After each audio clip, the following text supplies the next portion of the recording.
Chapter 259. In the backyard of the county magistrate's mansion, the door of Li Wangyou's study was tightly shut. Aphrodite and Perrin could only hear the voices of their Langjun and sister Changqing from time to time. Their Langjun, in particular, was breathing rather rapidly, as if he was doing something strenuous in the room. Ah! Hurry up, hurry up! Su Changqing's excited voice came from the study. Phew! I can't take it anymore. Rest, let me rest for a while. Li Wangyou's panting voice came. Wangyou, don't stop, keep going. Phew, I'm exhausted, I can't take it anymore, let me rest for a while before continuing.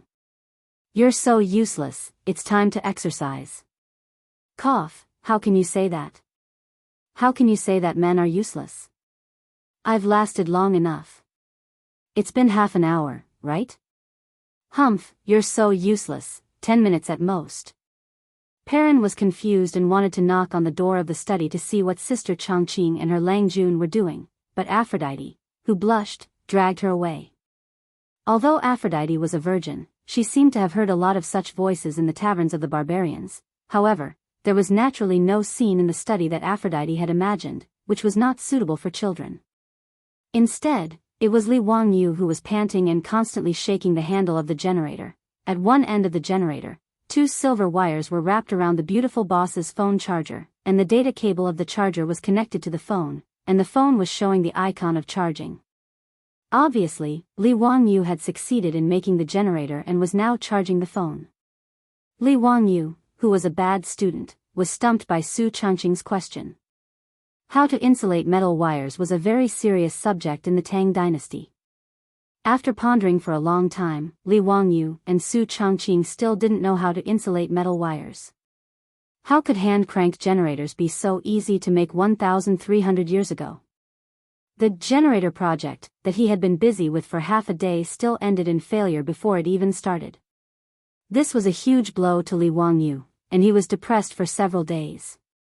However, there was always a way out. Li Wangyou quickly found a way to solve the problem of the metal wire insulation. He applied a layer of paint to the metal wire. There were records of the use of raw lacquer in China a long time ago. In the classic of mountains and seas, the Northern Mountains, it said, Gua Mountain, its trees are mostly lacquer brown. There are many lacquer trees on Mount Yingtar.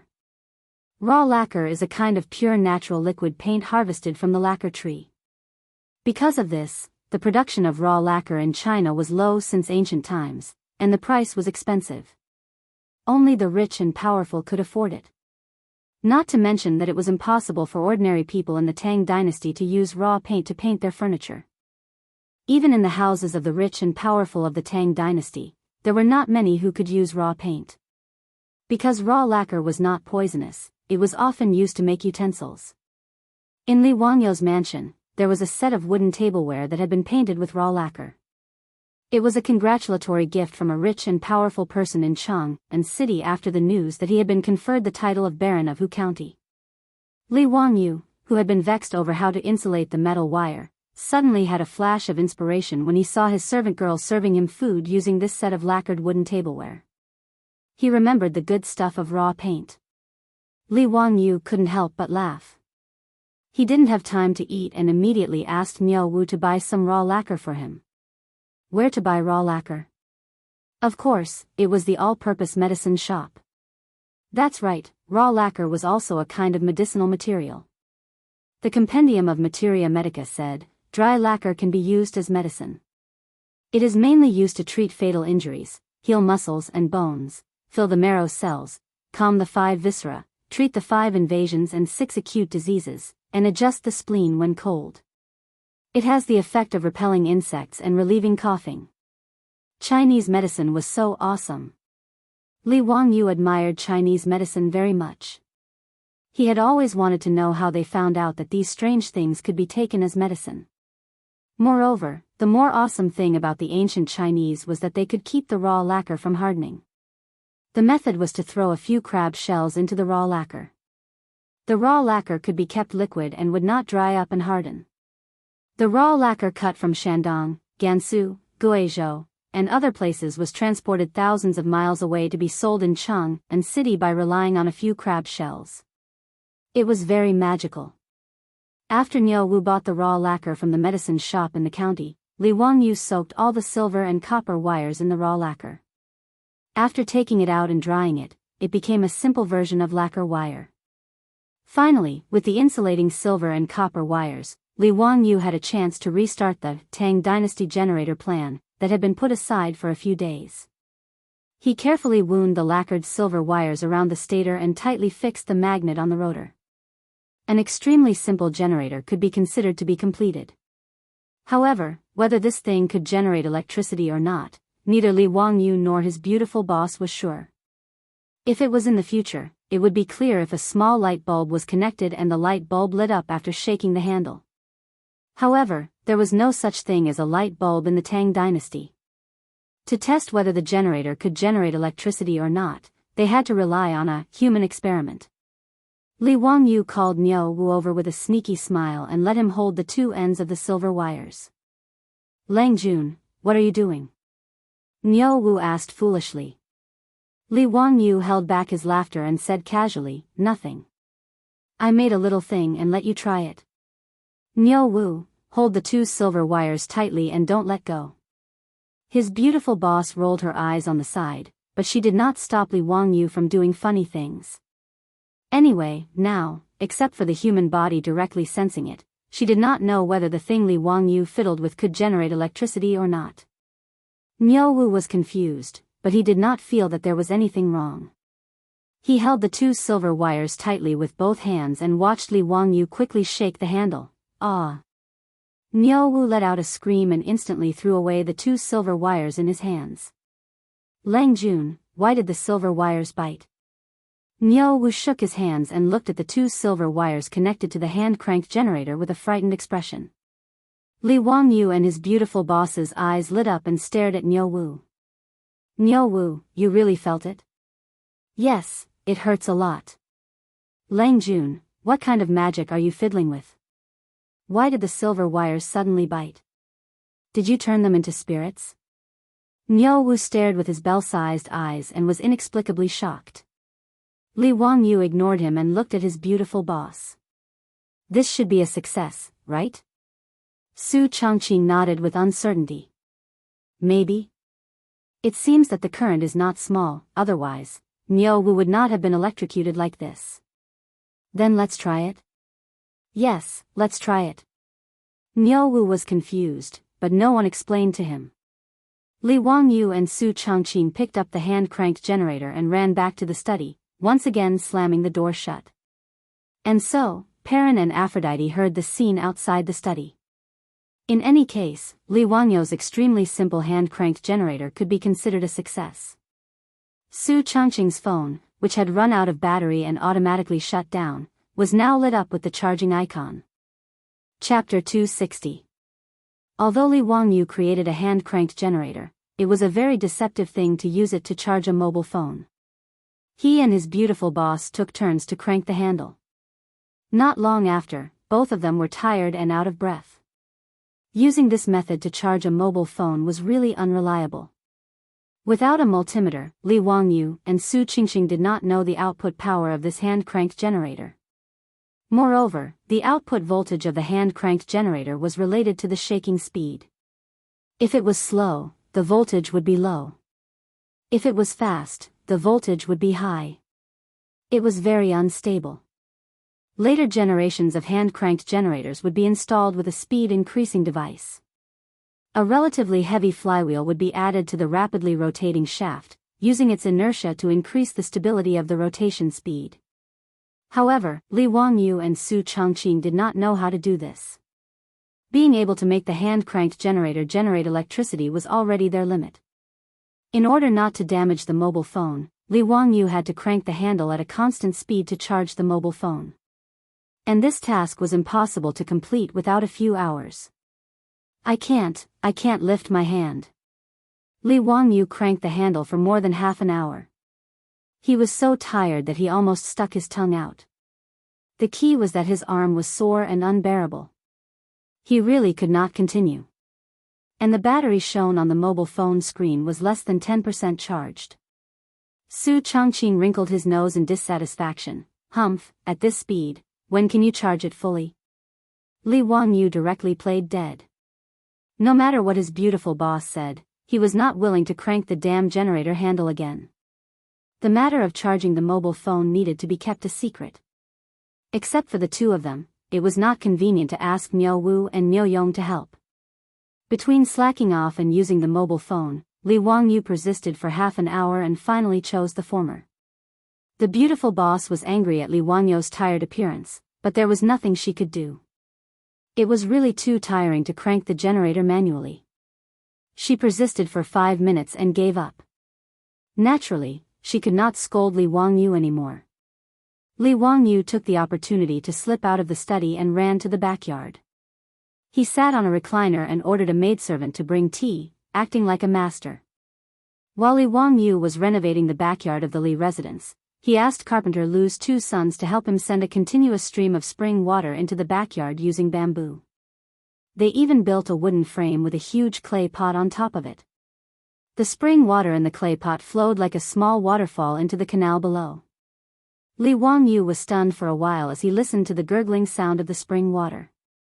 He couldn't help but pat his head with his hand. What a pig's brain. Even though he was from a second-tier university, he couldn't be that stupid, right?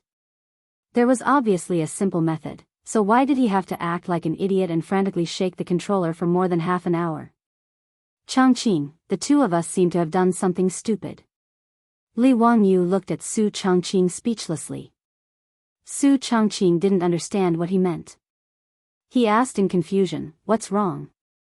Li Wangyu pointed at the artificial waterfall in the backyard. "Why don't we use water to move the generator? We can just make a small water wheel and use a belt to move the generator's handle." His words stunned the beautiful boss.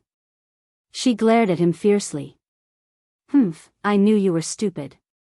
You couldn't even think of such a simple method. You made me shake the controller for so long. Why don't you go and find Carpenter Lu?" Li Wangyu was stunned by Su Changqing's words. How could he be reasonable? This was clearly his idea. How could he say that he was in the wrong? Moreover, you clearly only shook it for less than 5 minutes, but he shook it for half an hour. Fortunately, Li Wangyu also knew that he couldn't reason with a beautiful woman. He could only silently accept the beautiful boss's criticism. He turned around and ordered Miao Wu to find Carpenter Lu. A day later, there was a small water wheel under the artificial waterfall in the backyard. It was constantly being washed by the spring water flowing out of the clay pot above. A round wheel was installed on the axle of the water wheel. Li Wangyu installed a belt on the wheel to replace the belt pulley. The other end of the belt was connected to the generator, driving the generator's rotor to rotate at a uniform speed. Li Wangyu also asked Carpenter Lu to build a small house the size of a sentry post with logs in the backyard and put the generator in it. In the future, he and Su Changqing would come to the small wooden house to charge their phones to avoid exposing their secret. Whether it was Li Heng, Miao Wu, or Miao Yong, they were already used to the strange actions of their Lang Jun. No one asked for the reason. In the study, Li Wangyu looked at the phones that were finally charged. He was very excited. Before he was ready to turn on the phone, he went to wash his hands. He was just short of burning incense and praying. "Changqing, I'm turning on the phone." "Yes, turn it on." Li Wangyu excitedly pressed the power button. A moment later, the phone's screen lit up, the familiar boot music and the familiar boot animation. At this moment, Li Wangyu was about to cry. "I want to listen to music. Read novels. Play games." Before Li Wangyu finished roaring in his heart, a slender hand reached in front of his eyes and slowly took the phone that he had just turned on. "Hey, Changqing, what are you doing?" Li Wangyu asked unhappily. The beautiful boss smiled. "Nothing, this is my phone." Her words almost made Li Wangyu choke to death. "Okay, this is indeed the beautiful boss's phone. I helped you charge it. You can't burn the bridge after crossing the river. So what if you're beautiful? Can you do whatever you want?" At this moment, Li Wangyou's acting skills were off the charts. His extremely aggrieved look was enough to make anyone who heard it cry and feel sad. However, Su Changqing didn't buy it at all. Her slender fingers tapped his forehead. You're right. This lady is beautiful. What do you want? This is this lady's phone. I'll use it first. Do you have a problem with that? Li Wangyou was speechless. What else could he do? He could only endure it. Looking at the beautiful boss who was happily holding the phone and playing with it, Li Wangyou was so weak, pitiful, and helpless. He squatted in the corner and drew circles. Under Li Wangyou's unremitting efforts and resistance, he finally won time to use the phone from the beautiful boss. That was every night after the beautiful boss went to bed. Fortunately, the beautiful boss paid attention to her health and usually didn't stay up late. Plus, there was no night entertainment in the Tang dynasty, so she went to bed early. Therefore, after 8:00 in the evening, the right to use the phone finally belonged to Li Wangyou. It had to be said that the beautiful boss's phone was a good thing. With her income, the phone she bought was a high-end model with enough storage. Su Changqing, who didn't mind the trouble, downloaded a lot of things on the phone. Music, MP3, videos, novels, games. She even downloaded several TV series. Li Wangyou was full of resentment. He brightened the biogas lamp in the study, opened the reading software on the phone, opened the Romance of the Three Kingdoms, and began to shamelessly plagiarize. Chapter 261. Li Wangyou was both happy and in pain. He became a shameful plagiarist. As for moral integrity, he had already thrown it to the back of his mind when he plagiarized Li Bai and other big shots' works. The reason why Li Wangyou continued to be a plagiarist, in addition to enriching the cultural life of the people of the Tang dynasty, was purely because he was too bored. Although the phone was now charged and turned on again, Li Wangyou didn't know how long the phone could last. The self-made generator's current and voltage were not up to standard, and it was also unstable. What if it burned the phone one day? Therefore, Li Wangyou also planned to take advantage of the fact that the phone was working normally and copy all the novels stored in Su Changqing's phone.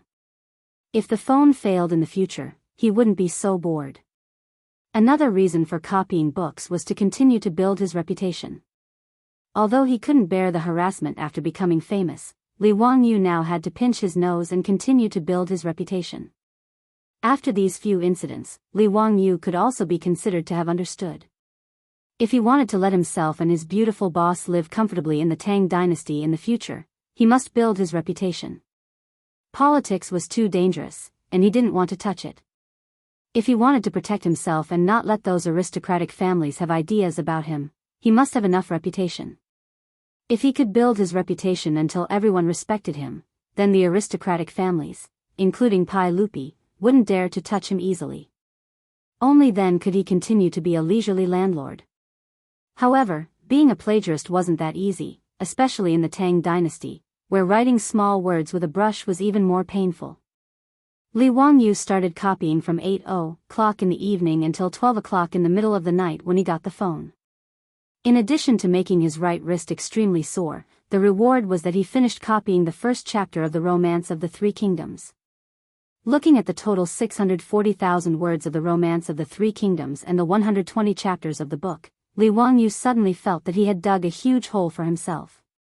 Based on today's speed, wouldn't it take him 4 to 5 months to finish copying the entire Romance of the Three Kingdoms? When he thought of this, he felt his vision darken. After Li Wangyou wrote this manuscript, he planned to send it for engraving and printing. Therefore, every word had to be written seriously. He couldn't be careless. To be able to write more than 4,000 words in 4 hours was already considered extremely fast and talented. With such a calculation, Li Wangyou almost decided to give up.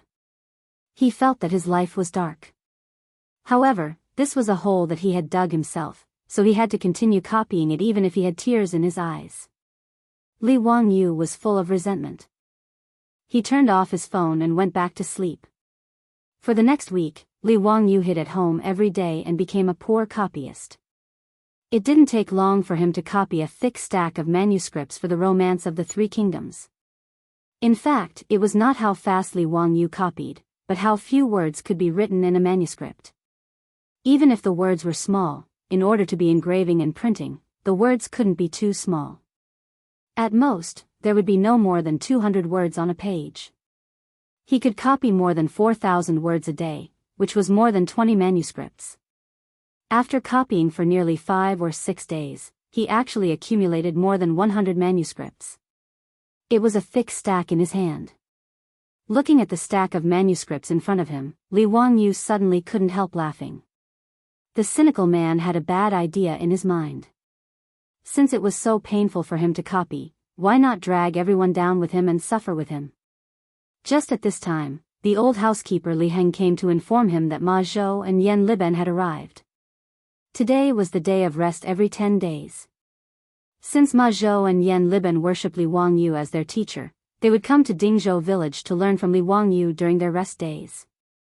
When Li Wangyu heard that Ma Zhou and Yan Liben had come, he couldn't help but smile. Well, I have a good lab rat. I can test whether my plan of dragging people down is feasible. Picking up the finished manuscripts, Li Wangyu went to find Ma Zhou and Yan Liben. Greetings, teacher. Teacher, are you writing poems or articles again? As soon as Li Wangyu came out, Ma Zhou and Yan Liben immediately stood up and saluted respectfully. Seeing the thick stack of manuscripts in Li Wangyu's hands, they were surprised and thought that Li Wangyu had a new work. Some time ago, the aristocratic families asked people to attack and smear Li Wangyu. Ma Zhou and Yan Liben were the most anxious. As the Wangyu collection was spread all over Chang and city like flyers, Li Wangyu's reputation soared. Ma Zhou and Yan Liben also felt honored and felt lucky to be able to become Li Wangyu's disciples. Towards Li Wangyu, the two of them admired him beyond compare, and their respect for him was even greater than before. Li Wangyu chuckled. That's not it. This is just a long historical novel I wrote when I was bored. It's called Romance of the Three Kingdoms. Let me show it to you too. Hearing that it was not a poem or article, but a novel, Ma Zhou and Yan Liben's interest decreased a little. But since their teacher said so, they naturally couldn't refuse. He respectfully took the manuscript from Li Wangyu's hands. The two of them gathered together and started to read the Romance of the Three Kingdoms. The rolling Yangtze River flows to the east, the waves wash away the heroes. Right and wrong, success and failure vanish in a blink of an eye. The green hills are still there, the sunset is still red. The white-haired fisherman on the riverside is used to the autumn moon and spring breeze. A pot of turbid wine is a happy reunion. So many things in the past and present are just jokes. After reading the opening poem, Riverside Immortals, Ma Zhou was so excited that he slapped his thigh.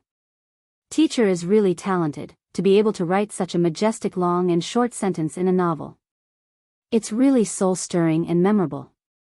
Poems were created in the Tang dynasty and were also called poetic verses. In response to Ma Zhou's praise, Li Wangyu just smiled faintly and signaled them to continue reading. Ma Zhou didn't pay much attention to the novel, but after reading Riverside Immortals, they stopped underestimating it and started to read it seriously. The first chapter of Romance of the Three Kingdoms was about the Oath of the Peach Garden. The plot of the novel quickly attracted Ma Zhou and Yan Liben's attention.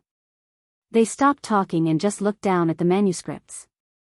Li Wangyu had now copied 5 chapters and had just reached the chapter where the three heroes fought Lubu. Ma Zhou were very excited when they read the manuscripts. Zhang Fei shouted, "This must be Dongjua. What's so good about chasing Lubu? Why don't we take down the thief Dong first? That's cutting the weeds and eliminating the roots." It said, to catch a thief, one must catch the thief's leader. Don't know the outcome. Let's listen to the analysis below. They flipped to the back of the manuscripts, but there was no more. Teacher, where's the rest of the manuscripts? There's no more. I've just reached this part. Ma Zhou and Yan Liben's faces immediately became very ugly. They were itching to continue reading, but Li Wangyu actually said there was no more. The two of them almost cursed out loud. Seeing Ma Zhou and Ma Zhou's uncomfortable expressions, Li Wangyu almost laughed out loud. Hee hee, I've really dragged the two of you down with me. It'll be hard for you too. Just sit back and wait for the next update. Thinking back, Li Wangyu was very sad when he was reading online novels in the future. He even had the thought of sending the author a razor blade. Could he dare to update faster? What was even worse was that other than reading the chapters, he encountered an author who didn't update. That made him want to kill someone. Li Wangyu was now ready to use a move that would anger the heavens and the people. Just like online novels, he would update the novel and release it. Chapter 262. Li Wangyu planned to do the same as the later generations of online novels. Every time he finished copying 5 chapters, he would send them to the bookstore in Huxian to be printed and published. Since the birth of block printing in Wuxia, the characters printed could not be too small due to the engraving technology and craftsmanship of the craftsman. A page of about 200 words was printed. Even if it was printed on both sides, the Analects of Confucius with about 10,000 words had a thickness of 30 or 40 pages. The paper that could be used to print books in the Tang dynasty was much thicker than the paper of the later generations. The thickness of the Analects of Confucius was roughly equivalent to the thickness of a book with about 200 pages in the later generations. Li Wangyu planned to print and publish the Romance of the Three Kingdoms separately. He would publish 5 chapters at a time with about 20,000 words, which was equivalent to the thickness of 2 Analects of Confucius. The 120 chapters of the Romance of the Three Kingdoms could be published in 24 volumes. He had worked so hard to copy the book. Naturally, he had to collect some interest to make those who were waiting to read the book feel uncomfortable. Looking at the depressed looks of Ma Zhou and Yan Liben in front of him, the cynical man silently praised his method. Li Wangyu thought of another idea. He turned to Yan Liben and said, "Liben, I plan to publish a book of the Romance of the Three Kingdoms. Can you draw some illustrations for me?" "What are illustrations?" Yan Liben was confused by Li Wangyu's words and did not understand what he meant. Books with illustrations only appeared in large numbers in the books of the Ming and Qing dynasties. In the era without printing, it was impossible for the readers who copied books to draw their own illustrations according to the manuscripts. With the maturity of block printing technology in the Tang dynasty, it was possible for illustrations to appear in books. Yan Liben naturally did not know what illustrations were, so he had this question. Illustrations are pictures drawn according to the contents of the book. For example, in the first chapter of the Oath of Brotherhood in the Peach Garden, you helped me draw a picture of Liu Bei and his brothers swearing to be sworn brothers in the Peach Garden. Just outline the lines. I will ask someone to take it to block printing and bind it with the manuscripts into a book. When Yan Liben heard Li Wangyu's words, he could not help being excited. "Teacher, do you mean that you will also print the pictures I draw into a book? Can the pictures be block printed? Can I sign it?" Li Wangyu rolled his eyes at him strangely. "Who would know that the illustration was drawn by you if you didn't sign it? I was planning to keep it as a family heirloom." Hee hee, if the illustrations in the Romance of the Three Kingdoms were drawn by Yan Liben, how much would it be worth if it was auctioned in the future? Of course, you have to sign off on the book. You have to sign off on every illustration. Just help me draw an illustration for each chapter. Draw it now, and I'll send it to the bookstore today. Li Wangyu's words made Ma Zhou envious. He looked at Yan Liben with a burning gaze, wishing that he could snatch this job from Yan Liben. Ma Zhou and Yan Liben had already heard about the woodblock printing from Li Wangyu. The two of them felt that it was inconceivable that books could be printed in large quantities so quickly. For scholars, regardless of the dynasty, the temptation of writing a book and creating a biography was incomparably huge. However, before the birth of the woodblock printing, the time-consuming and laborious stone carvings, thick bamboo slips, and expensive silk, it was impossible for scholars to write a book. Now that Li Wangyu was going to write a book in Yan Liben's name in it, it was also a huge temptation. How could Ma Zhou not be envious? The only regret was that Li Wangyu was going to write a novel. In the eyes of Ma Zhou and Yan Liben, they felt that their little teacher was not doing his job properly. In the Tang dynasty, novels were not valued by the people of that time. They were regarded as unrefined. Not to mention the Tang dynasty, even in the Ming and Qing dynasties, those authors who wrote novels used pseudonyms to protect their reputation. However, Li Wangyu was not afraid of being slandered. Anyway, he was only 16 years old. It was normal for him to be a little impulsive. Compared to the influence that the book Romance of the Three Kingdoms would bring, that bit of controversy was nothing. Yan Liben did not say much and immediately asked Li Heng to bring him a brush and ink. He ran to the side and looked at the manuscript while thinking about how to draw the illustration. Ma Zhou hesitated and asked, "Teacher, your book seems to have some mistakes. It does not match the history books." The history books did not record that Liu Bei and the other two became sworn brothers. It only mentioned that they were as close as brothers. Gongsun Zan did not join the alliance. Liu Bei and the other two should not have participated in the war. How could the three heroes fight Lu Bu? When Li Wangyu heard him finish, he could not help bursting into laughter. "Bin Wang, I am writing a novel.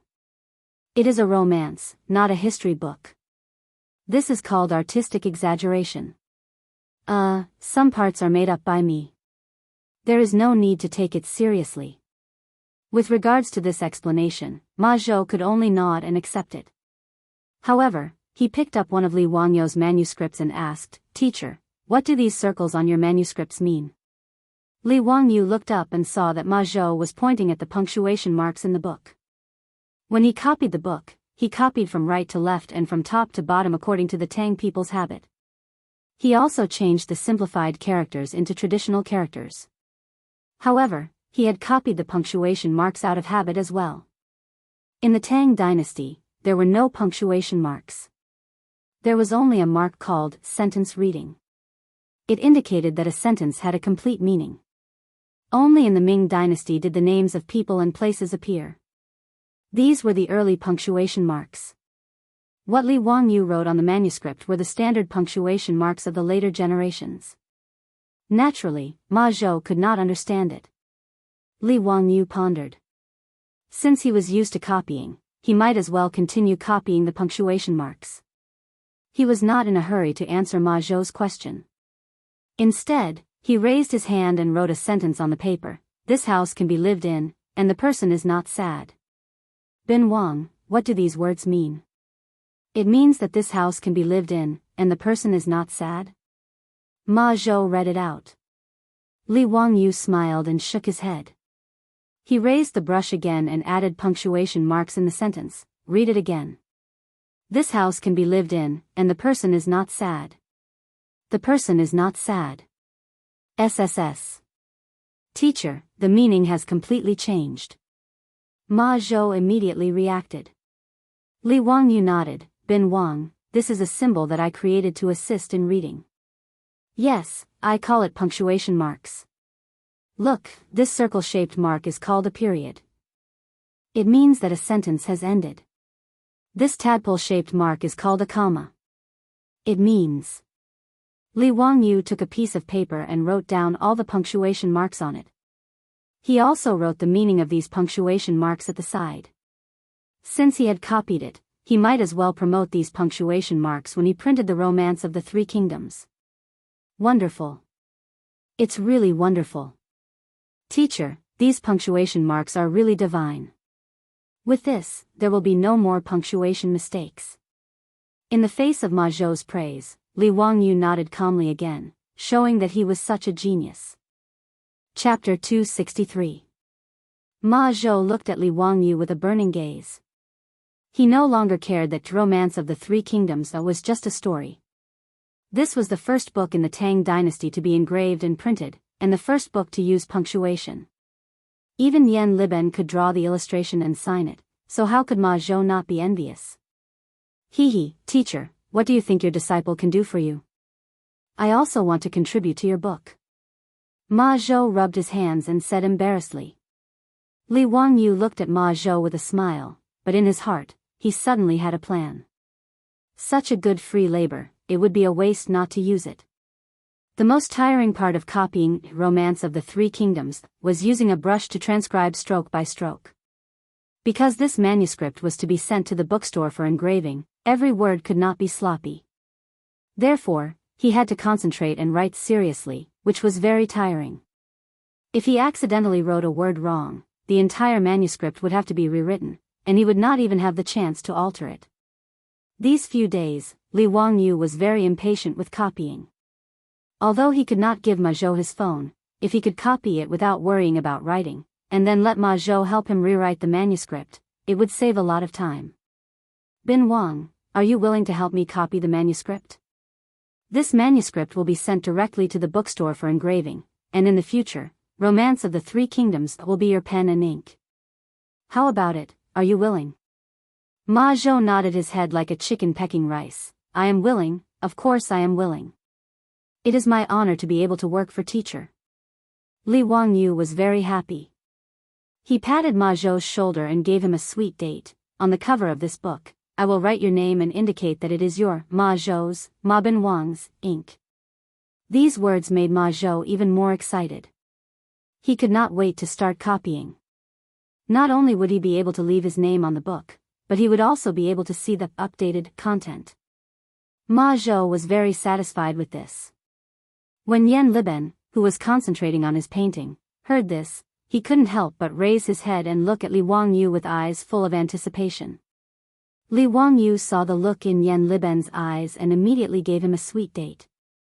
Liben naturally has to leave his name on the cover. The illustration will be drawn by Yan Liben. Pretending that he didn't care, Yan Liben lowered his head and continued to paint. However, the corners of his mouth couldn't help but curl up. He was obviously very satisfied. Li Wangyu had already copied the first 5 chapters of the Romance of the Three Kingdoms. Naturally, there was no need for Ma Zhou to copy it again. This made Ma Zhou feel very regretful. He could only wait for Li Wangyu to finish the rest of the manuscript. While the two of them were talking, Yan Liben had already finished a draft. He dried the ink and handed it to Li Wangyu. Division Commander, what do you think of this? Li Wangyu took the manuscript. After looking at it, he almost wanted to keep it for himself. It was such a waste to use it as an engraving plate. It had to be said that letting a master like Yan Liben draw for him was like using a cannon to kill a mosquito. It was like using a sledgehammer to kill a chicken. Yan Liben was originally good at drawing people. After learning from Li Wangyu for a period of time, the lines of the people he drew were strong and round. The clothes were simple and heavy, and it became more and more lifelike. What he drew was the scene of Lu, Guan, and Zhang becoming sworn brothers in the peach blossom garden. Yan Liben was known as the legend of painting. The standard of his illustration was much higher than the illustrators of later generations. This made Li Wangyu very satisfied. Liben, this illustration is very good, very good. There are still 4 chapters left. You can draw them all. I will send them to the bookstore to engrave them. I hope that they can be printed in 10 days. After receiving his division commander's praise, Yan Liben immediately nodded. He ran back to the table and started to draw again. Because he only needed to draw the lines and the size of the illustration was not large, Yan Liben did not need much effort to draw the illustrations for the 5 chapters. Li Wangyu also finished the cover of the Romance of the Three Kingdoms. Under Yan Liben's expectation, he wrote a small line of words, illustration drawn by Yan Liben. These words made Ma Zhou very envious. He wished that he could copy the first 5 chapters again so that Li Wangyu could also write, copy Ma Bin Wang, on the cover. The first volume of Romance of the Three Kingdoms was ready. Li Wangyu wanted to strike while the iron was hot. He would send it to the bookstore today and try to get it printed as soon as possible. The earlier it was released, the earlier the people who read the book would understand the pain of catching up. Wahahaha, wouldn't that be great? Li Wangyu brought Niu Wu and rode a horse to the bookstore in Hu County. When owner's son of the bookstore saw Li Wangyu, he quickly went forward and bowed. Old me is here to see county boy. Is there anything that old me can do for you? Li Wangyu smiled and handed over the stack of manuscripts. Owner's son, this is the first book that I plan to print. Take a look and see how long it will take to print it. Owner's son respectfully took the manuscripts with both hands and looked through it. County boy, old me can print it. May I know how many copies of this book you want to print? Li Wangyu pondered for a moment. This was the first book, so he did not want to print too many copies. If he could not sell it, he would suffer a great loss. Although Romance of the Three Kingdoms was one of the 4 famous books in China, what if the people of the Tang dynasty did not like it? This was not impossible. Li Wangyu originally wanted to print 10,000 copies. Anyway, the lifespan of a woodblock engraving was about 10,000 copies.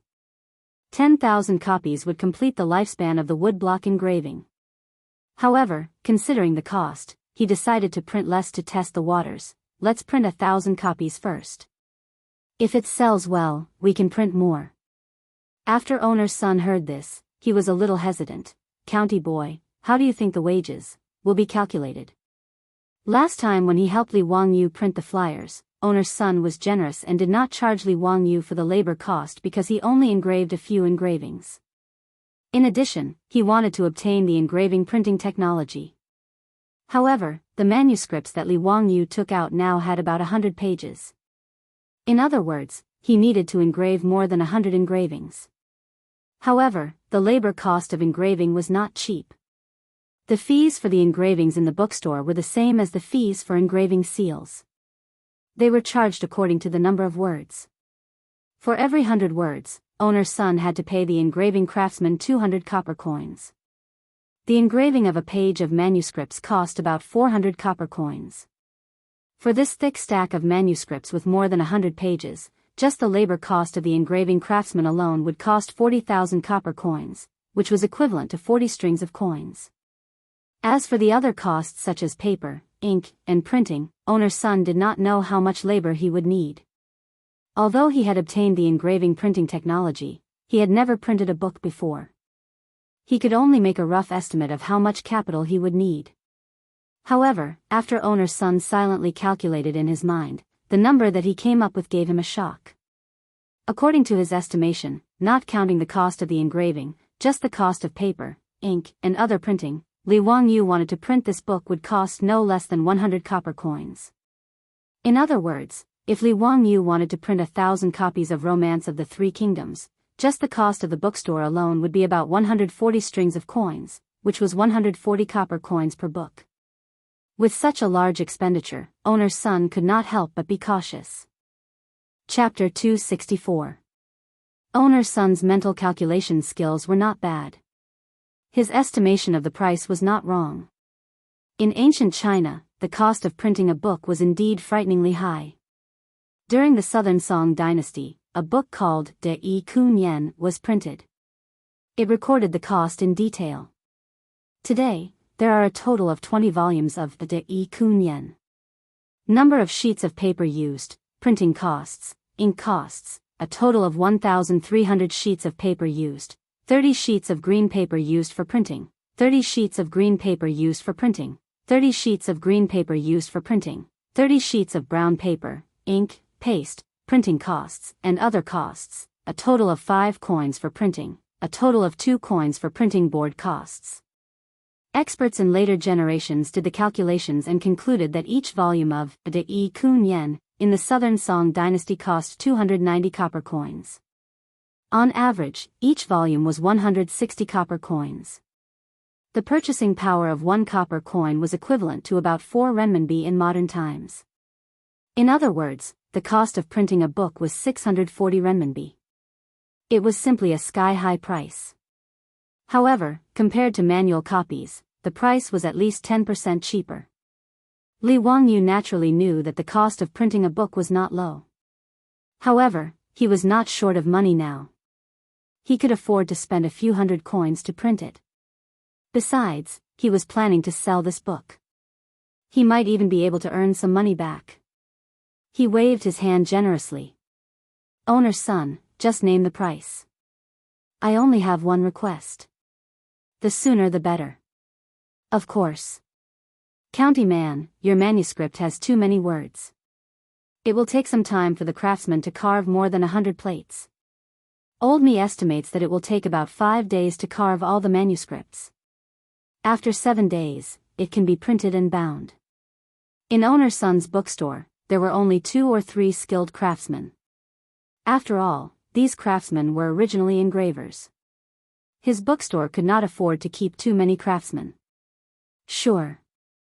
Owner's son, please hurry.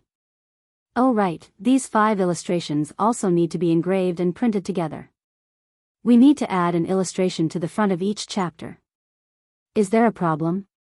Owner's son nodded. No problem. Just leave it to old me. Li Wangyu said, that's good. He took out 2 5 taels of gold ingots and handed them to owner Sunday. These 10 taels of gold will be the deposit. I will come to collect the book in 7 days and pay you the rest of the money. Workshop owner's son naturally had no reason to refuse. After accepting the gold, he repeatedly said, yes, yes. Don't worry, old me will have the book printed in 7 days. If you can't complete it, Huzianan, you can take old me's head and use it as a chamber pot. Li Wangyu laughed and scolded, why would I want your head? Help me print it well. When I pick up the book, there will be a draft for you to print. Yes, old me understands. Owner's son smiled even more happily. There was no merchant who wouldn't like such a big customer. Seeing that Li Wangyu was about to leave, owner's son hurriedly asked, may I ask Wuxia Nan, are you going to sell this Romance of the 3 Kingdoms after you finish printing it? Li Wangyu nodded. Of course. Otherwise, why would I print so many? Owner's son said, I wonder if Wuxia Nan is willing to sell this book to old me? Sell it to you? Li Wangyu shook his head. Wuxia Nan is too small. I can't sell that many books. Besides, if it sells well, I plan to print another 10,000 copies. How can you sell your bookstore? Owner's son smiled and said, Wuxia Nan, don't worry. Old me actually runs a bookstore in Cheng and East City. Business is pretty good. Wuxia Nan, don't worry about selling it. The old man's words piqued Li Wangyu's interest. He had been thinking about how to sell this Romance of the 3 Kingdoms after it was printed. Since owner's son had a bookstore in Cheng and East City, it saved him a lot of trouble. Without waiting for Li Wangyu to nod in agreement, owner's son continued, Wuxia Nan, based on old me's experience, this Romance of the 3 Kingdoms of yours should be able to sell for around 400 to 500 copper coins. Old me's bookstore only takes 20% of the consignment fee. As for the cost of printing the book, old me only takes the capital. Wuxia Nan, what do you think? Li Wangyu thought to himself. Books from the Tang dynasty were really ridiculously expensive. A book with over 20,000 words was sold for so much. That would be around 2,000 yuan in the future. The key point was that he planned to produce 24 copies of the Romance of the 3 Kingdoms. According to this price, if he wanted to buy the entire Romance of the 3 Kingdoms, he would need 12 strings of copper coins. That would be 48,000 yuan in the future. If any profiteer in the future dared to sell books like this, they would definitely be beaten to death. However, looking at the bookstore, the price of the handwritten Analects of Confucius was actually 2 strings of copper coins. Li Wangyu felt that he was being too kind. Ma Zhou was now a 6th-rank court official, but his monthly salary was only 2 strings of 400 copper coins. If he came to the bookstore to buy books, his monthly salary would only be enough to buy 1 volume of the Analects of Confucius. Li Wangyu pondered over owner's son's proposal for a while, then nodded in agreement. Having someone to help him sell books would save him a lot of trouble. Furthermore, Li Wangyu had a good impression of owner's son, so he was naturally willing to continue working with him. The cost of printing the first volume of the Romance of the 3 Kingdoms was 150 copper coins. If he sold it for 500 copper coins, he would have a profit of 350 copper coins. If he gave owner's son 100 copper coins, he could still make 250 copper coins.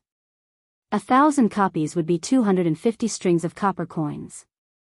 If the sales were good, he could print another 10,000 copies. That would be a profit of 2,500 strings of copper coins. Furthermore, this was only the first 5 chapters of the first volume of the Romance of the 3 Kingdoms. If the book really sold well, he would be able to make a small fortune just by selling the books. However, a profit of 250 per book? Damn, why does this number sound so awkward? Forget it, earning money is a good thing. 250 it is. Li Wangyu did not argue and immediately nodded in agreement to owner's son's proposal. He was prepared to hand over the romance of the three kingdoms to this old man. When owner's son heard that Li Wangyu was planning to write 24 volumes of the romance of the three kingdoms, he was so happy that his beard started dancing. After reaching an agreement, Li Wangyu returned to Dingzhou village and prepared to continue his work as a plagiarist. Since Ma Zhou was willing to help him copy, Li Wangyu was naturally happy to save him the trouble. When he returned home, he began to think about how he could save time and energy to complete the difficult work of copying books. The most important thing was the brush. He definitely could not continue using the brush. Even though Li Wangyu was forced by his grandfather to practice writing with the brush since he was young, no matter what, using a brush to write was not fast. Naturally, there was no need to think about making a fountain pen or a ballpoint pen. Li Wangyu planned to try making a few goose feather pens first. However, there were no geese in Dingzhou village. Li Wangyu pondered and simply asked Miao Wu to bring a bow and arrow to help him kill a few crows. The feathers of the crows could also be used to make a feather pen. The effect was not inferior to a goose feather pen. Moreover, it was just right for writing small characters. Miao Wu was already numb to all of Li Wangyu's strange requests. He was too lazy to ask any more. Carrying the bow and arrow, he went out to look for the crows. With his archery skills, killing a few crows was a piece of cake. Without much effort, the corpses of the crows were placed in front of Li Wangyu. "Ah me tofu, I've sinned, I've sinned." Li Wangyu said that he had sinned, but his hands were not careless. He directly reached out and plucked a few of the longest feathers from the crow's wings. Chapter 265. Li Wangyu had tried making a feather pen because he found it fun when he was a child. In order to make a feather pen, he had even secretly plucked the feathers of several geese at home. For this reason, every time the geese at home saw Li Wangyu, they would immediately go into attack mode and chase after Li Wangyu. There was a saying in the countryside, "It's better to be bitten by a dog than to be pinched by a goose." The geese didn't look fierce, but they were actually ferocious guardians of the house. Not only did the geese bite, they would also fly and beat people, making ear-piercing cries as they did so. In addition, adult white geese were even bigger than house cats, so Li Wangyu was no match for them. Therefore, every time he was chased by the geese at home, he would be utterly defeated. He was in a very sorry state. But even at such a huge price, Li Wangyu didn't succeed in making a feather pen when he was a child. Making a feather pen wasn't as simple as plucking a feather. In order to make a feather pen, Li Wangyu even asked the European girl, Aphrodite, for an answer. But who would have thought that Aphrodite was also confused? She had never heard of a feather pen. It was only after his beautiful boss pulled Li Wangyu aside and explained in a low voice that Li Wangyu finally understood. His beautiful boss had paid attention to the introduction of a feather pen when she was studying in the United States. She still remembered it clearly. The European feather pen was invented around 700 AD, and it was now the second year of Jianghu, 628 AD. Aphrodite naturally didn't know what a feather pen was. As for how to make a feather pen, the beautiful boss remembered the instructions on the introduction. First, it had to be degreased. There was a thin layer of oil on the feathers of birds, which would stink after a long time, so it had to be removed. The oil on the feathers could be removed by steaming them in a steamer basket and then washing them. Then, the roots of the feathers were cleaned with a knife, and the body of the pen was hardened. The roots of the feather were inserted into an iron pot filled with sand, heated for 15 minutes, and taken out after it cooled down. Finally, he used a small knife to cut the base of the quill into the shape of a fountain pen. Just like a fountain pen, he cut a thin slit in the middle to act as an ink reservoir.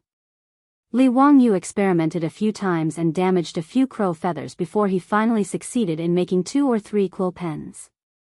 After dipping the quill in ink, it could write very smoothly on the paper. The ink was clear, and it was not much different from the fountain pens of the future. Li Wangyu was very satisfied with his own hands-on skills. But before Li Wangyu could gloat and show off, he saw his beautiful boss reach out her slender hand, grab a few quills, and snatched them away. Hey, hey, what are you doing? Are you trying to rob me? Yao Ling? Someone is robbing here. Li Wangyu quickly shouted, trying to protect his work. The beautiful boss glanced at him and shook her fist threateningly. Humph, I taught you how to do it. Shouldn't I charge you some tuition? Do you have a problem with that? In the modern city, except for Li Wangyu, who was forced by his grandfather to practice calligraphy since childhood, few people knew how to use a writing brush. Su Changqing naturally did not know how to write with a writing brush, but he had no choice but to use it. In the four-wheeled carriage, she had to record a lot of things every day. During this time, Su Changqing could only pinch his nose and write ugly words with a writing brush. Although Li Wangyu didn't say it explicitly, the smile that often appeared in his eyes made his beautiful superior gnash her teeth in hatred. She was also confused for a moment and forgot that she could make a quill pen to write. When Li Wangyu said that he wanted to make a quill pen, the most happy person was the beautiful boss. So after the quill pen was made, Su Changqing did not hesitate to directly reach out and forcibly seize the right to use these quill pens. In the face of the beautiful boss's threat, Li Wangyu immediately admitted defeat. No problem. It's what I should do. It's what I should do. The beautiful boss proudly raised her swan-like white neck and proudly left with her spoils of war. She quietly left, just as she quietly came, waving her sleeves, not taking away a cloud, only taking away my quill pen. Li Wangyu looked at the ceiling with tears in his eyes. He was full of sadness and grievance. At this moment, he only wanted to recite a poem. In desperation, he looked at Niu Wu again. Before he could speak, Niu Wu looked at him with disdain, grabbed the bow and arrow, and strode out. Damn, this poem was not good. He actually dared to look down on his Lang Jun. Li Wangyu became more and more speechless. Even Niu Wu dared to look down on him. Where was the dignity of the family head? After Niu Wu brought back a few more crows that were killed by arrows, Li Wangyu was busy again. Finally, he used a quill pen. Copying with a quill pen was much faster than using a writing brush. In addition, Ma Zhou was copying for him. Li Wangyu wrote even more flamboyantly. His speed was so fast that he almost flew. In one night, Li Wangyu copied almost 2 chapters, which made him very satisfied. Sure enough, tools were the ladder of human progress. After solving the problem of copying books, Li Wangyu's bitter days had finally come to an end. Although he still spent a lot of time copying books every day, the efficiency was much higher. Every day, he asked Niu Wu to ride a horse and send the manuscripts he copied to Chang and City. He asked Ma Zhou and Yan Liben to copy and draw illustrations. Ma Zhou and Yan Liben were happy and didn't feel tired at all. Instead, they could see the latest chapters every day and were very satisfied.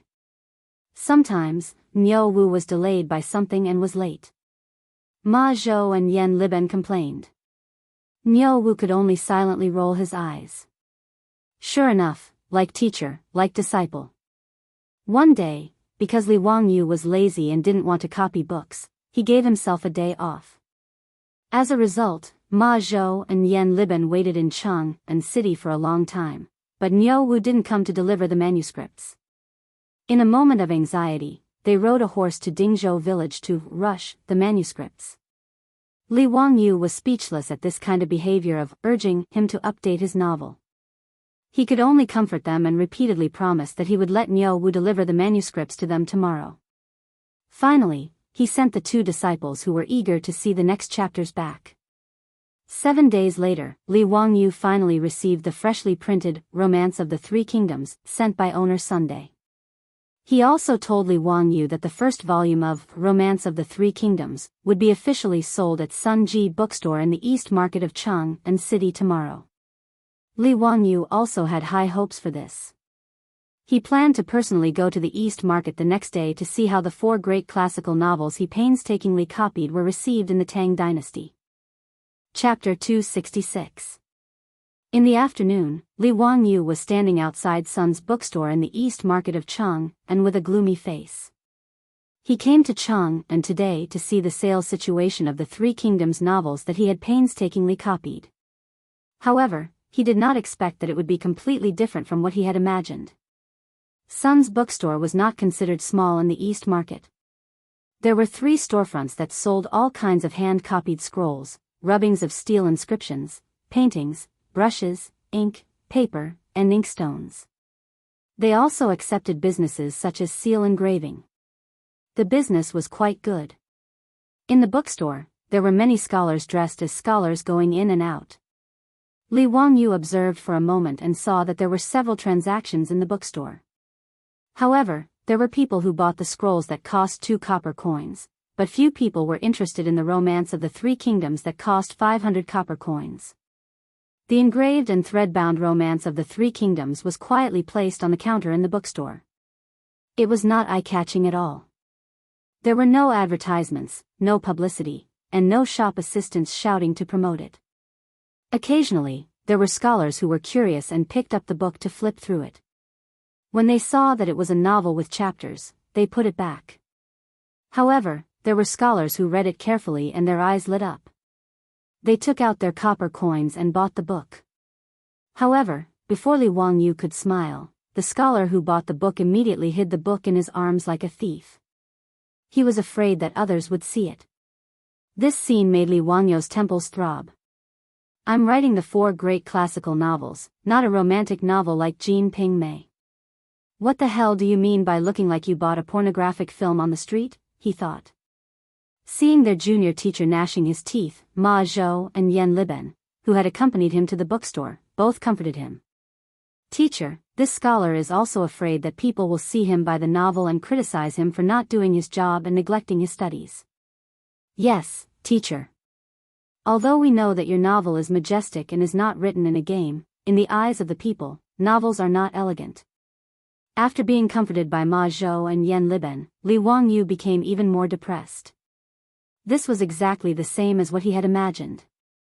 Shouldn't the romance of the Three Kingdoms be warmly welcomed by the people of all walks of life in the capital of the Tang dynasty as soon as it was released? Shouldn't it be that Luoyang paper was expensive, that the supply could not meet the demand, and that the goods were scarce and expensive? But in the end, it was completely deserted. Li Wangyu even had the thought of ejecting. No one was interested in the book that he had painstakingly copied, so what was the point of him continuing to copy? The few of them stopped outside the bookstore to observe. Owner's son finally saw Li Wangyu and the others outside the bookstore and hurriedly came out to greet them. Owner's son smiled and bowed to Li Wangyu. Congratulations to Mr. Huxian. Today, the Three Kingdoms will be on sale. In just 2 hours, 3 copies have already been sold. That's quite impressive. Nanny? Are you kidding me? The old man's words made Li Wangyu speechless. Did this old man misunderstand the concept of good sales? In 2 hours, that's 2 hours, only 3 copies have been sold. You actually came to congratulate me? Is this good sales? Then how long will it take me to sell these 1,000 copies of the Three Kingdoms? In fact, in owner son's eyes, selling 3 copies in 2 hours was indeed a very good result. This was mainly because the price of engraving printing in the Three Kingdoms was cheap. The price of 500 copper coins was considered very cheap compared to the price of 1 or 2 strings of copper coins per scroll. In his bookstore, the copies of the books such as The Great Learning, The Doctrine of the Mean, The Analects of Confucius, and Mencius could only be sold 1 or 2 volumes per day.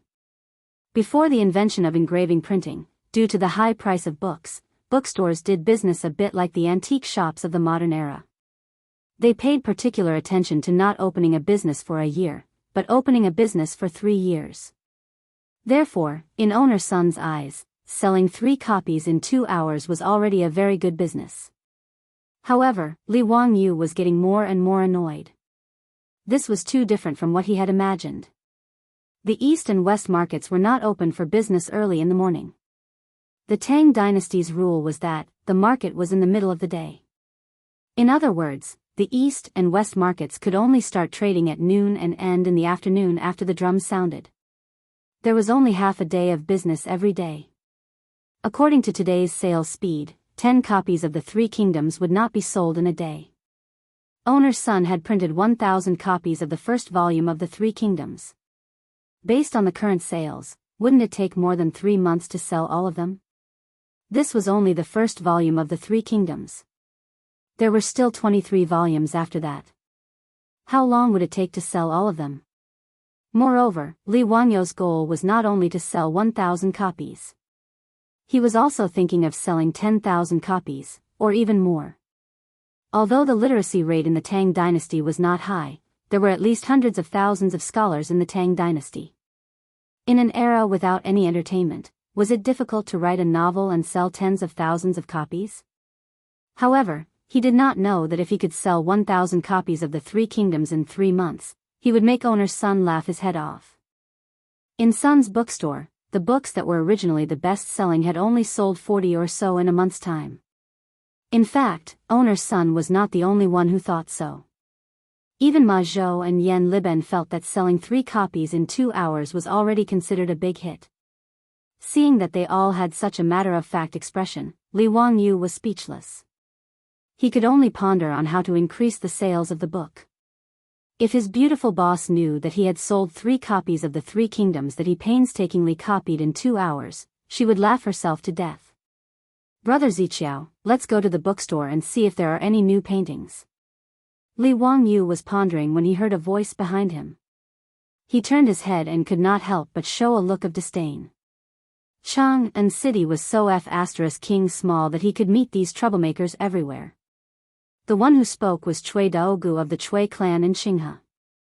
Beside him were Wang Ziqiao of the Wang clan in Taiyuan, Cui Hong of the Cui clan in Bowling, and Lu Xiang of the Lu clan in Fanyang. Naturally, there was a large group of servants following behind the 4 rich young masters of aristocratic families. The large group of people was bustling with noise and excitement.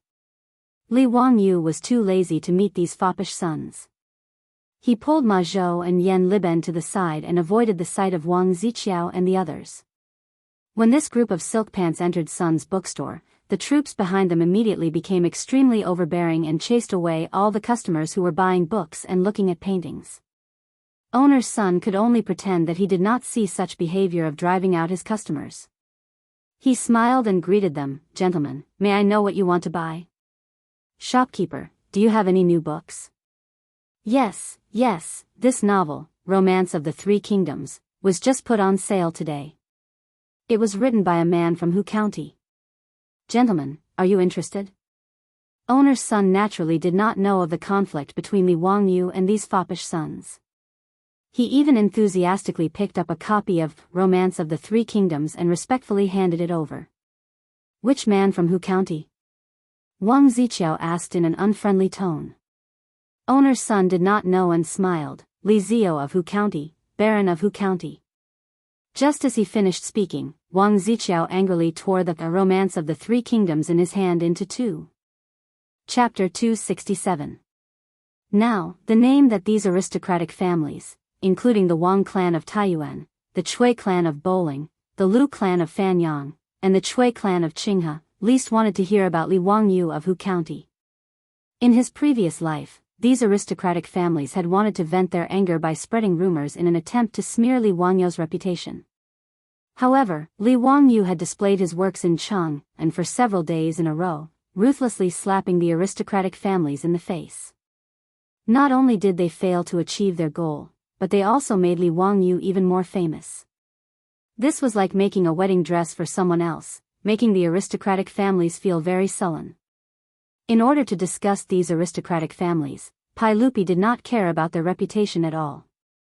During the court meeting, he ordered people to read Li Wangyu's works out loud, making the aristocratic families even more embarrassed.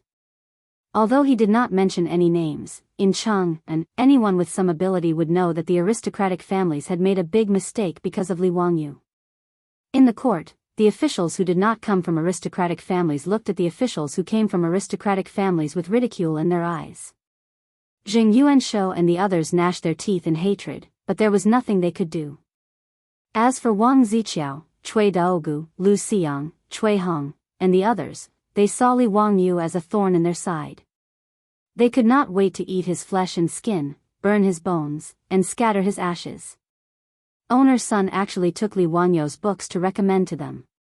To them, this was a naked provocation.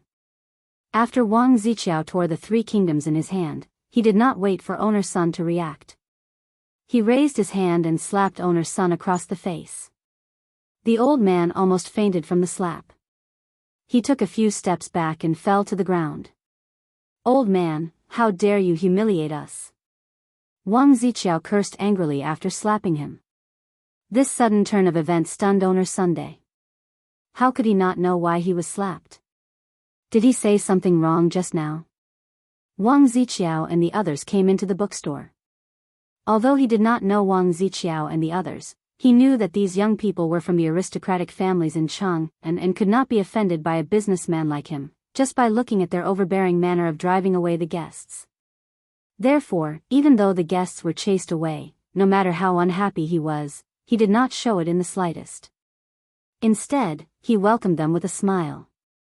He was even afraid that the clerk in the bookstore would say something wrong and offend the noble, so he personally went up to receive him. As for recommending Li Wangyo's three kingdoms to them, it was because they had asked about his new book, so he naturally had to reply truthfully.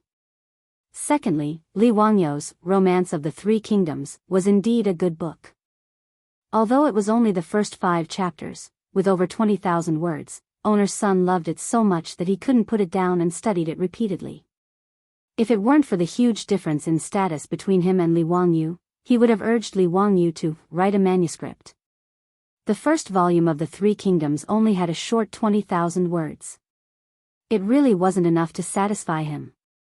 It made him want to read more, but he was also looking forward to the next chapters. Therefore, owner's son did not care that it was a novel and recommended it to Wang Ziqiao and the others. However, he did not expect to be slapped in the face. Young masters, why do you say that? Old me did not offend you in any way." Owner's son was beaten, but he did not dare to complain. He was just a businessman. If he was beaten by this group of good-for-nothings, then so be it. Even if they smashed his bookstore, what could he do? Ever since the Tang dynasty, the status of merchants had greatly increased compared to the previous dynasties.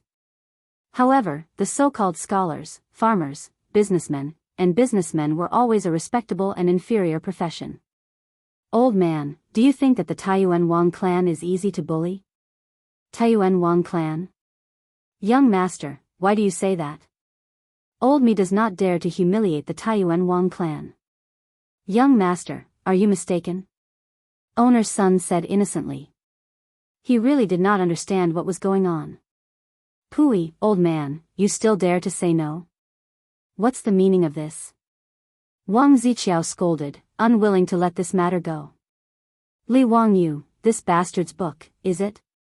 When owner's son heard this, he realized that these nobles in front of him did not get along with Hu Xiannan. It was because he recommended Hu Xiannan's book that he was met with this disaster. He could only smile bitterly, crawl up to Wang Ziqiao and the others, bowing and apologizing repeatedly. "It's a misunderstanding, a misunderstanding. How could this old man have such thoughts? This old man didn't know. No matter what, it's all this old man's fault, please forgive me." Owner's son's humble attitude did not earn the forgiveness of Wang Ziqiao and the others. They came to the East Market to relax because they were in a bad mood. When owner's son recommended Li Wangyo's book to them, they could not help but think of Li Wangyo's despicable face. They could not help but burn with anger and wanted to find trouble with the owner of the bookstore to vent their anger. "Smash this bookstore for this young master. How dare you sell that bastard Li Wangyo's book? Pooey, are you trying to go against us? Do you think you're worthy? Smash it." Wang Ziqiao waved his hand to the troops behind him, indicating that they should smash the bookstore to vent their anger. "You can't smash it, you can't smash it. Young masters, old me has apologized to you. Please let old me's bookstore go. You can't smash it." When owner's son heard that Wang Ziqiao and the others were going to smash the bookstore, he hurriedly stepped forward to stop them. However, how could he stop this group of wolf-like troops? He was pushed to the side and almost fell down again.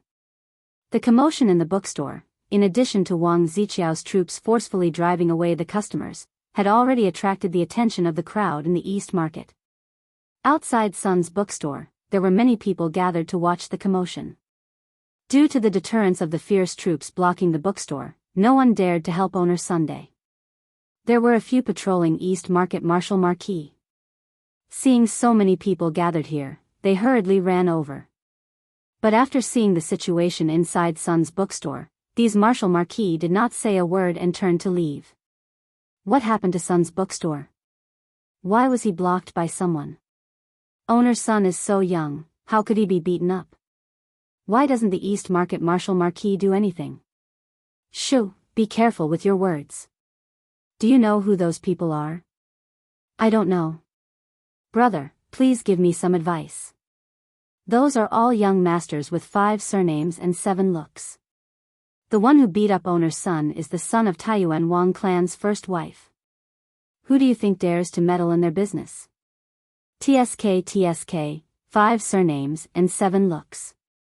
How impressive. How did owner Sun provoke these aristocratic families? No wonder the patrolling Marshal Marquis does not dare to meddle. Who says so? Consider old man Sun to be unlucky.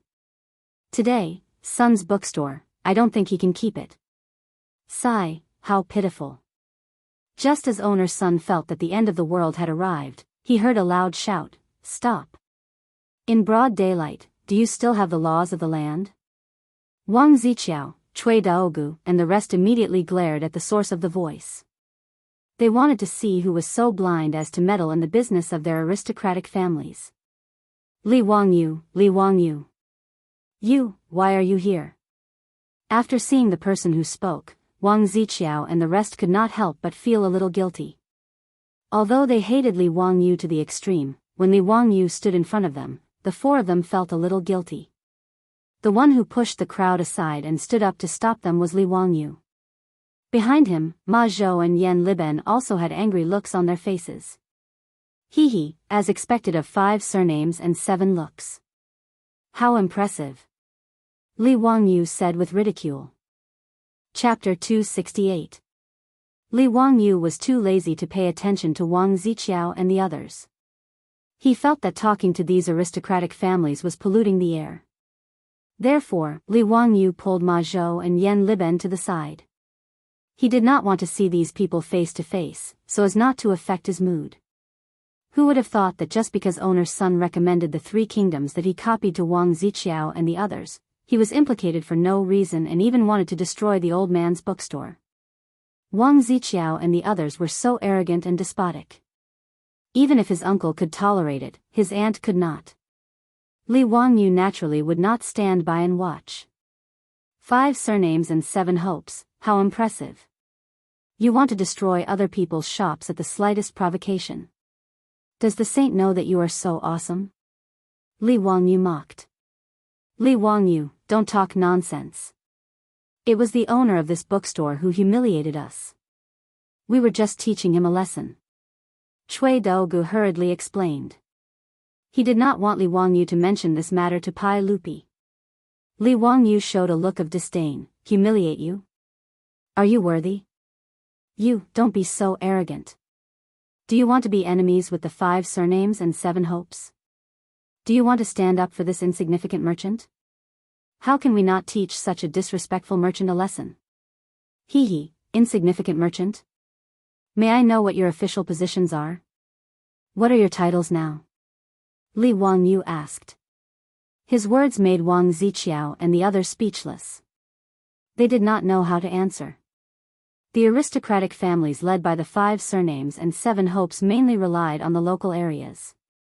They relied on their power, money, and prestige to control the local politics and enjoy a superior political and social status, contending with the imperial power. However, in terms of status and titles in the imperial court, they were far inferior. Pai Lupi naturally would not confer high positions and titles to officials from aristocratic families. Even the head of the Jing family, Jing Yuanshou, was only a 3rd-rank official of the Honglu Temple. As for the disciples of these aristocratic families, they actually didn't have any official positions, nor did they have any titles. If one really wanted to talk about it, they were nothing more than commoners. He was different from Pai Lupi's group of debauches. Although Ching Chumo and the other debauches did not have a noble title, they all had official positions granted to them by the imperial court. Although most of them were fake titles, it was enough to show Pai Lupi's attitude. Normally, no one would be so tactless as to ask Wang Ziqiao and the others about their official positions and titles. The 5 surnames and 7 hopes were the best identities for the legitimate sons of these aristocratic families. Are you humiliating us? Wang Ziqiao roared in exasperation. Li Wangyu took out his goldfish talisman and waved it in front of Wang Ziqiao and the others. Do you see it clearly? I am the Baron of the founding county of the Tang dynasty, with the title of Huxian. You guys are nothing. Do you have any seniority? Why aren't you bowing to me? His words made Wang Ziqiao and the others speechless. Li Wangyu was now the Baron of the founding county of the Pai Lupi. Logically speaking, they should bow to Li Wangyu. But how could Wang Ziqiao and the others be willing to bow to Li Wangyu? They looked at each other and planned to turn around and leave. Stop. You tore my book and are going to leave like this? What are you going to do? Li Wangyu said, didn't the adults in your family teach you to apologize for destroying other people's things? Prince Zhou chuckled and said, apologize? Who can afford my 5 surnames and 7 hopes? Just because of this bookstore owner? You can ask him if he dares to accept my apology. When owner's son heard his words, he quickly waved his hand. Old me can't afford it, can't afford it. Please don't say that. Owner's son's surrender was naturally within Li Wangyu's expectations. How could a merchant go against the 5 surnames and 7 hopes? Not to mention a small bookstore owner, even if Chang An's Chiu family was a wealthy family, if Zhang Liang, the commandery duke of Chongping wanted his paintings, he could only obediently offer them up with both hands. Li Wangyu ignored owner's son and only stared at Wang Ziqiao. The book you just tore was placed in the bookstore for sale. It has nothing to do with this bookstore owner. Let me ask you, are you going to compensate or not? So what if I compensate? So what if I don't? If you compensate, then we can talk about it. If you apologize, then this matter will be dropped. If you don't compensate, then please leave. I will go ask your family for compensation. Li Wangyu once again waved the goldfish talisman in his hand at Wang Ziqiao and the others, indicating his status. With his title of Baron of Kaigua County, even if he was from the Taiyuan Wang clan, his status was now equal to Wang Ziqiao and the others' elders. These sons of the first wife were said to be of noble status, but according to the laws of the Tang dynasty, they were no different from ordinary people. Li Wangyu's words angered Wang Ziqiao and the others so much that they almost vomited blood. According to what he said, it was the 4 of them who would lose face. There was no need to say more about apologizing. Today, the face of the aristocratic families had been trampled to the ground by Li Wangyu. And if they didn't compensate, Li Wangyu would really use his status to force an explanation. That would be even more humiliating. If a young man came to their door and complained to their parents, the 4 of them would no longer be able to survive in Chang'an.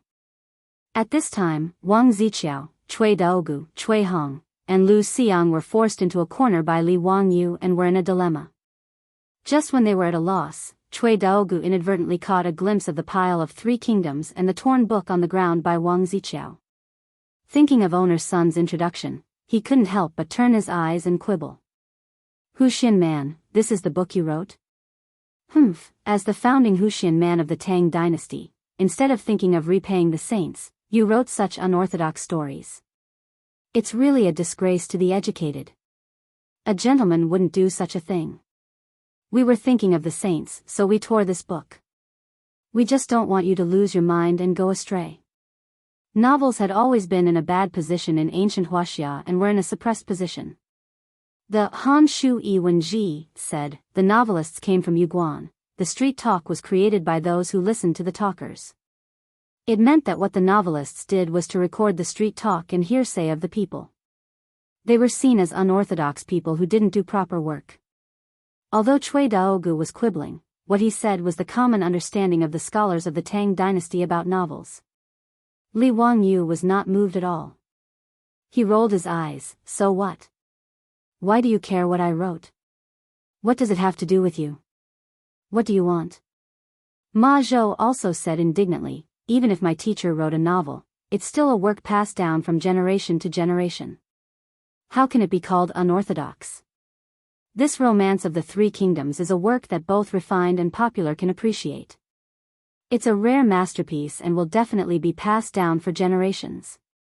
When Cui Daogu, Wang Ziqiao, and the others heard Ma Zhou's words, they laughed so hard that they bent forward and backward. A novel actually wants to be passed down for generations. You master and disciple are not afraid of boasting. The wind will cut your tongue. TSK. So this kind of hearsay novel can also become a work passed down from generation to generation. Today has really broadened my horizons. Why don't we let the scholars take a look and see whether or not this novel is a waste of time?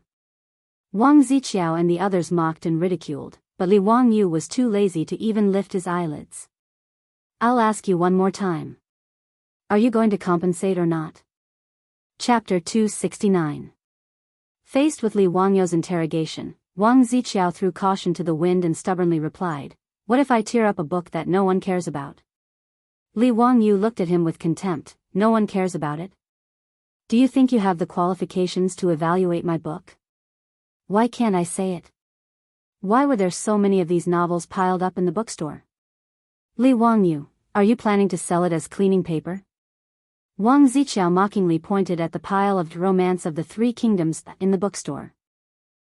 Why don't I take out a copper coin and treat these books that no one cares about as waste paper and sell them all to me? It's also fine to use them to light a fire. Cui Daogu also joined in with a laugh. Lu Xiang and Cui Hong also laughed and nodded repeatedly in agreement.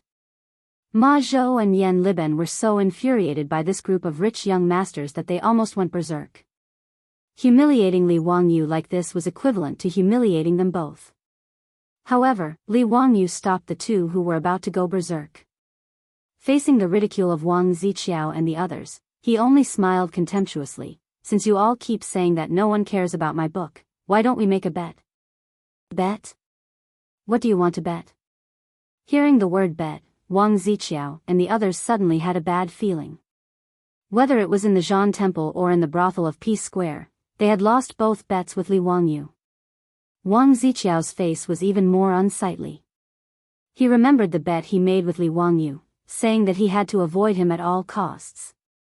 Li Wangyu looked at Wang Ziqiao with deep meaning. Let's bet how many copies of this Romance of the Three Kingdoms can be sold in 10 days.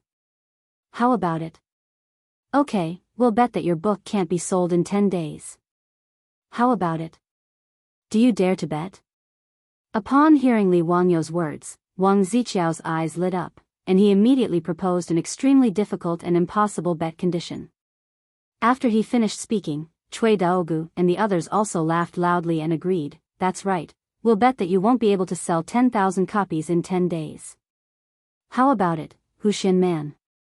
Do you dare to bet?" Ma Zhou couldn't help but panic. How dare you spout such nonsense? How is it possible to sell 10,000 books in 10 days? What does this have to do with us? Didn't Huxian Nan want to bet on the sales of his book? Our conditions are as such. It's up to you whether you want to bet or not. If you don't dare to bet, then we don't have the time to grind our teeth with you. Goodbye. Wang Ziqiao thought that he had caught Li Wangyu's weakness.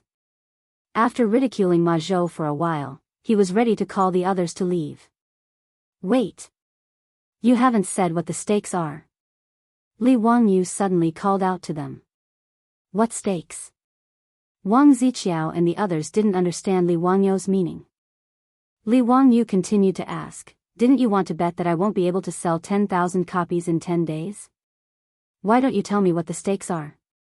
If you sell it, what will you do? That's impossible. Impossible, wouldn't you win even more easily? What, you don't dare to bet with me? Li Wangyu continued to provoke them. Why wouldn't we dare? If you can sell 10,000 copies in 10 days, we'll lose to you, so what if we lose 10,000 gold? Wang Ziqiao blurted out after being provoked by Li Wangyu. Li Wangyu shook his head. 10,000 gold? Huh, can you take it out?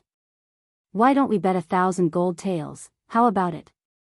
Can a dignified direct descendant of an aristocratic family afford 1,000 gold taels bet? 1,000 gold taels? That's 6,000 copper coins, 6 million gold taels. Wang Ziqiao and the others looked at each other. Although they were direct descendants of aristocratic families, they really couldn't take out such a large sum of money. Their families were rich, but it didn't mean that they had money in their hands. But how could they be willing to back down? Not to mention, in Wang Ziqiao and the others' eyes, it was impossible for them to lose. 10 days was equivalent to 10 days. And to sell 10,000 copies, let alone 10 days, even if it was a year, they wouldn't believe it. After all, the Tang dynasty wasn't the modern era. All the bookstores in Chang and East City added together might not be able to sell 10,000 copies in a year.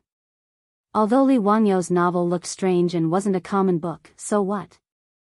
Wuxia man, don't talk nonsense. Do you dare to make a written pledge and set a bet? Wang Ziqiao and the others were sure that they would win, so naturally, they were fearless. Li Wangyu laughed. That's right, lest some people lose the bet and don't admit it. Owner's son, please bring us a pen and paper. This. Wuxia man, do you really want to bet with them? Why don't you just let it go? Why bother fighting based on personal feelings? Owner's son hesitated for a moment, but still tried to persuade him. He didn't want Li Wangyu to lose such a large sum of money just to stand up for him. Even owner's son felt that Li Wangyu couldn't win. 10,000 books were sold in 10 days. This was too inconceivable. To sign such a bet, other than losing 1,000 taels of gold, there was no other possibility. Ma Zhou and Yan Liben were also shocked by Li Wangyou's words.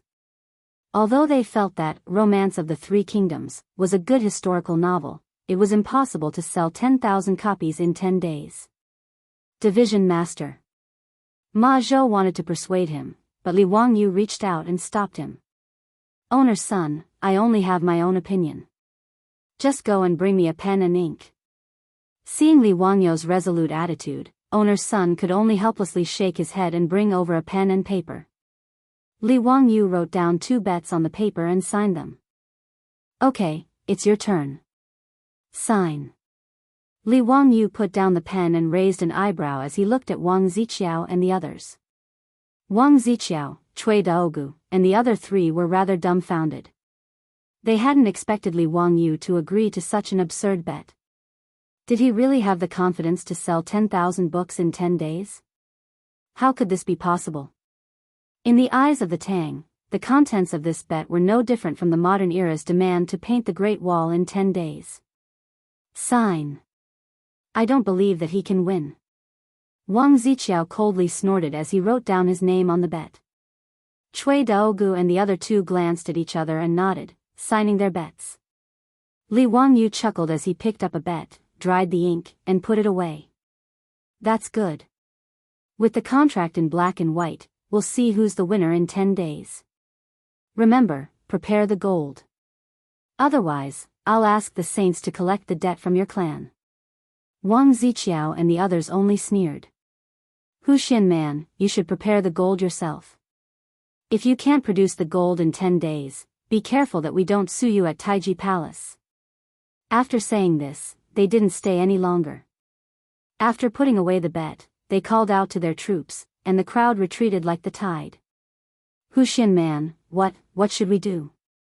Old me, it's all old me's fault for implicating Wuxia man.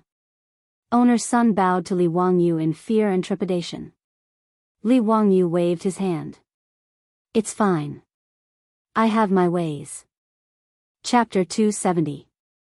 When Li Wangyu made such a bet with Wang Ziqiao and the others, owner's son was the one who was the most frightened. He was worried that Li Wangyu would blame him in the future if he lost the bet. He was also worried that if Li Wangyu won, those young masters would vent their anger on his bookstore.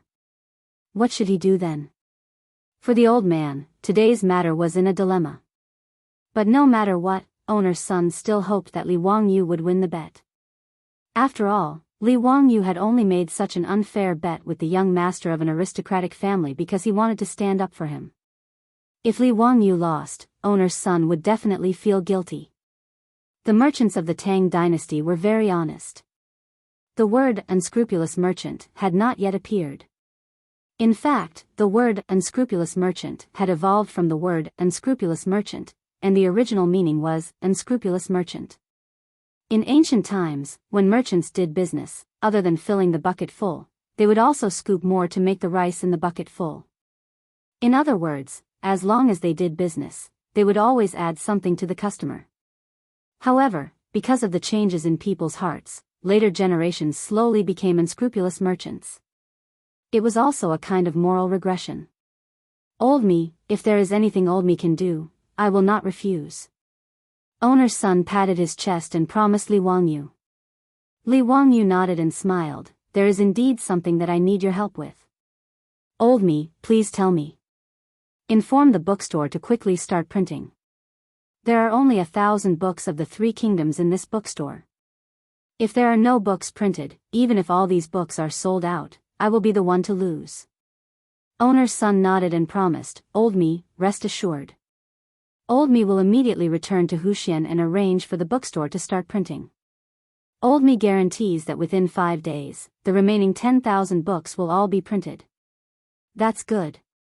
Thank you, owner's son, Li Wangyu continued after thinking for a while. The second volume of the Romance of the Three Kingdoms has already been copied. Tomorrow, I will have someone send it to the bookstore. Owner's son, please have someone start to engrave the plates.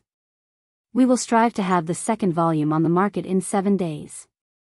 We will still print 10,000 copies. Old me understands. Owner's son was now in the same boat as Li Wangyu. Naturally, he nodded his head and agreed. After leaving the bookstore, Yan Liben and Ma Zhou had a worried look on their faces. Division Commander, how can you agree to the wager of the Wang, Cui, and Lu families? It's really impossible to sell 10,000 books in 10 days. If we lose the bet, will the teacher really have to compensate them with 1,000 taels of gold? Li Wangyu didn't panic at all. He smiled at the two of them and said, What are you afraid of? There's no possibility of losing this bet. Do you think I'm as stupid as those Wangs? Take a closer look at this bet. Are they sure to lose? What? How is that possible?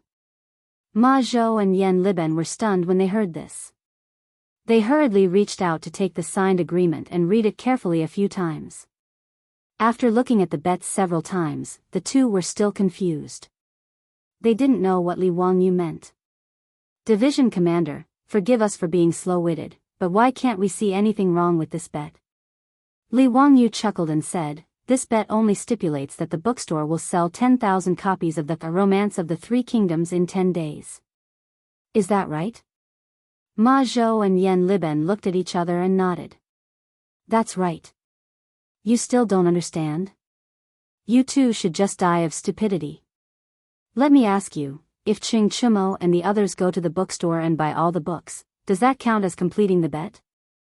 Li Wangyu rolled his eyes at the two disciples. Ah. Ma Zhou and Yan Liben were instantly petrified. Their minds were filled with lightning and thunder, and they were stunned. Can it be like this? How can it be like this? Isn't this cheating? But it seems like it really can be done. Anyway, it's nothing more than selling all 10,000 copies of the Romance of the Three Kingdoms to Ching Chumo and the others. Afterwards, they can hand them over to the bookstore to slowly sell. In this way, Wang Ziqiao and the other aristocratic family disciples would really have to suffer in silence. Anyway, in the bet, there was no stipulation on who to sell these 10,000 copies of the Romance of the Three Kingdoms to. Division Commander, this is a bit. Ma Zhou was thinking about what words to use to describe Li Wangyu's shameless idea, but for a long time, he couldn't find the right words. Li Wangyu stared at him. What? Are you going to let me lose to those disgraceful debauches? Of course not. This disciple naturally hopes that Division Commander will win, but what? Hurry up, I still have to rush back to Dingzhou village. You and Liben can go do your own things. Don't follow me. Li Wangyu didn't pay attention to the two dumbfounded disciples. He called Niu Wu and rode back to Dingzhou village. He was in a hurry to go back. Naturally, he wanted to find his beautiful boss to discuss how to make a marketing plan for the Romance of the Three Kingdoms. Although Li Wangyu and Ma Zhou said that they wanted to trick Wang Ziqiao and the others, in fact, he didn't intend to bully these aristocratic family debauches. It was just a kind of insurance. Li Wangyu didn't want the famous book that he had painstakingly copied to be a pearl covered in dust in the Tang dynasty. That would be a waste of his painstaking efforts. He wanted to make a name for himself, but instead became a joke. That was not what he wanted to see. The Romance of the Three Kingdoms being neglected in the Tang dynasty was something that Li Wangyu didn't expect before, but he didn't lose heart. At least from the performance of Ma Zhou and Yan Liben, the Romance of the Three Kingdoms could still be accepted and liked by the scholars in the Tang dynasty. It was just that the Romance of the Three Kingdoms had not become famous yet, so no one knew about it. Therefore, just like owner's son, who only put the book on the shelves and waited for people to slowly discover the treasure, was definitely not a good way to sell it. He needed to have a good discussion with his beautiful boss about how to make a marketing operation in the Tang dynasty. He needed to let the people of the Tang dynasty understand the great power of advertising and marketing. At the end of the 70s in Wuxia, the first TV advertisement appeared. A product called ginseng osmanthus nourishing wine was advertised several times on the TV stations in Shanghai. The result was that all the stores that sold this medicinal wine in Shanghai were sold out. The product was out of stock. When TV advertisements first appeared in the future, they had such an explosive effect. What kind of effect would advertising and marketing have in the Tang dynasty? Li Wangyu was very much looking forward to it. Li Wangyu didn't believe that with the ability of him and his beautiful boss, they wouldn't be able to make the Romance of the Three Kingdoms set off a storm in the Tang dynasty. If that happened, the two time travelers would be wasted. After returning to the Li family's old residence, Li Wangyu immediately found Su Chongqing. He pulled her into the study, closed the door, and told her everything that had happened today. The two of them discussed in whispers for most of the day in the study. Finally, they decided on a series of advertising and marketing plans. Chapter 271. 5 days later, at the Vermilion Bird Gate in Chang, an imperial city. The Vermilion Bird Gate was the southern gate of the imperial city. It got its name because the vermilion bird of the four symbols represented the south. Outside the gate was the Vermilion Bird Avenue, the central axis of Chang'an. On the busy Vermilion Bird Avenue, carriages and horses shuttled back and forth. The 150-meter-wide Vermilion Bird Avenue had a 50-meter-wide imperial road in the middle. Commoners could cross it, but they were not allowed to walk on it. At 9 in the morning, the court session in the Taiji Palace had just ended. After the court session, the officials had to leave the Taiji Palace through the Sky Gate and head south out of the Vermilion Bird Gate. After that, all the officials returned home to sleep, while those who had to go to the Yamen for the morning roll call went to work. Some of the officials who were familiar with each other were chatting as they walked. Suddenly, they heard the sound of horse hooves coming from the Vermilion Bird Avenue. In Chang'an, horses were not allowed to gallop unless there were special circumstances. The sound of horse hooves naturally attracted the attention of the officials. They all looked up to find the source of the sound. They saw a general wearing a three-pronged purple-gold crown and wearing a beast-shaped armor. He held a halberd and rode a red horse toward the Vermilion Bird Gate. What was going on? The first thought in the minds of all the officials was there going to be another Xuanwu Gate rebellion? 3 years ago, didn't Pai Lupi charge into the Taiji Palace through the Xuanwu Gate with soldiers and force the retired Emperor Li Yuan to abdicate? Was there going to be another Vermilion Bird Gate rebellion today? Outside the Vermilion Bird Gate, the officials who had just left the court were in an uproar. Some of the more timid ones even exclaimed. But soon, the officials realized that something was wrong. The Imperial Army guards outside Vermilion Bird Gate did not even bat an eye at the charging general. It was clear that these Imperial Army soldiers knew what had happened. And there was only one general charging toward the Vermilion Bird Gate. Of course, he was not here to start a rebellion.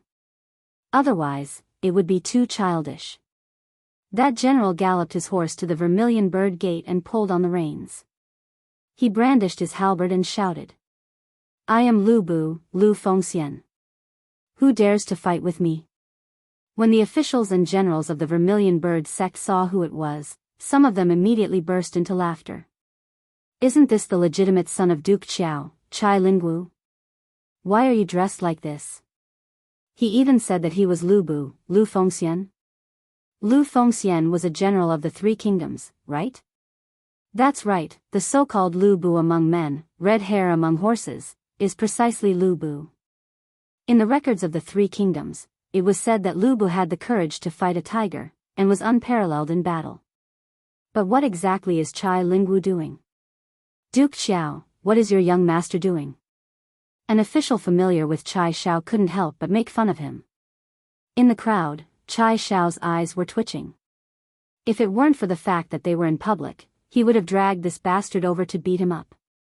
Shameful, truly too shameful.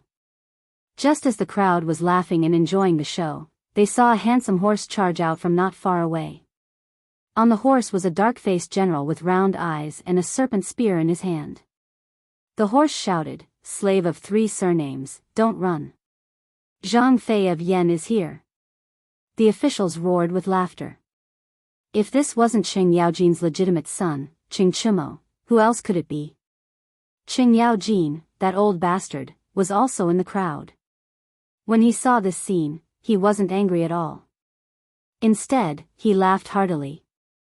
Wahahaha, this scoundrel, this brat is actually playing the role of Zhang Fei of Yen. Why didn't he call me over for such an interesting thing? When we get back to the manor, I'll definitely take care of this unfilial son. Qing Yaojin's words stunned the officials who were watching the show. Isn't your focus a bit off? You actually think this is interesting and want to personally participate. Unconsciously, the officials around Qing Yaojin slowly moved a few steps away from him, afraid that this old bastard would infect them with his insanity.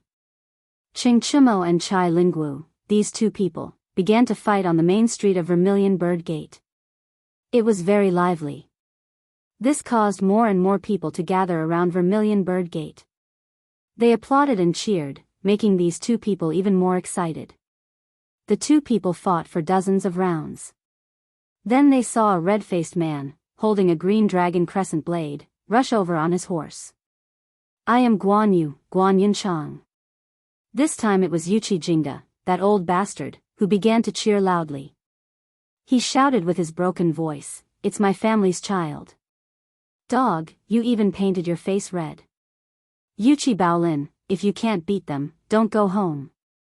His words almost made Yuqi Baolin, who was disguised as Guan Yu, fall off her horse. She calmed herself down and pretended that she didn't hear anything. She raised her blade and attacked Chai Lingwu. The 3 horses fought for 30 rounds. Then they saw another horse rush out from the side. On the horse's back was a white-faced general, holding a double-edged sword. I am Liu Bei, Liu Xuanda. Little Lu Bu, don't hurt my brother. Then he urged his horse forward. The 4 people fought on Vermilion Bird Gate. This time it was Fang Xuanling's turn to be stunned. The old man's temples suddenly throbbed. The one who called himself Liu Bei was his second son, Fang Jun, Fang Yi. Du Ruhui also poked him with his elbow. Brother Xianling, your second son is also very brave. Fang Xianling was choked half to death by his words. He could only pretend that he didn't hear anything. He glared at his son, thinking about how to punish him when he returned home. Qing Chimo, Yuqi Baolin, and Fang Yi surrounded Chai Lingwu and fought. Seeing this, the officials and the common people on Vermilion Bird Gate stared straight at them, cheering louder and louder. No one noticed that on top of Vermilion Bird Gate's imperial city wall, Pai Lupi's figure quietly appeared, watching the 4 people fight with interest. Zio, is this the 3 heroes fight Lu Bu in your book? It is very interesting. Li Wangyu was also beside Pai Lupi. Hearing Pai Lupi's question, he smiled and nodded, Your Majesty, it is the 3 heroes fight Lu Bu. Pai Lupi asked again, A bit interesting. What about the chapter after that? Where did you write it? Has the second volume been printed? The second volume is being engraved and will be finished in 2 days. Once the book is printed, I will immediately send it to your Majesty for inspection. Pai Lupi nodded with satisfaction and continued to look below. Li Wangyu sighed. Damn, such a big shot, reader, I can't afford to provoke him. If I provoke him, it won't be a problem of sending him razor blades. In order to advertise and market his Romance of the Three Kingdoms, Li Wangyu went to the palace a few days ago and presented the first volume of his Romance of the Three Kingdoms to Pai Lupi. Pai Lupi liked Romance of the Three Kingdoms immediately. This historical novel about the Three Kingdoms was very much to his liking. Li Wangyu also took the opportunity to make a series of requests to Pai Lupi, including today's performance outside Vermilion Bird Gate. After receiving Pai Lupi's approval, it was carried out. Outside Vermilion Bird Gate, the performance was still going on. Chapter 272. Outside the gates of Vermilion Bird City, the 4 playboys fought for a long time before Lu Bu was defeated and retreated. The 4 of them left on their horses and the crowd on Vermilion Bird Avenue cheered again. For the people of the Tang dynasty, it was worth it to be able to see such a scene. For the people of Chang and City, the scene just now could make them talk for a long time. The civil and military officials were also discussing with each other, not understanding the meaning of the playboys' actions today. Although Pai Lupi knew that the playboys were imitating the plot of The Three Heroes Battle Lu Bu in the book, he was still suspicious when he saw them leave on their horses. Zio, is this your arrangement? Is it over just like this? Li Wangyu laughed. Your Majesty, keep watching, there's more to come. He had finally convinced Pai Lupi to allow him to hold a marketing event for Romance of the Three Kingdoms, in front of the civil and military officials as well as the people of Chang and City. How could it end so anticlimactically? The performance of the 4 playboys just now was just to warm up the atmosphere and attract the attention of the crowd. After the 4 playboys left on their horses, the crowd thought that there was no more drama to watch and started to talk loudly, discussing the meaning of the scene just now. Some of the scholars who were familiar with history immediately showed off their knowledge and explained who Lu Bu, Zhang Fei, Guan Yu, and Liu Bei were in the Three Kingdoms. Just as the crowd was about to disperse, a few singers in palace attire walked out from the crowd on both sides of Vermilion Bird Avenue with various instruments in their hands. Under the astonished gazes of the crowd, they slowly walked to the center of Vermilion Bird Avenue and faced the gate of Vermilion Bird City. They plucked the instruments in their hands and played pleasant music. The crowd that was just about to disperse immediately stopped. The singers opened their mouths and sang in unison. In the Han Dynasty, the heavens are Huanling, the red sun is about to tilt to the west. The treacherous minister Dong Zhuo deposed the young emperor. Zhang Jide of Yan appeared, holding the snake spear 8 zhang long. Lu Bu struggled to walk, looking at his home mountain from afar, flattering his horse. The song that the singers were singing was the poem from this chapter of the Romance of the Three Kingdoms. Accompanied by the singing, under the astonished gazes of Pai Lupi and the officials, more and more dancers, singers, and musicians walked out from the crowd on both sides of Vermilion Bird Avenue and merged into the group of singers. The chanting grew louder and louder, and the number of people in the group increased as well. Along with the music and singing, the people on the Vermilion Bird Avenue started to dance. This scene left Pai Lupi and the civil and military officials dumbfounded. How could it be done like this? Weren't these people just watching from both sides of Vermilion Bird Avenue? Why did they suddenly walk to the Vermilion Bird Avenue one after another and start singing and dancing? Vermilion Bird Avenue, which was more than 100 meters wide, was now filled with hundreds of people. These singers, dancers, and musicians were all performing the same dance and reciting the same poem. After reciting the poem 3 times, the music suddenly stopped. The people performing on Vermilion Bird Avenue all shouted in unison, the general trend of the world, long united must divide, long divided must unite. Drinking wine and discussing heroes, all in the Romance of the Three Kingdoms. Huxin County's Li Zio's new masterpiece, the historical novel, Romance of the Three Kingdoms, talks about the general trend of the world. Changdong, Dong, and Shi City, all the major bookstores are selling it. After the advertising slogan was shouted, the civil and military officials in front of the Vermilion Bird Gate were almost petrified. The people watching from both sides of the avenue were also completely flabbergasted. Pai Lupi was even more speechless. He glared at Li Wangyu, who was secretly laughing to the side. What kind of nonsense is this? Isn't your shouting a bit too straightforward? What do you take my Vermilion Bird Avenue for? Even the peddlers walking the streets wouldn't shout like this, right? No matter what they thought, after the dancers, singers, and musicians on Vermilion Bird Avenue shouted the advertising slogan 3 times, they suddenly scattered in all directions. Very quickly, they merged into the crowd of onlookers and could no longer be found. Vermilion Bird Avenue once again became empty. Li Wangyu snickered in his heart. Have you seen the flash show of the future?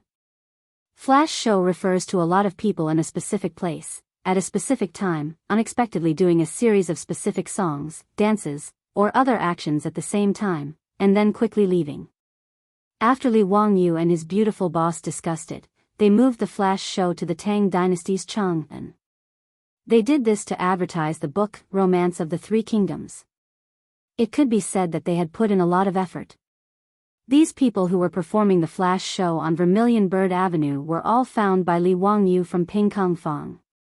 A team of 100 people performed the flash show in less than the time it took to burn a stick of incense, but rehearsed it for a day. For this, Li Wangyu paid everyone the same amount of copper coins. If it wasn't for the fact that he had finally saved up some money, he wouldn't have dared to spend so much money. Li Wangyu originally planned to find an actor to cosplay the 3 heroes battle Lu Bu scene at the beginning. However, when the other playboys heard about this, they immediately snatched this job. In order to compete for these 4 roles, the playboys even broke out into a fierce war. After a bloody battle, Qing Chumo, Chai Lingwu, Fang Yai, and Yuchi Baolin snatched the right to perform.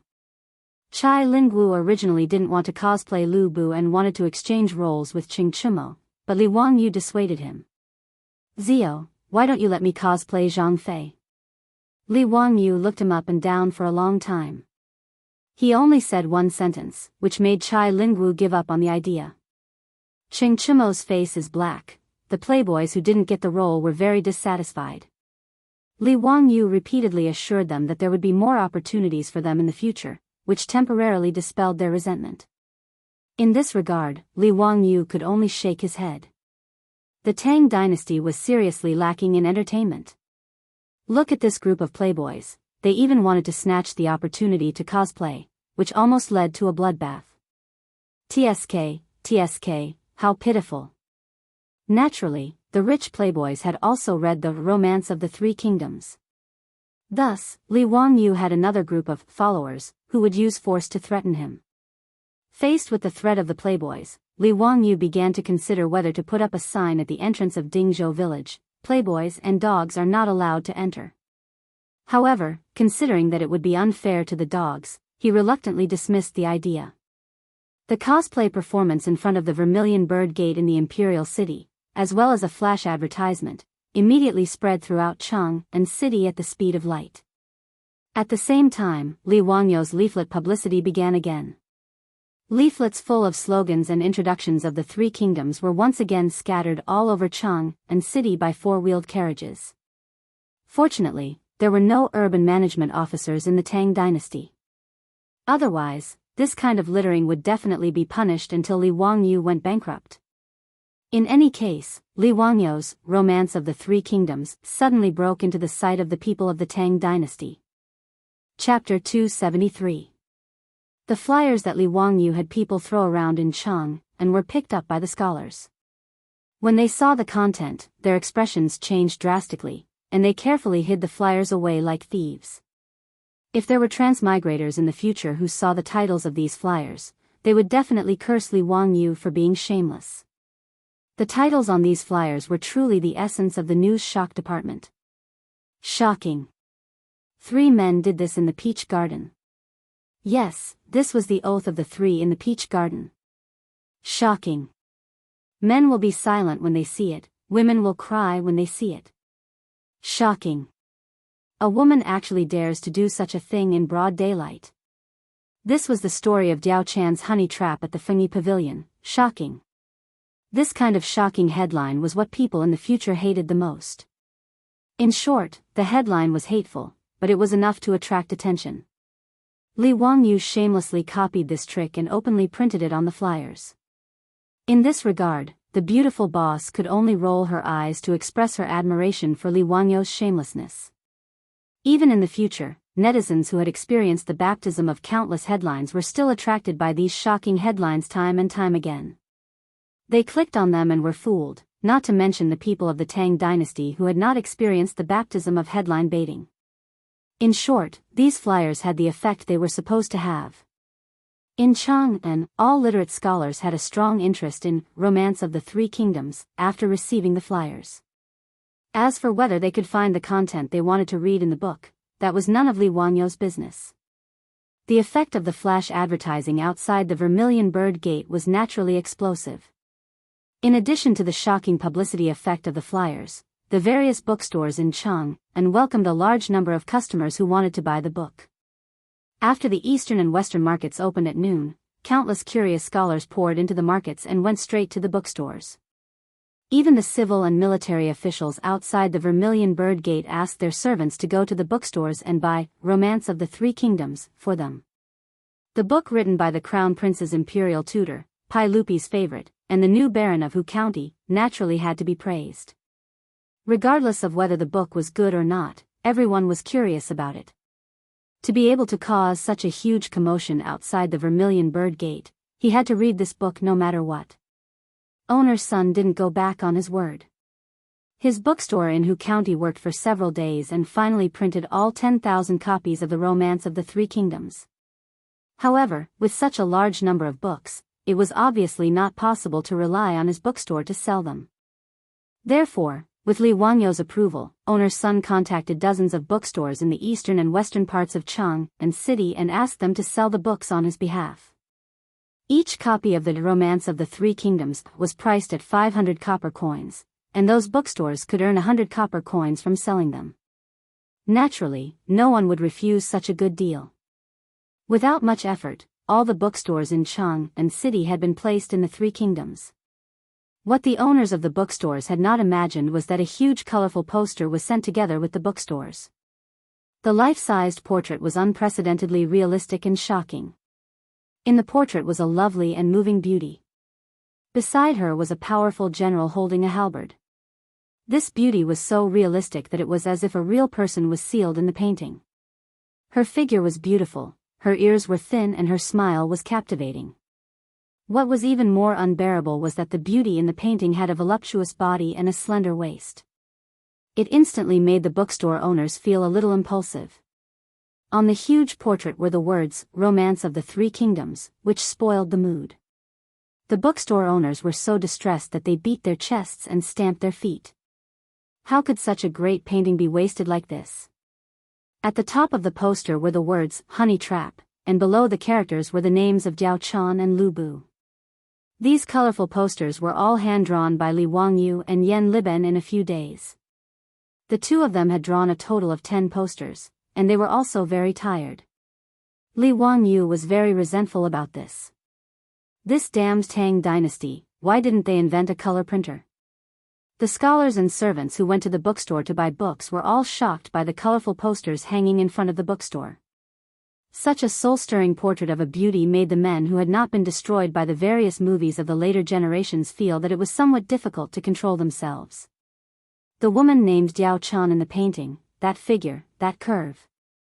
For the scholars of the Tang dynasty, such a realistic colorful beauty was simply a visual bomb. In front of every bookstore with a colorful poster hanging in front of it, there were 3 layers of people inside and 3 layers of people outside. Even those who were illiterate were staring at the colorful poster non-stop. They were even reluctant to blink their eyes. The owners of the bookstores hurriedly sent out their employees to guard the colorful poster to prevent it from being snatched away by others. Many libertines even squeezed to the front and almost stuck their eyes on the poster. They were quickly stopped by the shop assistants. "Hey, what are you doing?" You can't afford to pay for this painting if it's dirty. If you want to look, stay away, don't get so close. No matter how close you get, you won't see anything. What are you smelling? Are you a dog? You can smell something from the painting. Take your dirty hands away. If you reach out again, I'll call the patrolling Wu-ho. No matter how loudly the shop assistants reprimanded them, the libertines were not angry. They only stared at the colorful poster non-stop with an extremely vulgar expression. If Li Wangyu was here, he would have noticed that the expressions on these people's faces when they were looking at the colorful posters were exactly the same as the expressions on the faces of his roommates when they were watching Japanese romantic action movies behind closed doors. As for the scholars, they were still considered reserved. After staring at the poster for a while, they silently said, "See no evil," in their hearts. Then, they squeezed into the bookstores and asked to buy the Romance of the Three Kingdoms, written by Hu Xinnan. The thick Romance of the Three Kingdoms was actually sold for only 500 coins. Such a cheap price surprised many of the scholars. Some impatient ones, after paying the money, began to flip through the book in the bookstore. The opening poem, Riverside Immortal, attracted the praise of the scholars. Hu Xinnan, Li Wangyu, was still so talented. This poem described the rise and fall of history and the vicissitudes of life. As they continued to read, these scholars were fascinated.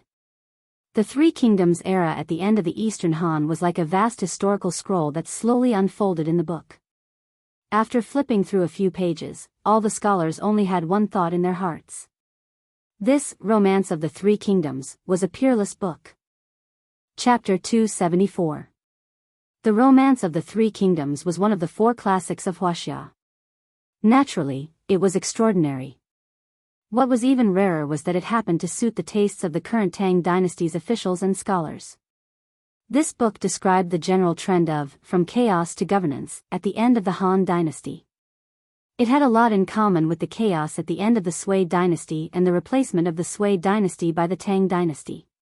After the chaos at the end of the Sui dynasty, the people's thoughts were settled. The Romance of the Three Kingdoms also met the psychological needs of the scholars of the Tang dynasty. In the words of later generations, the immersion was extremely strong. Those scholars who read the Three Kingdoms in the bookstore could not help but be surprised to find that this novel was bright and smooth. It was both elegant and popular. Moreover, there was a deep meaning in the words. As the saying goes, understanding the world is knowledge, and practicing human relationships is literature. Every paragraph in the book was full of wisdom and the essence of Wuxia's traditional culture. Good book. A rare good book. This was the unanimous thought in the minds of all the scholars who read the Three Kingdoms. Such a good book should be poured into a cup of good wine and read carefully while drinking. That was a kind of enjoyment. Or perhaps he could boil a pot of fragrant tea and have a beautiful woman to accompany him. Then, he could savor this wonderful book. As the saying goes, the earth stove, the tea cauldron, and the fire is alive. Where can the joy of reading be found? Several plum blossoms, the heart of the world. In short, the scholars who read the Three Kingdoms all opened their wallets and bought the book. Even if there were scholars who were poor and did not have enough money, they still shamelessly borrowed copper coins from their companions and bought a book. In the two cities of Jianghu, more than a dozen bookstores were like this.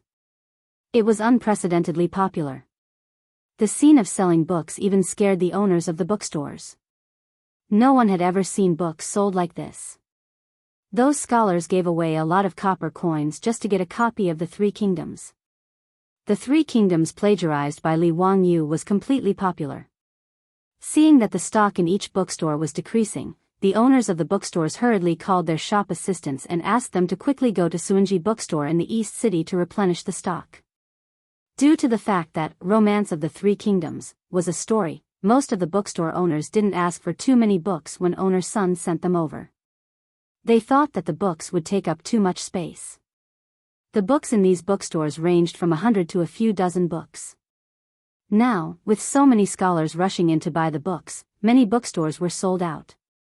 The owners of these bookstores were already starting to regret not leaving behind more copper coins when owner's son came to sell his goods. After all, these were all copper coins.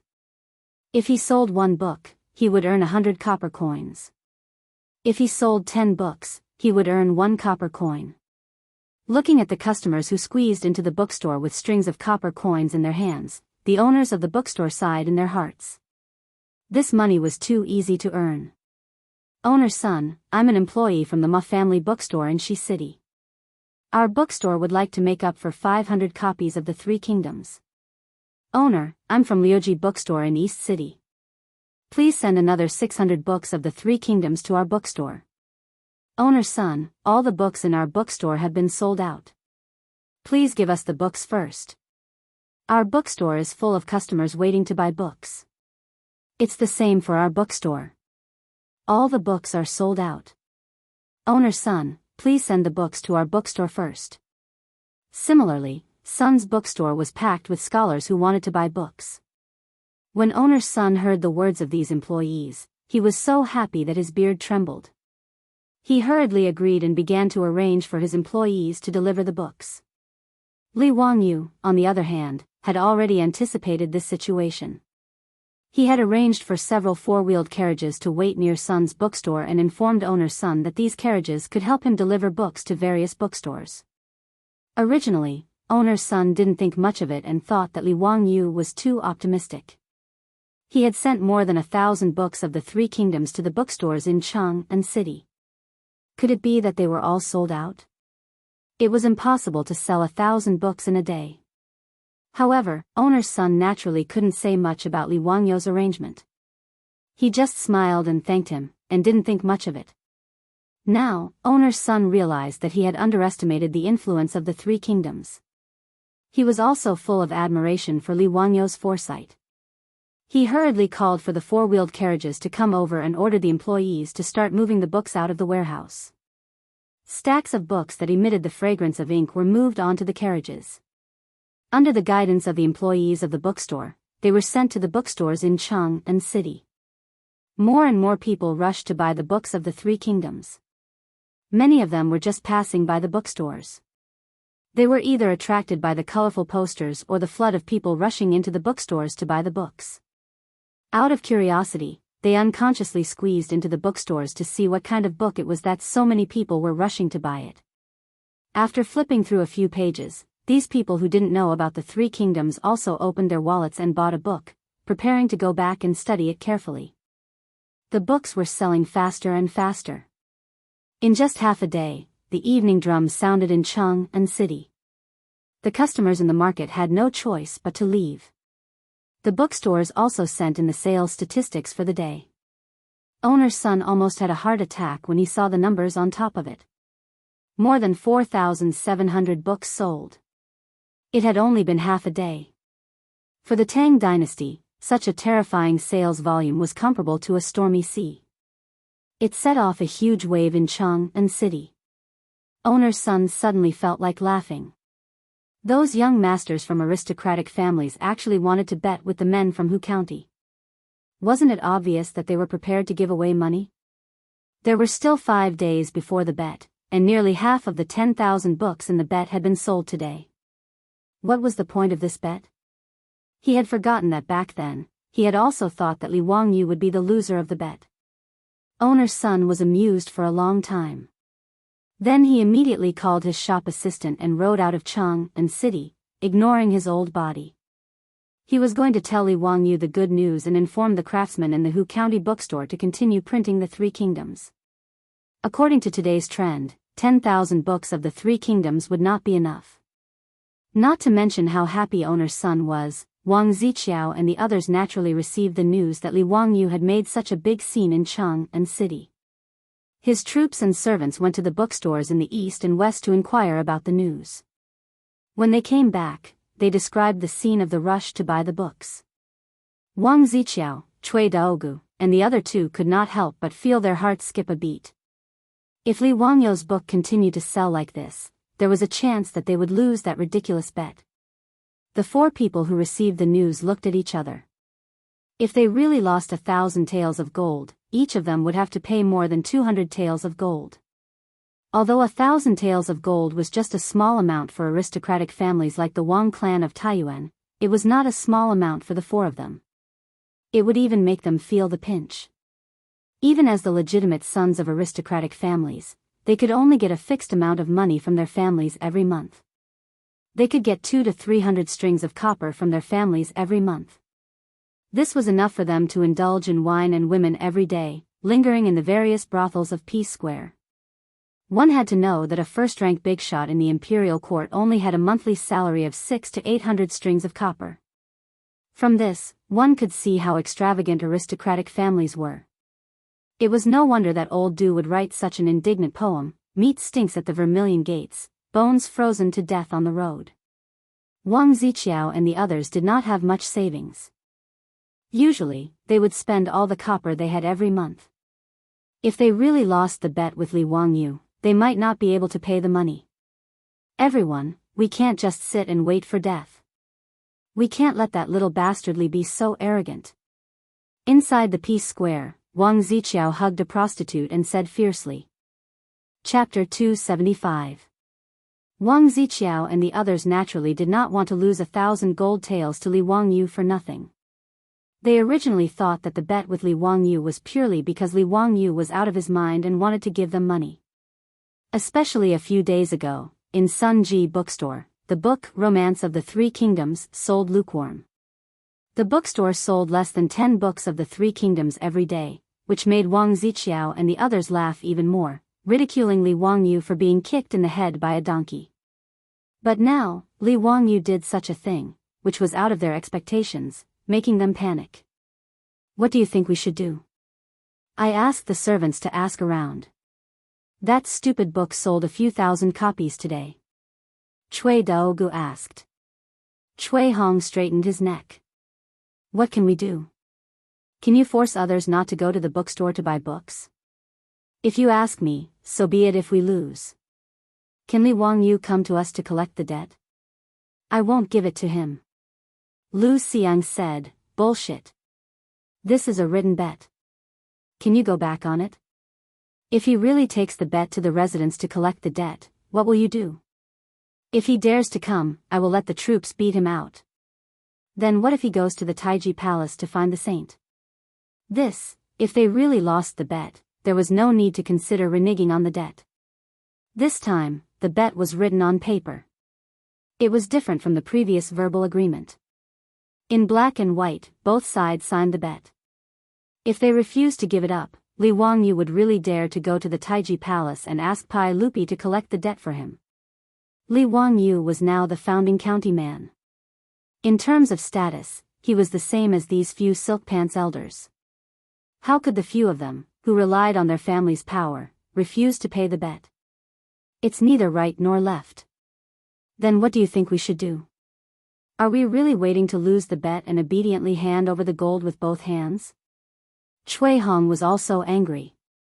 His words left Wang Ziqiao and the other two speechless for a while, not knowing what to do. Wang Ziqiao suddenly drove away all the prostitutes and singers around him. He lowered his voice and said to the three of them, "I have an idea, but I don't know if you dare to do it." "What idea? Let's hear it. Come closer, my teachings are not to be passed on to 6 ears." Cui Daogu and the other two hurriedly came over. After hearing Prince Qiao's words, the three of them were speechless. "Brother Ziqiao, this method is extremely risky. What if?" Cui Daogu was a bit hesitant. 200 taels of gold was actually not much. Taking a risk for this bit of gold was not worth it. Lu Xiang also shook his head. "That's right. At most, you'll lose 200 taels of gold. It's not worth it, right?" However, Cui Hong supported Wang Ziqiao's idea. "I think it's fine. If we really lose, it's not just a trivial matter of 1,000 taels of gold. What we lose is the face of our family."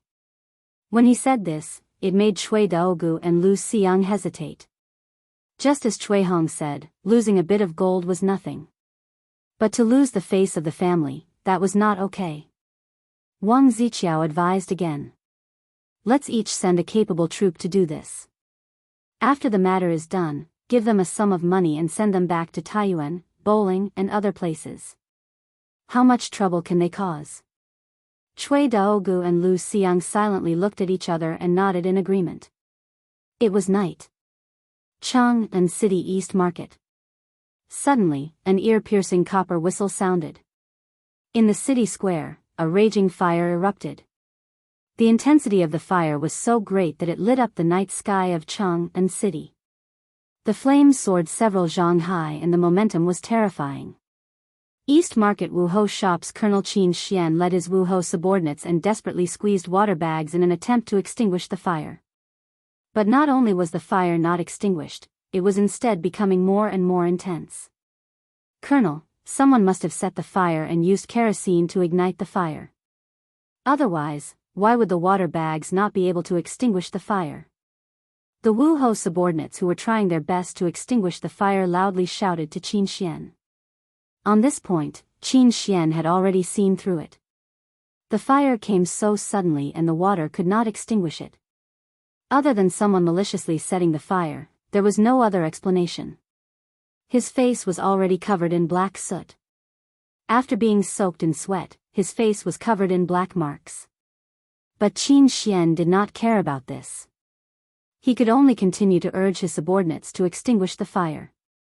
At the same time, he ordered the Wuhou subordinates to push down the shops on both sides of the fire to create an isolation zone to prevent the fire from spreading. Motherf **Ker, it's really strange. Which shop is on fire? What kind of business is it doing?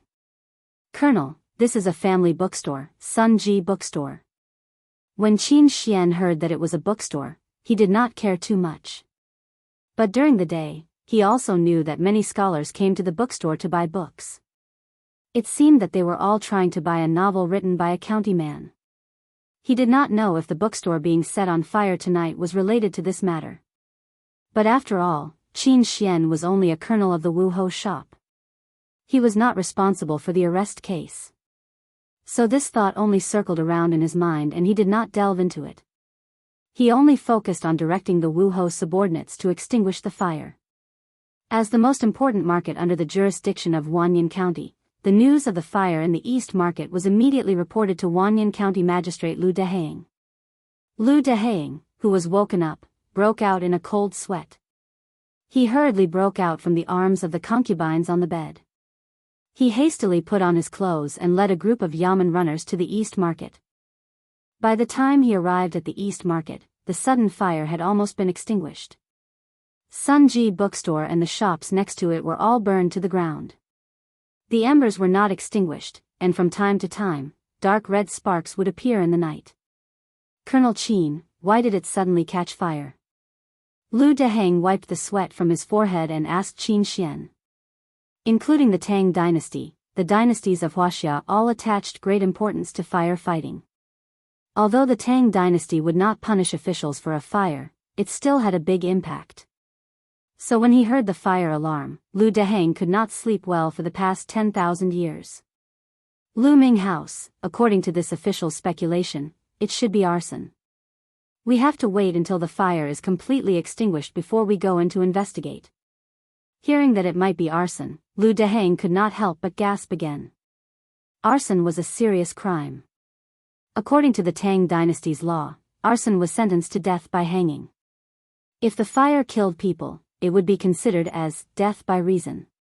Moreover, arson was one of the 10 evils. It was an unforgivable crime. If it was really an arson case, he would have a headache as the Wanyan County magistrate. He would have to urge the yamen runners to investigate the case. Just thinking about it was troublesome. If it could not be solved, he would have to report the case to the Ministry of Justice and the Supreme Court. That would be even more troublesome. Lu Dehang sighed and could only secretly pray that Qin Xian's judgment was wrong. But when the fire was completely extinguished, the Marquis of the Marquis shop and the yamen runners entered the fire to investigate. Then, bad news came. Not only was it confirmed that the fire was arson, but the charred remains of a human were also found in the fire. Chapter 276. During the Sui and Tang dynasties, the yamen did not have a coroner who specialized in autopsies. During the Sui and Tang dynasties, a coroner was someone who worked in the funeral industry. Due to the fact that examining a corpse was a menial and arduous task, the government would usually send a coroner who was in charge of funeral work to examine the corpse. It was not until the Song dynasty that coroner became official servants in the yamen. They were equivalent to the forensic doctors of later generations. After the coroner who was summoned by the Wanyan County Yamen examined the corpse found in the fire, he concluded that the corpse was burnt by a weapon. Hearing this report, Lu Dehang felt a toothache. Now, not only was there an arson case, there was also a murder case. This was a huge case. After dawn, the Yamen runners of Wanyan County found owner's son in Hu County and brought him to the Wanyan County Yamen for questioning. Owner's son almost fainted when he learned that his bookstore had been burned to ruins last night and that someone had died. After owner's son identified the remaining belongings and clothes on the charred corpse, he confirmed that it was the shop assistant who had been keeping watch in the bookstore last night.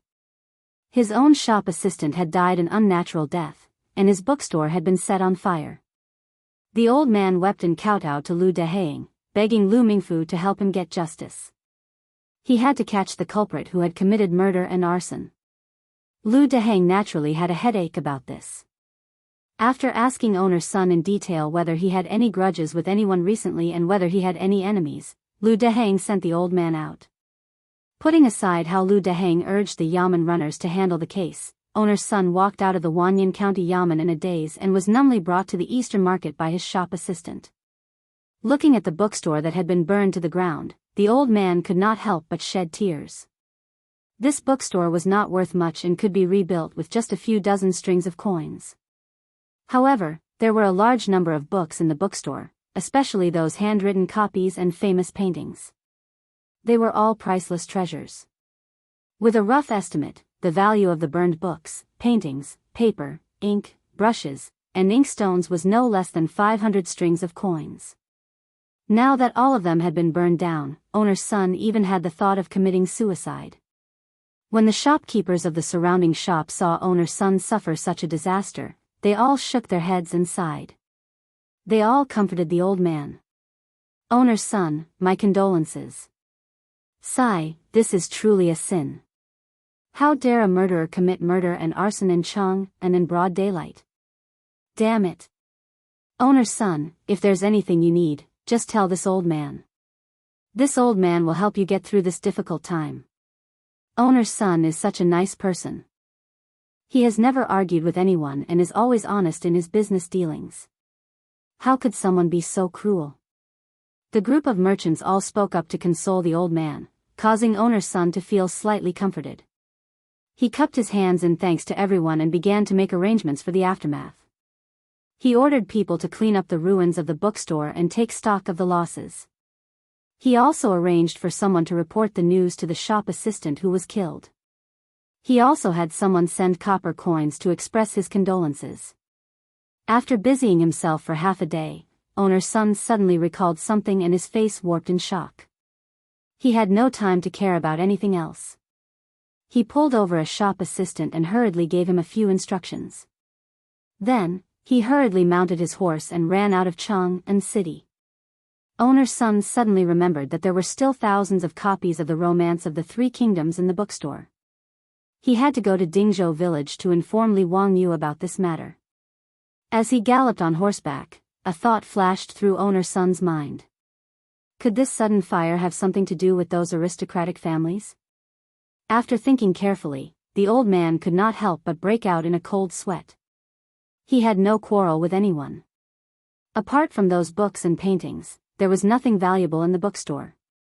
If it was for money, there were many shops in the Eastern Market that dealt in gold and jewelry. There were plenty of valuable things. How could a thief commit murder and arson just to steal books? Owner's son did not think that there were any enemies that would be so fierce, except for some minor conflicts with the legitimate sons of the aristocratic families such as the Wang clan of Taiyuan and the Chui clan of Bowling. Thinking deeper, owner's son felt even more frightened and his heart raced. He thought of the bet that Li Wangyu had made with those young masters of the aristocratic families. He had promised to sell 10,000 copies of the Three Kingdoms in 10 days. But now, all the books in his bookstore had been burned to ashes. Owner's son did not dare to continue thinking about it. This was not something that a merchant like him could participate in. The old man whipped the horse twice more and sped up towards Dingzhou village. Li Wangyu had just woken up and received such bad news. He could not help but be shocked. He exchanged glances with his beautiful superior and could tell what the other was thinking from their eyes. If this matter had nothing to do with the aristocratic families, Li Wangyu dared to wring his head off and give it to the aristocratic families to kick as a ball. Yesterday, he had just created a sensation in Chang and city and made the romance of the three kingdoms sell like hotcakes. But in the middle of the night, someone had sneaked into Sun's bookstore to commit murder and arson. This was definitely not a coincidence.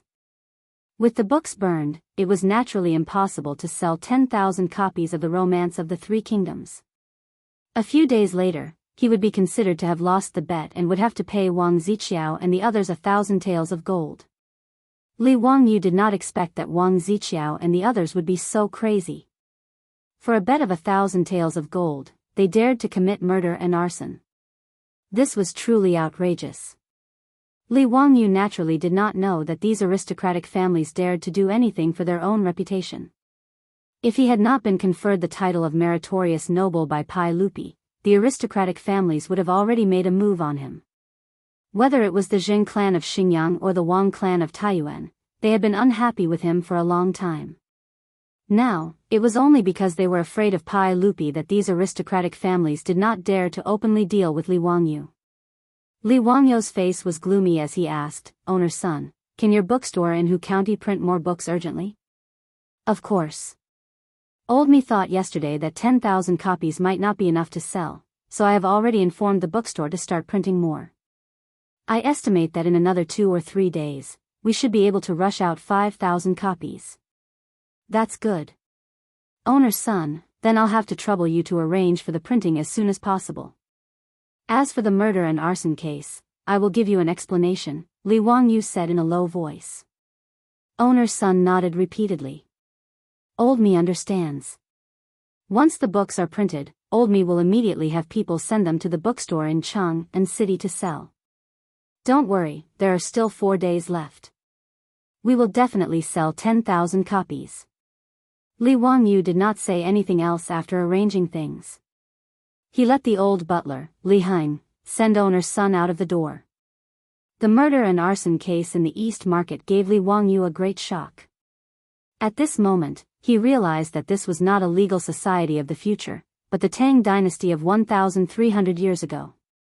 If one did not have enough power to protect himself and his family, he would probably be eaten up until not even his bones were left. Just a few legitimate sons of the aristocratic families dared to commit murder and arson in Chang and city. In this world, was there anything that they did not dare to do? Those who steal will be punished, and those who steal the country will become feudal lords. Only the feudal lords will be benevolent and righteous. The so-called benevolence and righteousness of these aristocratic families was indeed hypocritical. After a brief discussion with Su Chongqing, Li Wangyu called for Niu Wu. The two of them rode on horses and rushed to Chang and city. Chapter 277. Li Wangyu naturally went to Chang and to complain. Although he had the title of a county baron, he had no power or influence. Other than complaining to Pai Lupi, he had no other choice. Li Wangyu was just a white-collar worker who graduated from a second-tier university in the future. He did not know how to solve cases, nor was he as intelligent as Zhuge Liang. If he was bullied, complaining to his parents was his only choice. Fortunately, his current parent was also powerful enough. No matter what, Li Er was still his uncle who hadn't gone beyond 5 generations. Li Wangyu naturally would not be pretentious. He wanted to take responsibility for everything. When it was time to cry, he would not be stingy. In the legislative hall of Taiji Palace, Pai Lupi summoned Li Wangyu as usual. "Zio, why did you come to the palace again today? Is something the matter?" Pai Lupi asked with a smile. Li Wangyu would not come to Chang, and if he had nothing to do, let alone to Taiji Palace. Pai Lupi was very clear about this. His nephew was good at everything, except that he was too tired. If he had nothing to do, he would definitely hide in Dingzhou village and live a carefree life. Yesterday, Li Wangyu had just entered Taiji Palace and created such a good show. Pai Lupi was very satisfied, but he did not know why he had come to the palace today. Li Wangyu's face was full of misery. Uncle, I came to the palace today to ask you to save my life. What happened? Pai Lupi asked, puzzled. Li Wangyu took out the contract he had signed with Wang Ziqiao and the others, and handed it to Pai Lupi with both hands. Uncle, a few days ago, I had some conflicts with the legitimate sons of Taiji Wang clan, Bowling Chui clan, and a few other aristocratic families. Feeling indignant, I made a bet with them. I bet that I could sell 10,000 copies of the Romance of the Three Kingdoms within 10 days. Pai Lupi looked at the bet and motioned for Li Wangyu to continue. Yesterday, after my promotion, the bookstores in Jianghu sold more than 4,000 books of the Three Kingdoms. This little nephew was about to win the bet, but who would have thought that last night, the bookstore that helped this little nephew sell books was set on fire and all the books turned to ashes. When Pai Lupi heard this, his expression slowly turned grim. Li Wangyu sighed and continued, if it was only the books that were burned, it would be fine. But the key point is that even the clerk who was on night duty in the bookstore was killed. This is really... At this moment, Li Wangyu's acting skills were off the charts. He was just short of wiping his eyes with an onion. Uncle, I don't expect to win any bets. I just hope that Uncle can help me talk to this aristocratic family and cancel the bet. Sigh, with my small arms and legs, I really don't dare to get involved with such a vicious person. His words were very pitiful, but Pai Lupi understood the meaning of his words very clearly. He was insisting that the aristocratic family had committed murder and arson in order to win the bet. Pai Lupi glared at him with a gloomy face. He waved his hand to summon an attendant, have the 100 Horsemen Department investigate what exactly happened in the East Market. Not long after, the attendant in charge of palace affairs from the 100 Horsemen Department entered the legislative hall and reported to Pai Lupi. Reporting to everyone, the 100 Horsemen Department has already investigated. Last night, at 1:00 in the East Market, Sun Ji bookstore caught fire. The clerk who died was also stabbed to death with a blade and then abandoned in the fire. Pai Lupi coldly asked, did you find out who did it? We're still investigating, but after the 100 Horsemen Department examined the corpse, they confirmed that the method of murder was the method of an old soldier in the army. The clerk who was killed should have been in his sleep. His mouth and nose were covered, and then a blade was used to stab his heart. The blade was inserted between the bones, and he died on the spot. The method was very skillful. This is definitely not something that a thief can do. After the curfew last night, did the patrolling Wuho ask about it? Did you find anything strange? Pai Lupi asked again. In Jianghu City, there was a curfew after nightfall.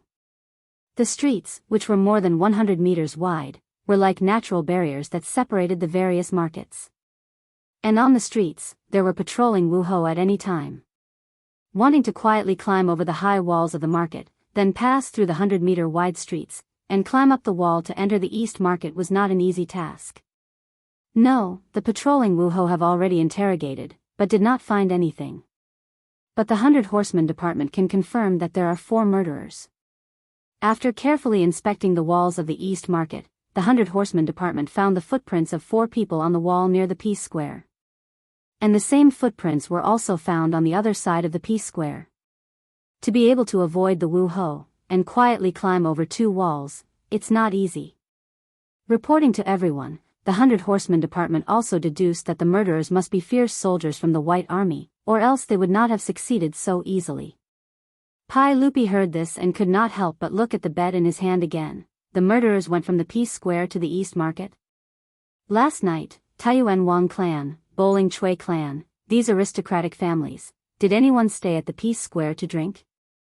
Taiyuan Wang clan's Wang Ziqiao, Qinghe Chui clan's Chui Daogu, Bowling Chui clan's Chui Hong, Fanyang Lu clan's Lu Xiyang, these 4 people stayed at the Peace Square last night. Pai Lupi sneered, humph, 4 murderers committed murder, and the 4 of them were drinking at the Peace Square. Ah, what a coincidence. Order the 100 Horsemen Department to continue investigating, especially the troops around these 4 people, find out what their identities are. Yes. The eunuch of the 100 Horsemen department responded and immediately left to arrange the investigation. Li Wangyu also heard the conversation between the two clearly. After the eunuch left, he immediately looked at Pai Lupi with a pitiful expression. Uncle, you have to give your nephew justice.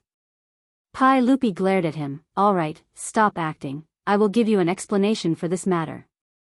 5 surnames and 7 looks, as expected, arrogant and despotic. Hearing Pai Lupi say this, Li Wangyu naturally stopped acting. He came to complain, and now that he had achieved his goal, he naturally did not want to continue acting. Li Wangyu said with a mischievous smile, Uncle, I made a bet with them, if they want to renege on the debt, you have to help me collect the debt. Stinking brat, scram. You want me to help you collect the debt, only you can think of something like that. Pai Lupi laughed and scolded. Hee, how about I give you half?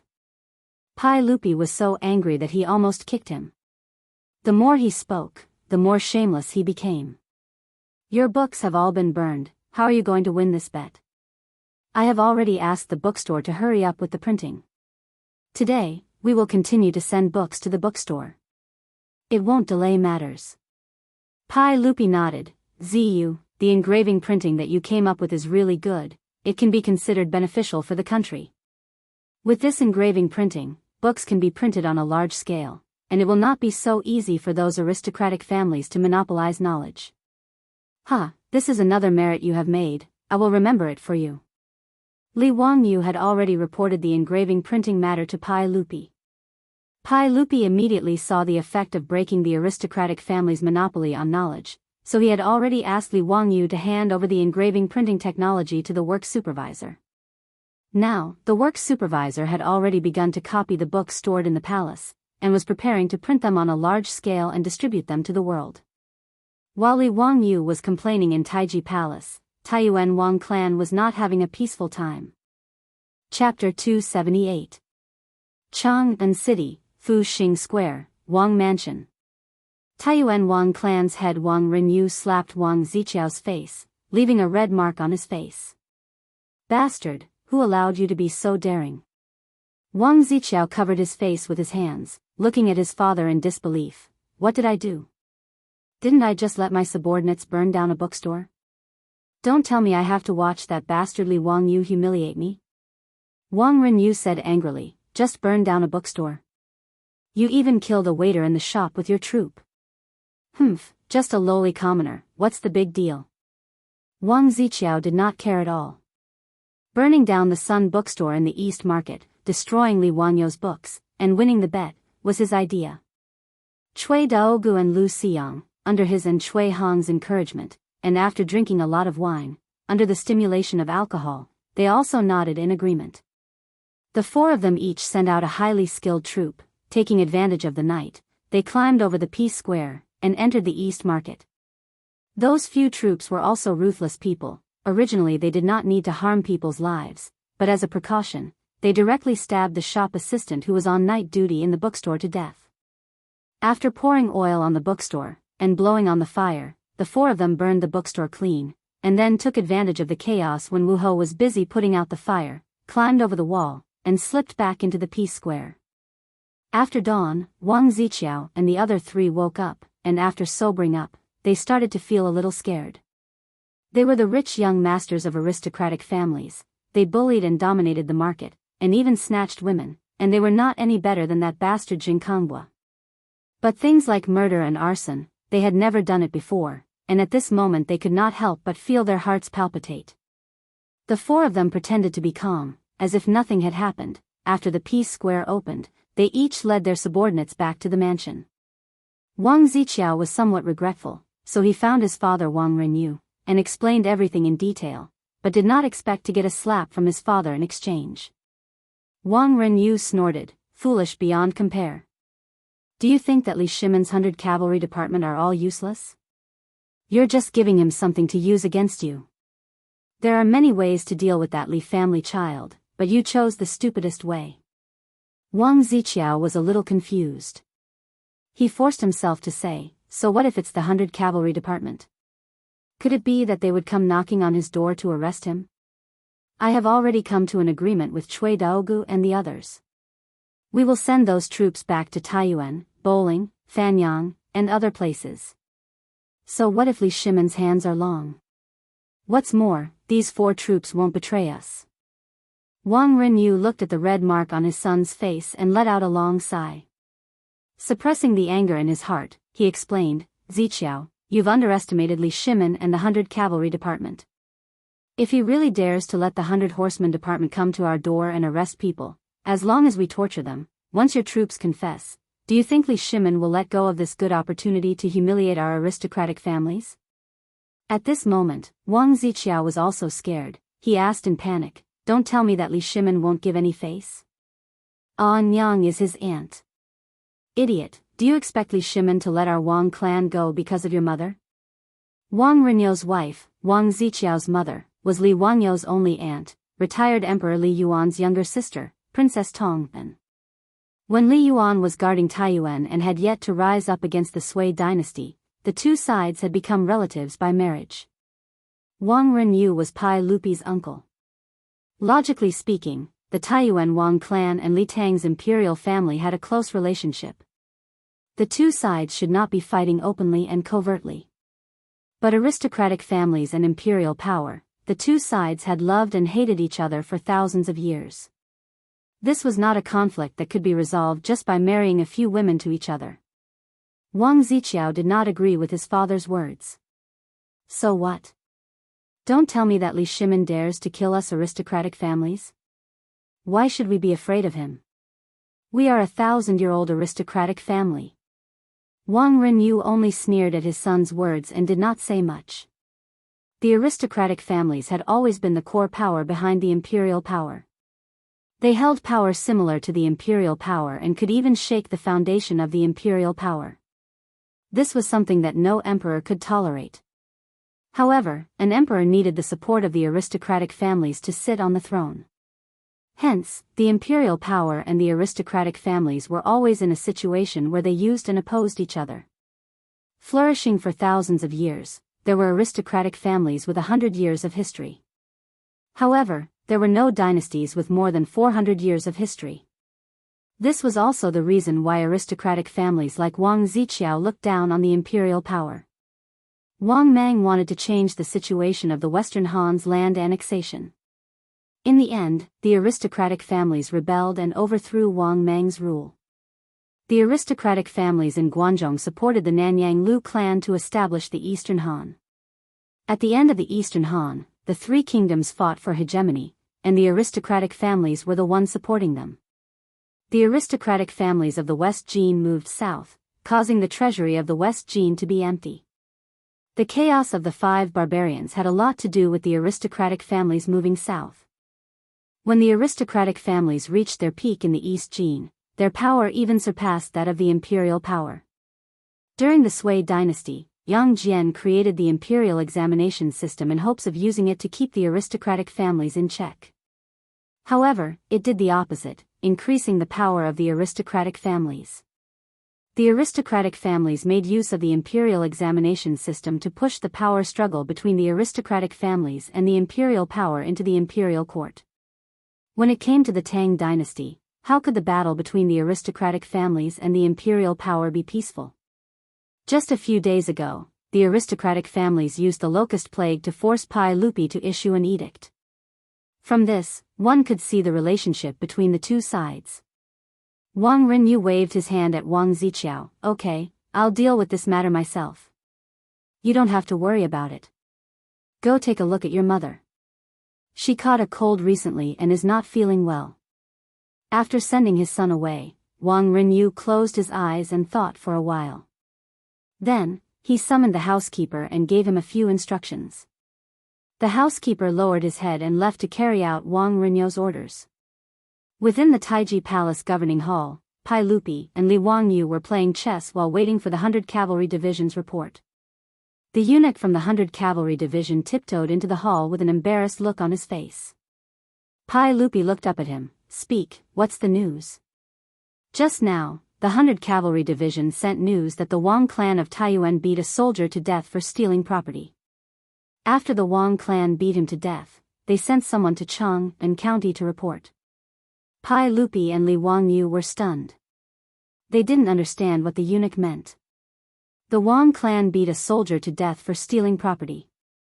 Was this news worth telling to Pai Lupi? Before Pai Lupi could ask, the eunuch continued, the Chui clan of Bowling, the Chui clan of Qinghe, and the Lu clan of Fanyang all beat a soldier to death for different crimes. They have all gone to Chang and County and Wanyan County to report. As soon as he finished speaking, Pai Lupi immediately understood what was going on. In a fit of rage, Pai Lupi slapped the table in front of him and swept the chessboards on the table to the ground. These bastards! How dare they! Li Wangyu also realized what was going on. This was AF** king murder to silence them. The aristocratic families were so cruel. Chapter 279. The troops were not the property of the master, and their status was higher than that of the servants. However, if the troops made mistakes and were punished by the master, even if they were accidentally beaten to death, they would not be punished. The law of the Tang dynasty stipulated, if the master beat the troops to death, he committed murder, but he was punished to death or negligent homicide, he was not guilty. That was to say, if the troops of the Taiyuan Wang clan, the Bowling Chui clan, the Qinghe Chui clan, and the Fanyang Lu clan were charged with violating the law due to negligence, they would not have to bear any responsibility after being punished to death. They only needed to report to the county government. The 100 Cavalry Department had just found out that there were 4 people who committed the crime in the East City, and was investigating the troops of the 4 sons of the 4 families. Then, there was news that the troops of the 4 families were beaten to death because of mistakes. Even a fool could understand what had happened.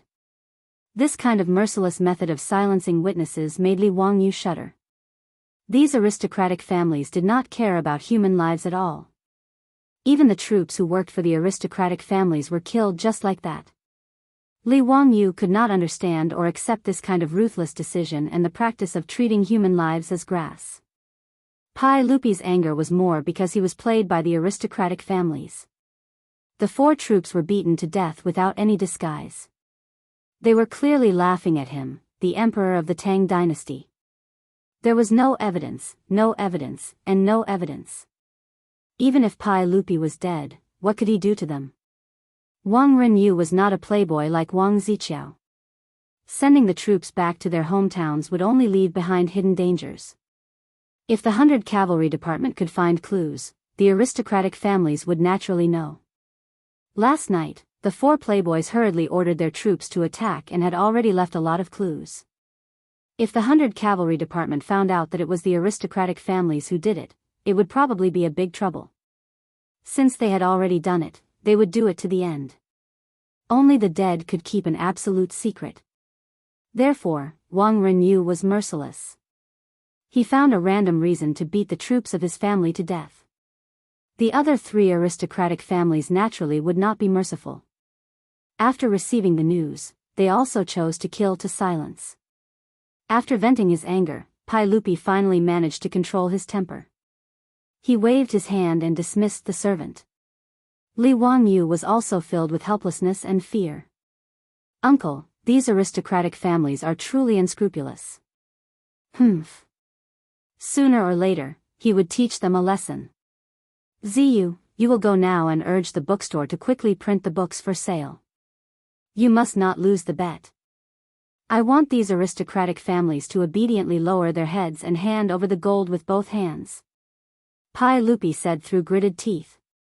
To Pai Lupi, the bet between Li Wangyu and the hedonistic sons of the aristocratic families was no longer just about Li Wangyu. He wanted Li Wangyu to win the bet and humiliate these aristocratic families. This bet that seemed like a joke had turned into a battle between Pai Lupi and the aristocratic families. If Li Wangyu lost, then he, Pai Lupi, as the emperor, would lose even more face. As the emperor of the Tang dynasty, he could not protect Li Wangyu and let the aristocratic families kill him in Chang and city. This was simply a slap to Pai Lupi's face. Li Wangyu nodded and asked worriedly, Uncle, those aristocratic families won't continue to use any tricks, right? They won't do anything to me, right? These aristocratic families were unscrupulous in their actions. They really made him, a white-collar worker of the future, feel a little scared. Which normal person would not be scared? He was not a ruthless person who was used to murder and arson. He was just a white-collar worker. The most exciting thing he had experienced was a gang fight when he was in school. But now, 5 lives had already told him that this was the Tang dynasty. Pai Lupi glared at him. Why are you so timid? I will let the cavalry department protect you secretly. You don't need to worry, Ziyu. Li Wangyu was speechless. What do you mean I'm timid? I'm not afraid even if you want to protect me with all the palace guards. But he only had the Niu brothers as guards at home. His own safety was one thing. If they really pushed him too far, he could fight them to the death. But what about his beautiful boss and Aphrodite? No matter who it was, if they were really harmed by those aristocratic families because of him, even if he made explosives and sent them all to the Western Paradise, what could he do? So Li Wangyu had to first ensure the safety of himself and his family. There's also Dingzhou village. Uncle, you have to let people protect it for me. That's my fief. Okay. Pai Lupi nodded in agreement. Since Pai Lupi said that he would let the cavalry department protect him in Dingzhou village, Li Wangyu was slightly relieved. He was ready to go all out and fight with those aristocratic families. After leaving Taiji Palace, Li Wangyu rode with Niu Wu to Hu County. He wanted to hurry owner's son to print the books as soon as possible. Owner's son didn't waste any time. In half a day, he had the bookstore urgently print several hundred copies of the Three Kingdoms. After checking them, Li Wangyu arranged for a 4-wheeled carriage to transport all these books to the bookstores in the east and west of Chang and city for sale. However, what Li Wangyu and owner's son didn't expect was that these books were all returned to the bookstores in Chang and city after being shipped to them. Even the copies of the Romance of the Three Kingdoms that hadn't been sold out yesterday were all returned. Overnight, these bookstores all refused to sell the Three Kingdoms and cut off their cooperation with owner Sunday.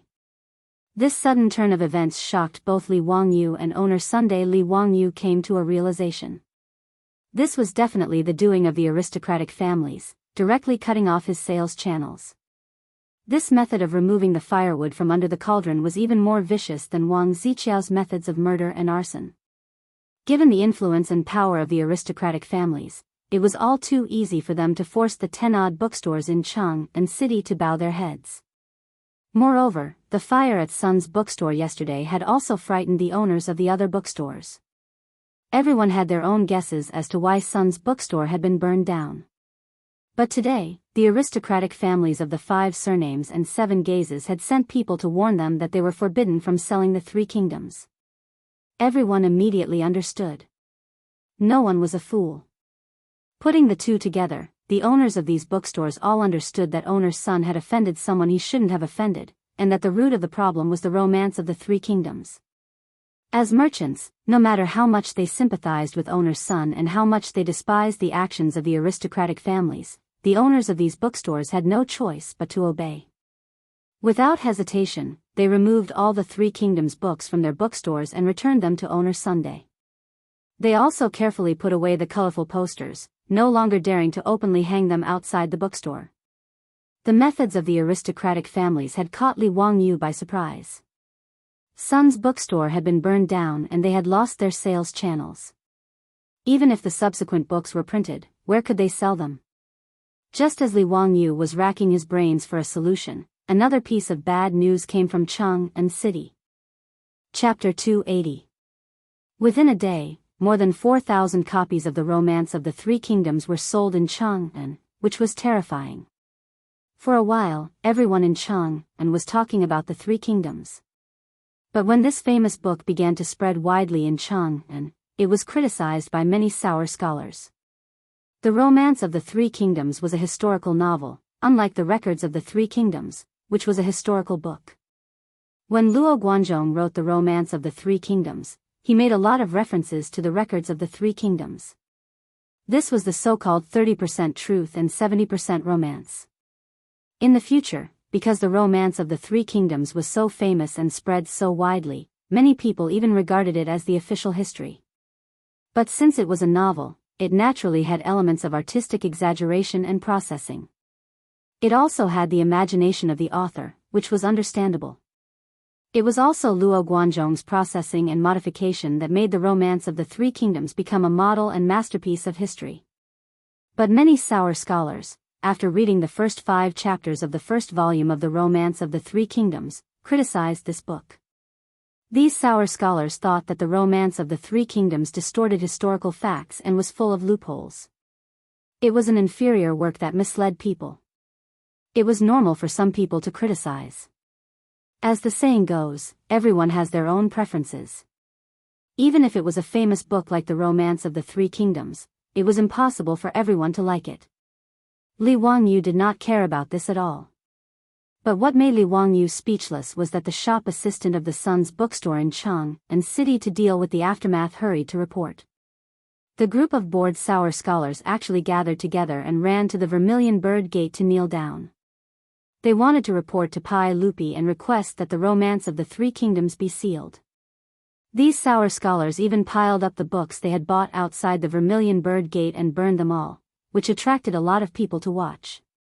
Li Wangyu was so angry that he almost cursed out loud. These sour scholars, are they bored? I'm copying a novel, what does it have to do with you? Bad news came one after another. In Chang'an, undercurrents began to surge again in various markets.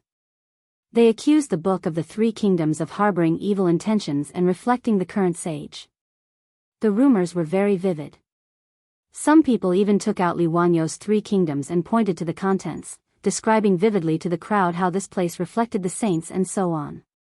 Li Wangyu was even more speechless when he heard these rumors. Was the Tang dynasty also trying to set up a literary prison? He really wanted to ask Luo Guanzhong if he had such thoughts when he was writing the book. Li Wangyu was so angry that he laughed. He thought of a certain college entrance examination in his previous life. The author of the article described something about food. He wrote about a fish, but there was a strange light in its eyes. The question asked, what does this strange light mean? Then, the author was dumbfounded. What can I do? I'm also in despair. I don't have any ideas at all. Without the standard answer, how would I know what I wanted to express? Right now, Li Wangyu was in such a state of confusion, yet there was still someone who could decipher that he was reflecting Li Er from the Romance of the Three Kingdoms. This was really King insane. Fortunately, there was no literary prison in the Tang dynasty, so Li Wangyu was not too worried. In the history of Wuxia, the Tang dynasty's open-mindedness and magnanimity were admired by the world. Du Fu, Bai Ji, and the other big shots often scolded the royal family and the imperial court in their poems, but nothing happened. At most, they were not liked. In the Tang dynasty, there might be people who were dismissed and demoted because of poems and essays, but there were definitely no bloody cases like the Ming and Qing dynasties. The literary prison was a nightmare for the literati in the Ming and Qing dynasties, especially the Qing dynasty's literary prison. During the Yongjing period, because the incantation of the Baiyun Temple's old Taoist, "Heaven and earth listen to me, ghosts and gods are under my command," Yongjing was furious and the old Taoist was immediately beheaded.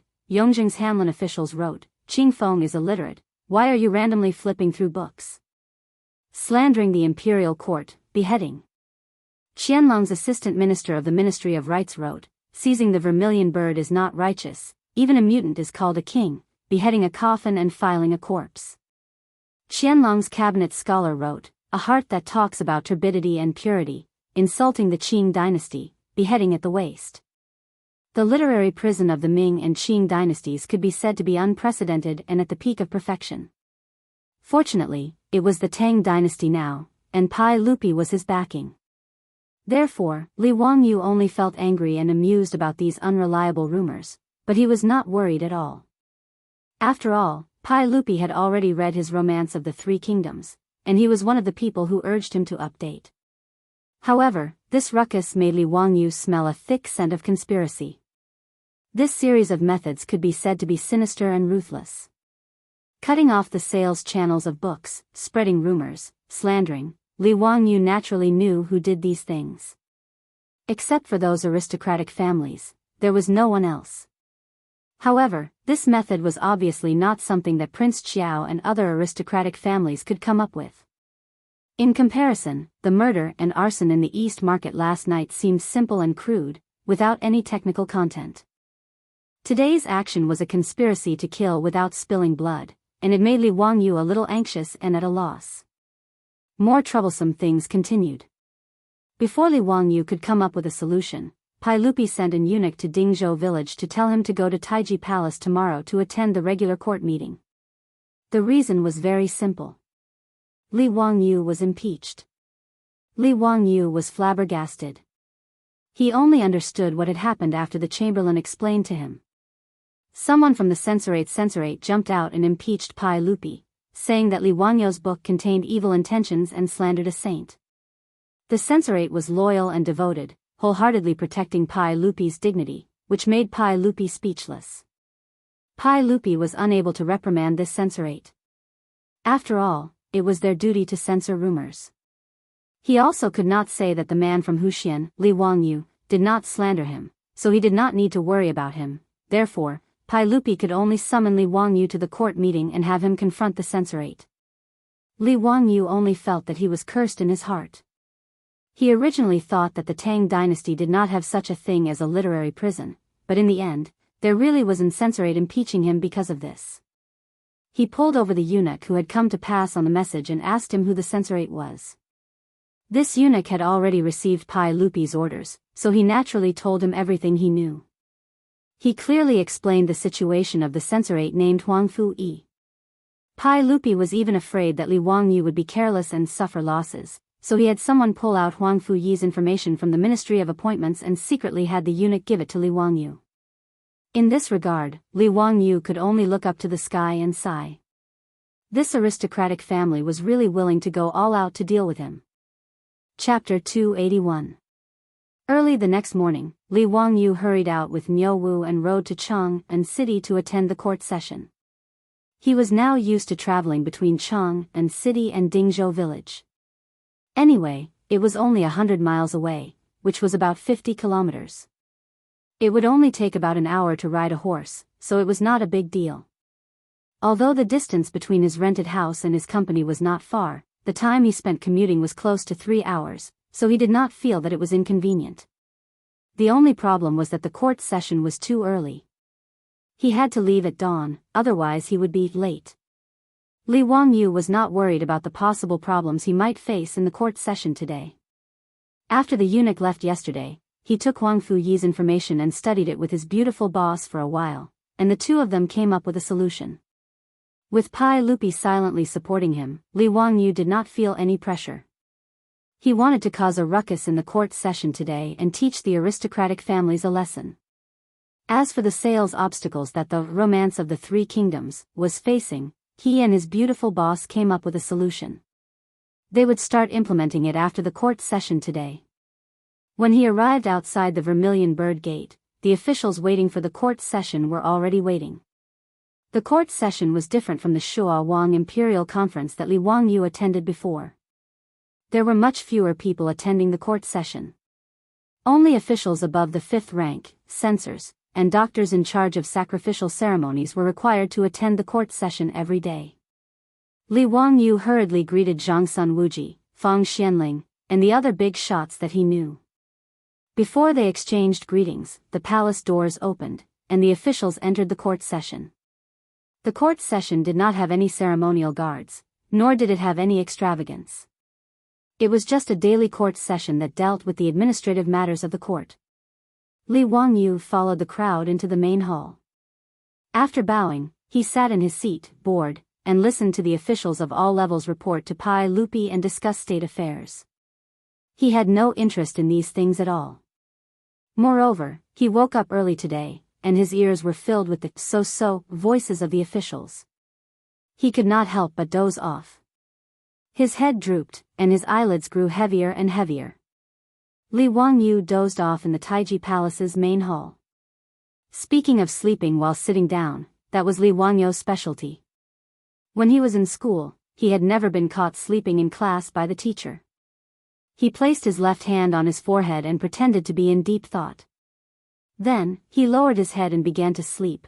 Chang Chao started to deal with official business at around 7 in the morning. Usually, it would be between 9 and 11 in the morning. After such a long time, Li Wangyu slept very happily in the palace. He was just short of snoring. While he was on a date with the daughter of the Duke of Zhou, he suddenly heard someone call his name, causing the sleeping Li Wangyu to suddenly wake up. He wiped the saliva from the corner of his mouth without batting an eyelid and looked forward. In front of Pai Lupi's throne, there was a young official dressed in 8th rank dark green official robes. Li Wangyu immediately understood that the meat show was coming. Presumably, this person was the imperial censor who had impeached him, Huang Fu-yi. Pai Lupi had a strange expression on his face as he looked over. Hu Xiannan, did you hear what imperial censor Huang Fu said? How could Li Wangyu not know that Pai Lupi had seen him dozing off? His throne was in front of everyone and was high above the imperial steps. Naturally, he could see everything clearly. Li Wangyu quickly stood up and bowed respectfully to Pai Lupi. Your Majesty, I heard. Then what explanation do you have? I have nothing to explain. Explain my ass. He didn't even know what he had just said. He was sleeping soundly. He saw that the book in Huang Fu-yi's hand was the copy of the Romance of the Three Kingdoms. Huang Fu-yi saw that Li Wangyu didn't respond and immediately opened the book in his hand. He pointed to a page and said, Your Majesty, in the Romance of the Three Kingdoms written by Hu Xiannan, in the 4th chapter, he deposed the Han Emperor Chen Lu and offered his blade to the traitor Dong Mengde. This is the proof of his disloyalty. Li Wangyu silently rolled his eyes. He was too lazy to respond and continued to watch his performance. Huang Fu-yi righteously continued, Your Majesty, look at this book. Zhuo Qi supported His Majesty to the left and right and removed his royal ribbon. He knelt in the north and said that he would obey orders. He also called the Empress Dowager to serve the imperial edict.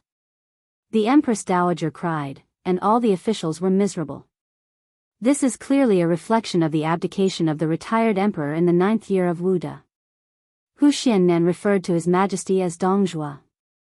He really harbors evil intentions. Li Wangyu almost gave Huang Fu-yi a thumbs up. This scholar's mouth was really King amazing. Even in the book, Dongjue forced the Han Emperor to abdicate. He could forcefully say that he was referring to Pai Lupi forcing Li Yuan to abdicate after the incident at the Xuanwu Gate. When Pai Lupi heard this, his expression became very ugly. He naturally wouldn't believe Huang Fu-yi's nonsense, but the incident at the Xuanwu Gate was a thorn in Pai Lupi's heart. Huang Fu-yi used the incident at the Xuanwu Gate as an excuse, but Pai Lupi couldn't do anything. He simply looked at Li Wangyu with a gloomy expression. Zio, do you have any explanation for Imperial Censor Huang Fu's words? All the civil and military officials in the court, including those who weren't from aristocratic families, felt that Huang Fu-yi was too much. How could he interpret the text in the book like this? All the officials had already read the Romance of the Three Kingdoms yesterday. How could they see the meaning in it? Huang Fu-yi was clearly making trouble for no reason. Yu Shinan was about to stand up and curse, but he was pulled back by Kang Yingda. Kang Yingda shook his head at him, indicating for him to calm down and listen to Li Jia Xiaolang's explanation. In the main hall, all the officials looked at Li Wangyu, waiting to see how he would explain. However, Li Wangyu calmly nodded.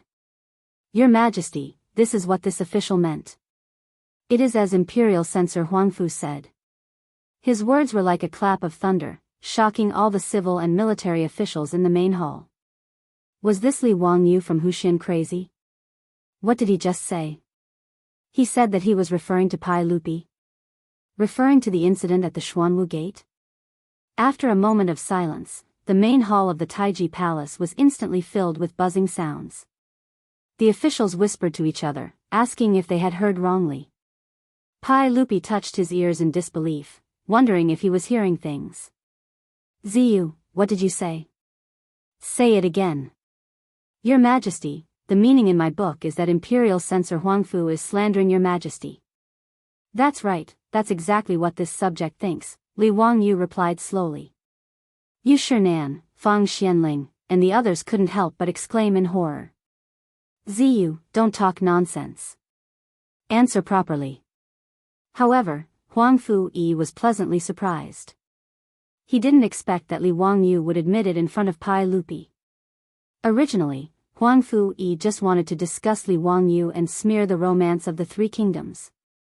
Who would have thought that he would gain such a result? Huang Fu-yi laughed.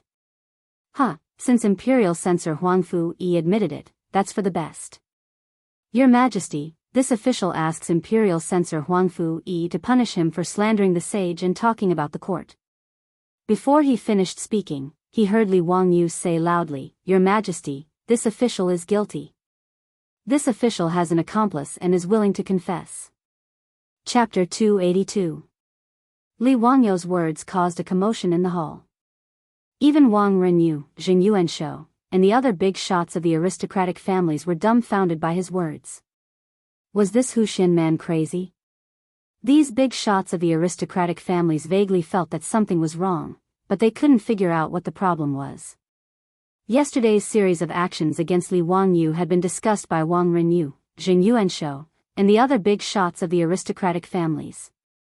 The methods of this group of old foxes were naturally incomparable to those of Wang Ziqiao's group. They mercilessly flogged the troops who committed murder and arson in the East Market to death, cut off the 100 Horsemen Department's pursuit of clues, and turned the East Market case into an open case. Even if the 100 Horsemen Department and Pai Lupi were well aware of who committed the East Market case, so what? Without evidence, no matter how furious Pai Lupi was, he could only endure it. After that, they used the influence of the aristocratic families to set a trap for Li Wangyu. With a few efforts, Li Wangyu was badly battered. Yesterday, in the entire Chang'an city, not a single book of the Three Kingdoms could be sold. As for Huang Fu-yi, of course, this was also arranged by the aristocratic families. Their purpose was to discuss Li Wangyu and Pai Lupi, and at the same time to defame the Book of the Three Kingdoms. In short, they only needed to cause a ruckus in the imperial court for a few days and delay Li Wangyu from successfully selling the book. In their view, in the face of this kind of impeachment, Li Wangyu would naturally not admit to it, and then there would be a lot of verbal arguments. In this way, it was very simple to cause a ruckus and delay the matter. As long as the impeachment was not settled, Li Wangyu's Book of the Three Kingdoms could no longer be sold on the market.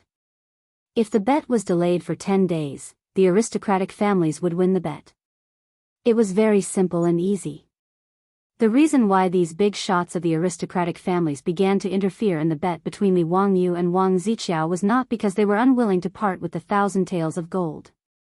This amount of gold was not even a drop in the ocean for the aristocratic families. What they didn't want to lose was face.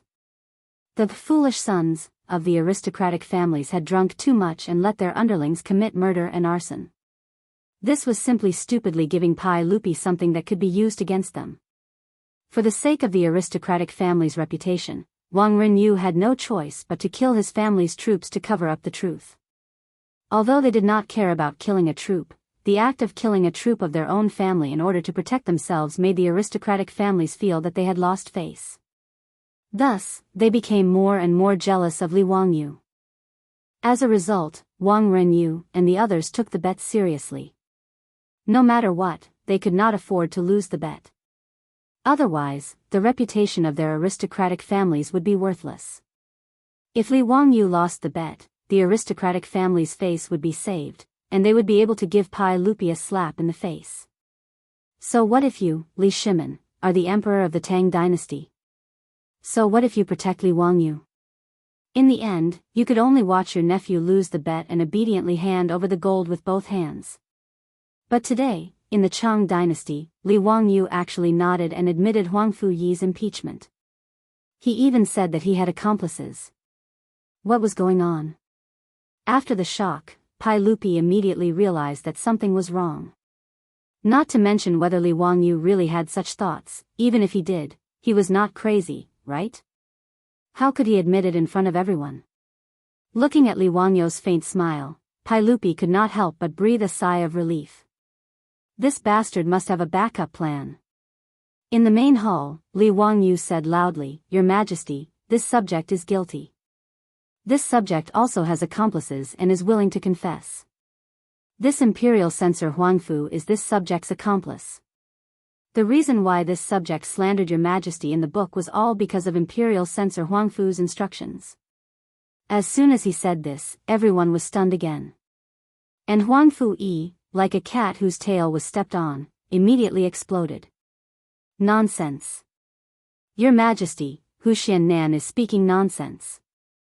This subject does not know Hu Xiannan at all, so how could I order him around? This subject is also not his so-called accomplice. Your Majesty, please investigate this. Li Wangyu gave him a sidelong glance. Your Majesty, this subject has evidence. Pai Lupi looked like he was watching a good show. He did not care how Huangfu Yi defended himself and only asked, Ziyu, what evidence do you have? Li Wangyu pointed at Huangfu Yi. Imperial censor Huangfu, you are a grand scholar in the first year of Zhenguan, right? That's right, so what? Hu Xiannan, don't you dare slander me and slander me. Huangfu Yi shouted angrily. Li Wangyu ignored him and bowed to Pai Lupi. He continued, Your Majesty, Imperial censor Huangfu has long been dissatisfied with Your Majesty. The poem he wrote during the spring examination is proof. Huangfu Yi was stunned when he heard this. The poem he wrote during the spring examination last year was his proudest work. Although he had submitted to the Wang clan of Taiyuan before the spring examination and became their disciple, the poem he wrote during the examination was also very well done. Otherwise, he would not have been given the important position of imperial censor after passing the grand scholar examination. Li Wangyu recited, Spring grass grows in Xuanwu Lake, vaguely thinking of Chang and city. Later, thousands of people rose like clouds, hating that the king's plan failed. The people lost their virtue, the road to society was crooked, and tears were stained in several places tonight. Imperial censor Huangfu, you wrote this poem during the spring examination, right? That's right, I wrote it. Huangfu Yi nodded angrily. He did not feel that there was anything wrong with his poem. Similarly, Pai Lupi and the civil and military officials in the hall did not feel that there was anything wrong with the poem. They all looked at Li Wangyu. Li Wangyu laughed and bowed to Pai Lupi again. Your Majesty, this is an anti-poem written by Imperial censor Huangfu. The Xuanwu Lake in the poem alludes to the Xuanwu Gate. He is saying that Your Majesty ascended the throne after the Xuanwu Gate and hated that the king failed. The last sentence, the people lost their virtue, the road to society was crooked, is alluding to Your Majesty. He uses Your Majesty's name to imply that Your Majesty has lost his virtue and the people have suffered grievances. His explanation made everyone in the hall, including Pai Lupi, petrified. Damn, this poem can be explained like this? Huangfu Yi directly knelt down and repeatedly kowtowed to Pai Lupi. Your Majesty, I did not mean what Hu Xiannan said. He misinterpreted my poem. Your subject has always been loyal to Your Majesty, and I would never have such rebellious thoughts. Your Majesty, please investigate clearly. I have been wrongly accused. Pai Lupi's mouth couldn't help but twitch. He also felt that Li Wangyu's words were too nonsensical. However, Pai Lupi was not in a hurry to speak. Instead, he looked at Li Wangyu with questioning eyes, waiting for his explanation. Li Wangyu looked at the kneeling Huangfu Yi. Your Majesty, since I wrote that Dong Zhuo forced the Han Emperor to death, how can Huangfu Yi's poem not be an anti-poem? Oh, that's right, many of the officials in the court are my accomplices. They all wrote anti-poems to slander Your Majesty and have disloyal intentions. He pointed at the dozens of ministers who came from aristocratic families in the hall and recited their poems. As long as there were words like world, people, Tang in the poem, he could distort them and turn them into evidence of these officials' crimes. Following Li Wangyu's accusation, the officials in the Taiji Palace all knelt down. Chapter 283. Li Wangyu's move was actually just pestering endlessly. He and his beautiful boss thought of the literary prison of the Ming and Qing dynasties. Although the practice of misinterpreting the meaning of poems was shameless, he could use it. Since Qing Feng does not know how to read, could be misinterpreted as slandering the Qing dynasty, Then Huang Fu Yi's sentence, "The people have lost their virtue and the road to the world is crooked," was pointed out by him as a deer and called it an anti-poem. The officials of the Tang dynasty, who had not experienced the bloody baptism of the literary prison, were now in a panic after being disturbed by Li Wangyu in the hall. They wanted to defend themselves, but they did not know how to say it. As Li Wangyu said, since Dong Zhuo forced the Han Emperor to death in the Three Kingdoms, it was said by Huang Fu Yi to reflect the change of the Xuanwu Gate and slander Pai Lupi. It was natural for Li Wangyu to interpret their poems and articles in this way. "Zio, don't talk nonsense." Pai Lupi saw the situation and understood Li Wangyu's meaning. He held back his laughter and reprimanded him. "Your Majesty, if Censor Huangfu said that I was reflecting your Majesty, then I am not talking nonsense. These people are all my accomplices." Li Wangyu's words made Huang Fu Yi hate him. It would have been better if he hadn't said anything. As soon as he said that, those officials who had been dragged out by Li Wangyu to be targets all looked at Huang Fu Yi with resentment. "It's all because of this bastard. Why did he provoke a county man? He was writing his own novel. Do you have nothing better to do? Why did you impeach him?" Facing the angry eyes of the crowd, Huang Fu Yi was even more speechless. He could not explain to the crowd that it was the idea of Wang Renyu and the other big shots, could he? That would be akin to courting death. The people in the hall were all smart. Yu Shinan, Fang Xianling, and the others, who were originally worried about Li Wangyu, also saw Li Wangyu's intention at this time. They didn't say anything and just sat there with a smile on their faces, like qualified onlookers. This aristocratic family wanted to discuss Li Wangyu, but they didn't expect to be dragged down by this brat Li Wangyu. Interesting, really interesting. Now that things had developed to this point, Wang Renyu and the other big shots from the aristocratic families were all dumbfounded. This bastard actually didn't defend himself. Instead, he openly admitted Huang Fu Yi's impeachment. Then, he pulled Huang Fu Yi and a group of ministers from aristocratic families into the water. This move was too vicious. Wang Renyu, Jing Yuanshou, and the other big shots of the aristocratic families naturally couldn't sit back and watch this farce continue. If Pai Lupi took it seriously, their aristocratic families would suffer great losses. They looked at each other and could only brace themselves to stand up and speak. "Your Majesty, the Tang dynasty is not guilty because of words. Your Majesty's mind is even more tolerant. Why do you care about these word games?" Pai Lupi looked at this group of big shots from the aristocratic families and coughed softly. "So, you also think that Imperial Censor Huangfu's impeachment is nonsense?" "This, we all think so." In the face of Pai Lupi's question, Wang Renyu and the others could only pinch their noses and admit it. If they dared to say that Huang Fu Yi's impeachment of Li Wangyu was right, Pai Lupi would really dare to dismiss all the ministers in the hall who were named by Li Wangyu and investigate them. In any case, Li Wangyu only had an empty title and no official position. Even if he was impeached and lost his title, it was no big deal.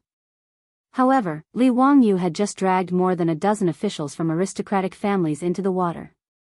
Wang Renyu and the others couldn't agree to take so many officials to be buried with him. At this point, they could only wash the mud off Li Wangyu's body first. Only then could their people come ashore clean. Pai Lupi also stood up from the throne and looked around at the ministers.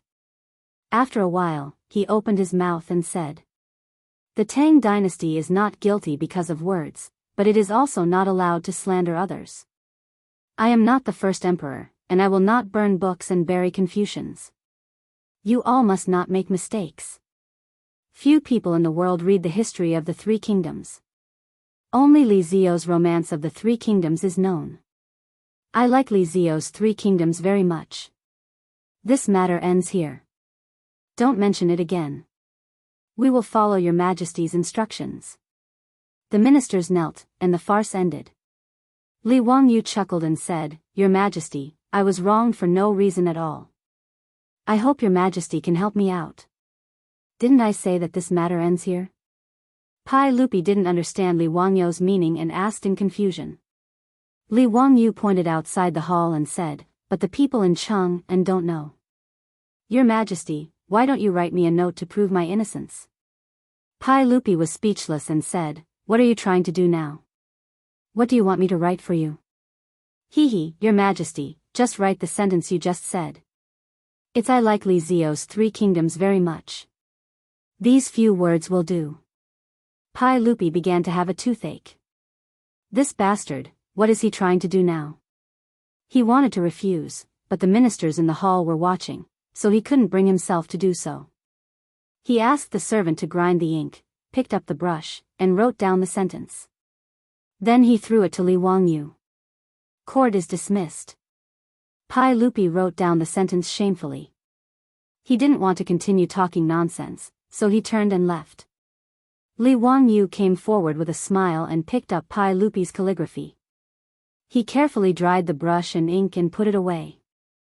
Then he proudly raised his eyebrows at Wang Renyu, Zheng Yuanshou, and the other aristocratic leaders. Zheng Yuanshou said angrily, this bastard, we still underestimated him. Wang Renyu smiled disdainfully and said, he's lucky, but so what? Now the big and small bookstores in Cheng and aren't selling his book.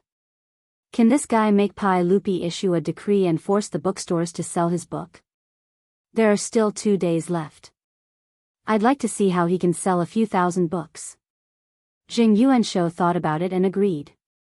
If they blocked Li Wangyou's sales channels, no matter how capable he was, he wouldn't be able to sell his book. They looked at each other and couldn't help but laugh. Yu Shinan, Fang Xianling, and the others knew about the bet between Li Wangyu and Wang Ziqiao. After the court, Li Wangyu was about to leave, but Yu Shinan and the others stopped him. Zio, we heard that the big and small bookstores in Cheng and aren't willing to sell your book. Do you need me to speak up for you? Li Wangyu quickly thanked them for their kindness and said, thank you, Master Yu and Prime Minister Fang, but there's no need.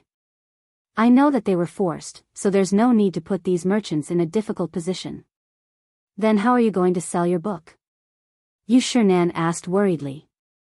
Li Wangyu smiled mysteriously and said, I have my ways. He didn't believe that he could only eat pigs with hair after leaving Butcher Zhang. If he wanted to sell his book, there were many ways. Yu Shinan and Fang Xianling wanted to ask more, but Li Wangyu just smiled and didn't answer. He only said that they would know tomorrow. In this regard, Yu Shinan and Fang Xianling could only shake their heads helplessly and let him be. The next day was the last day of the bet between Li Wangyu and Wang Ziqiao. The morning drum sounded in Cheng and the city gate opened. A team of carriages drove in from outside the city. Chapter 284. In the Tang dynasty, Cheng was a city with only 1 million people. It was the most prosperous city on earth. Every day, there were countless horse carriages, ox carts, and camels entering and leaving the city. As the guards of the illustrious Virtue Gate, they were used to seeing these carriages. However, when the illustrious Virtue Gate opened today, the carriages lining up to enter Cheng stunned the guards and colonels. The colonels of the illustrious Virtue Gate were familiar with these 4-wheeled carriages. They were the carriages of the Shun Feng Express Carriage Company. These 4-wheeled carriages were very powerful. 4 horses could pull 30 stones of goods and they could run very fast on the official road. The colonels also knew that the Shun Feng Express Carriage Company was the property of Empress Zhongsun. Therefore, the colonels of the illustrious Virtue Gate took good care of these 4-wheeled carriages entering and leaving the city. However, the 4-wheeled carriages that appeared in front of the guards and colonels were filled with books. This was not strange. What left everyone dumbfounded was that there was a banner hanging on each of the carriages. The words written on the banner made the soldiers and colonels who were guarding the illustrious Virtue Gate unable to believe their eyes. A sign was a sign that a shop in ancient times used to attract customers. Colonels, do we need to kneel down? A soldier asked softly. The colonels of the illustrious Virtue Gate stared at him and said, kneel my ass. Go check the public examination and let them enter the city. Although he knew that these carriages belonged to the Shun Feng Express Carriage Company, the colonels did not dare to let them pass. They had to check the public examination one by one. Otherwise, if something happened, he would not be able to bear the responsibility as a mere colonels. Nearly 100 four-wheeled carriages formed a long line as they waited to be checked into the city. The banner hanging on the carriage also stunned the merchants and pedestrians waiting in line outside the city gate. After half a day, the guards finally finished checking the public examination and let the carriages enter Jianghu city. Seeing the carriages leave, the colonels could not help but look at the signs hanging on the carriages again. Was this really okay? After the carriages entered Jianghu city, they immediately spread out and headed towards the markets that had just opened. The old soldiers guarding the gate, the marquis patrolling the streets, and the citizens of Jianghu were all stunned when they saw the four-wheeled carriages. Those who were literate all stared at the banner on the carriage in a daze. Some of the more cowardly ones even knelt down and kowtowed to the four-wheeled carriage. The illiterate commoners beside them hurriedly asked these people what was written on the banner hanging on the carriage. Why did they have such a reaction? After hearing the explanation, many more knelt down. Even the scholars who lived in the market bowed to show their respect when they saw the banners on the four-wheeled carriages. The reason why these four-wheeled carriages attracted so much attention and caused such a commotion was because of the banners hanging on the carriages. There were 11 words written on the banners. We like Li Zio's 3 kingdoms very much. This was what Pai Lupi had written yesterday in the Great Hall of Taiji Palace, unable to refuse Li Wangyo's request. But Pai Lupi would never have thought that Li Wangyu would use his handwritten words on the banners as an advertisement. The calligraphy written by Pai Lupi had been enlarged and copied by Li Wangyu and made into banners. There were more than 100 copies, hanging above each four-wheeled carriage. Everyone was so shocked because they saw the contents of the banners.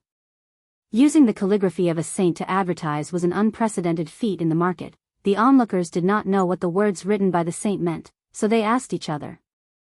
"Excuse me, Lang Jun, but what is the meaning of the 3 kingdoms written by Li Zio written on the carriage cover?"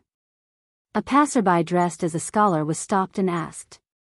"Li Zio is the man who founded the country, Li Wangyu, the man who founded the country. His name is Zio.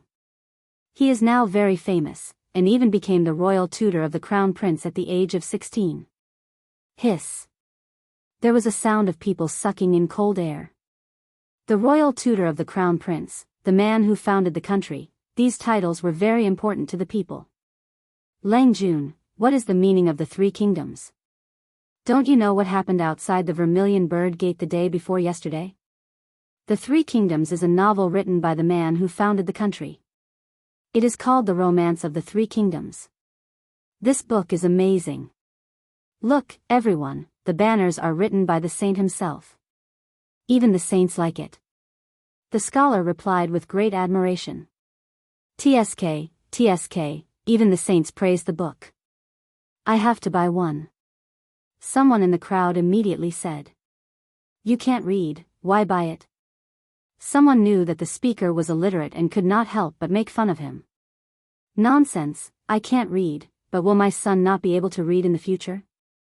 Besides, even if I can't read, it is good for me to buy one and keep it at home. This is a book that even the saints like. In that case, it makes sense. I will go to the bookstore and buy one later." The scholar shook his head. "I don't know why, but the bookstores in Jianghu city do not sell this book. I wanted to buy it yesterday, but I couldn't find it even after going to several bookstores." "What? Those bookstores don't sell it?" "Shoo, be quiet. I know about this. I have a relative who works as a clerk in the bookstore. He secretly told me that someone forbade the bookstore from selling the 3 kingdoms. There is such a thing. This is a book that even the saints like. Did these bookstores eat a bear's heart or a leopard's gall? Who knows? In any case, the bookstores in Jianghu city do not sell this book." As the crowd discussed, the four-wheeled carriages drove to the crossroads of the various markets and stopped. The innkeeper jumped down from the four-wheeled carriage. He looked around, cleared his throat, and suddenly shouted out. "The Romance of the 3 Kingdoms, written by the man who founded the country, Li Zio, is a book that even the saints like. 500 copper coins for one book. You will not lose out if you buy 500 copper coins, you will not be fooled. Don't miss this rare opportunity, it is worth it." Needless to say, the advertisement that the carriage driver shouted was taught by Li Wangyu, the man from another world.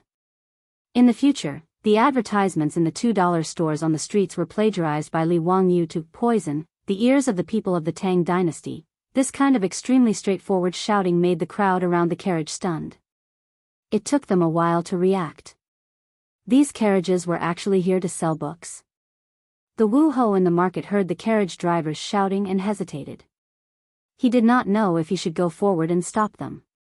In the Tang dynasty, the market and the market were separated. The market was the living area, and stalls were not allowed. However, looking at the dazzling cover on the carriage, the Wu Ho decided to pretend that they did not see it. Using the saint's calligraphy as a cover, they could not afford to offend him. Chapter 285. Using four-wheeled carriages to sell books was the idea that his beautiful boss came up with for Li Wangyu. The gypsies could turn caravans into mobile homes, so Li Wangyu could naturally turn the four-wheeled carriages into mobile bookstores to sell books. Since those aristocratic families used their power to coerce the bookstores in the East and West markets to not sell books from the Three Kingdoms, they might as well start from scratch. Now, under the management of his beautiful boss, the number of four-wheeled carriages in the Shun Feng Express Carriage Company had already exceeded 300. It was not troublesome to borrow 100 carriages for a day. Moreover, Li Wangyu promised these carriage drivers that for every book they sold, he would give them 100 copper coins as a reward. As such, the coachman of these carriage companies naturally didn't mind playing the role of a peddler. Owner Sun desperately ordered the craftsman in Huxian bookstore to print new books day and night. In just 3 days, more than 10,000 copies of the first volume of the Romance of the Three Kingdoms were printed. However, this was the limit. After more than 15,000 copies of the first volume of the Three Kingdoms were printed, the wooden engravings were almost worn out. If they wanted to print again, they would have to redo the engravings. Now, these new books of the Three Kingdoms were piled up on these four-wheeled carriages. Following the shouts of the temporary peddlers, many customers quickly gathered around the four-wheeled carriages in the market square to buy books. Just like before, the crowd gathered around the carriages to buy books. Not only were the customers dressed as scholars, but there were also many illiterate Chang and commoners who gathered around to buy books. They wanted to buy a copy of the Three Kingdoms that even saints liked. 500 copper coins. Although it was much cheaper than hand-copied books, it was definitely not cheap. A bolt of raw silk was only 470 copper coins. An iron hoe was only 50 copper coins. Due to the locust plague in the Tang dynasty, the price of grain had risen from 360 copper coins per bushel to 450 copper coins per bushel. In other words, one volume of the Three Kingdoms could be exchanged for more than 1 bushel of rice. Moreover, Li Wangyu knew that in history, in the 3rd year of Jianghu, the price of grain would drop to about 20 copper coins per dough. In other words, 1 book of the Three Kingdoms could be exchanged for 25 dough of grain. Therefore, even if it was 500 copper coins, those who were willing to buy it were at least well-off families in the Tang dynasty. Ordinary people might not be able to afford it even if they wanted to. It could be seen that it was not easy to study in the Tang dynasty. Without a certain amount of wealth, it was impossible to support the education of the children at home. Even so, the four-wheeled carriage that sold books was doing surprisingly well. Those pedantic scholars who had once said that the Romance of the Three Kingdoms was a distortion of history all shut their mouths when they saw the cover on the carriage. They didn't dare to say anything else. Even Pai Lupi said he liked the book. Unless they were tired of living, they wouldn't dare to complain. The rumors and slanders in the marketplace were naturally dispelled. There was no market for the rumor that Huxian Nan's book was a reflection of the sage of the Three Kingdoms and harbored evil intentions. The calligraphy written by Pai Lupi himself was so dazzling that it could blind people's eyes. The carriages that went to Wuban Square, Pingkong Square, and Chongren Square to sell books were surrounded by customers who wanted to buy books with just a shout from the coachman. The 100 books of the Three Kingdoms on the carriage were all sold out in a short period of time. They were replaced by heavy copper coins that covered the carriage. Because Wuban Square was where the Imperial College was located, Li Wangyu specially arranged 2 carriages to sell books. They also quickly cleared out the books. These students of the Imperial College were no different from the college students of the modern era. They had no resistance to a novel like The Three Kingdoms. In addition, those who could study in the Imperial College were all descendants of officials and aristocratic families. They didn't lack copper coins to buy books. Many of them had already bought The Three Kingdoms from the bookstores in the East and West markets the day before yesterday. They loved it so much that they couldn't put it down. This novel, which was rarely seen in the Tang dynasty, naturally set off a wave of Three Kingdoms craze in the Imperial College. Many students rushed to the bookstores the next day to buy books. They didn't expect that after going to all the bookstores in Jianghu, they couldn't find a single copy of The Three Kingdoms for sale. Therefore, in order to borrow The Three Kingdoms from their classmates, there was almost a bloody conflict in the Imperial College. This showed how much they loved The Three Kingdoms. There were more than 2,000 students in the Imperial College. Today, there were only 2 carriages that came to Wuban Square to sell books. There were only about 200 books. For the student consumer group of Noda, this was simply a drop in the bucket. The Three Kingdoms books in the 2 carriages were sold out in an instant. The students who didn't buy any books surrounded the carriages and asked them to quickly bring the books over. They still wanted to buy more. The 2 coachmen were sweating profusely. They could only nod and agree. The 2 of them hurriedly drove the carriages and went to other bookstores to get more books. After going to 5 or 6 stores, they finally gathered another 200 or 300 books. Only then did they barely satisfy the students in the Imperial College. At noon, the East and West markets had just opened. The 4-wheeled carriages from Dingzhou village drove out of Chang, and one after another. All the books in the carriages were sold and exchanged for heavy copper coins. In 10 days, The Three Kingdoms by Li Wangyu had sold more than 14,000 copies in Chang'an. It was terrifying.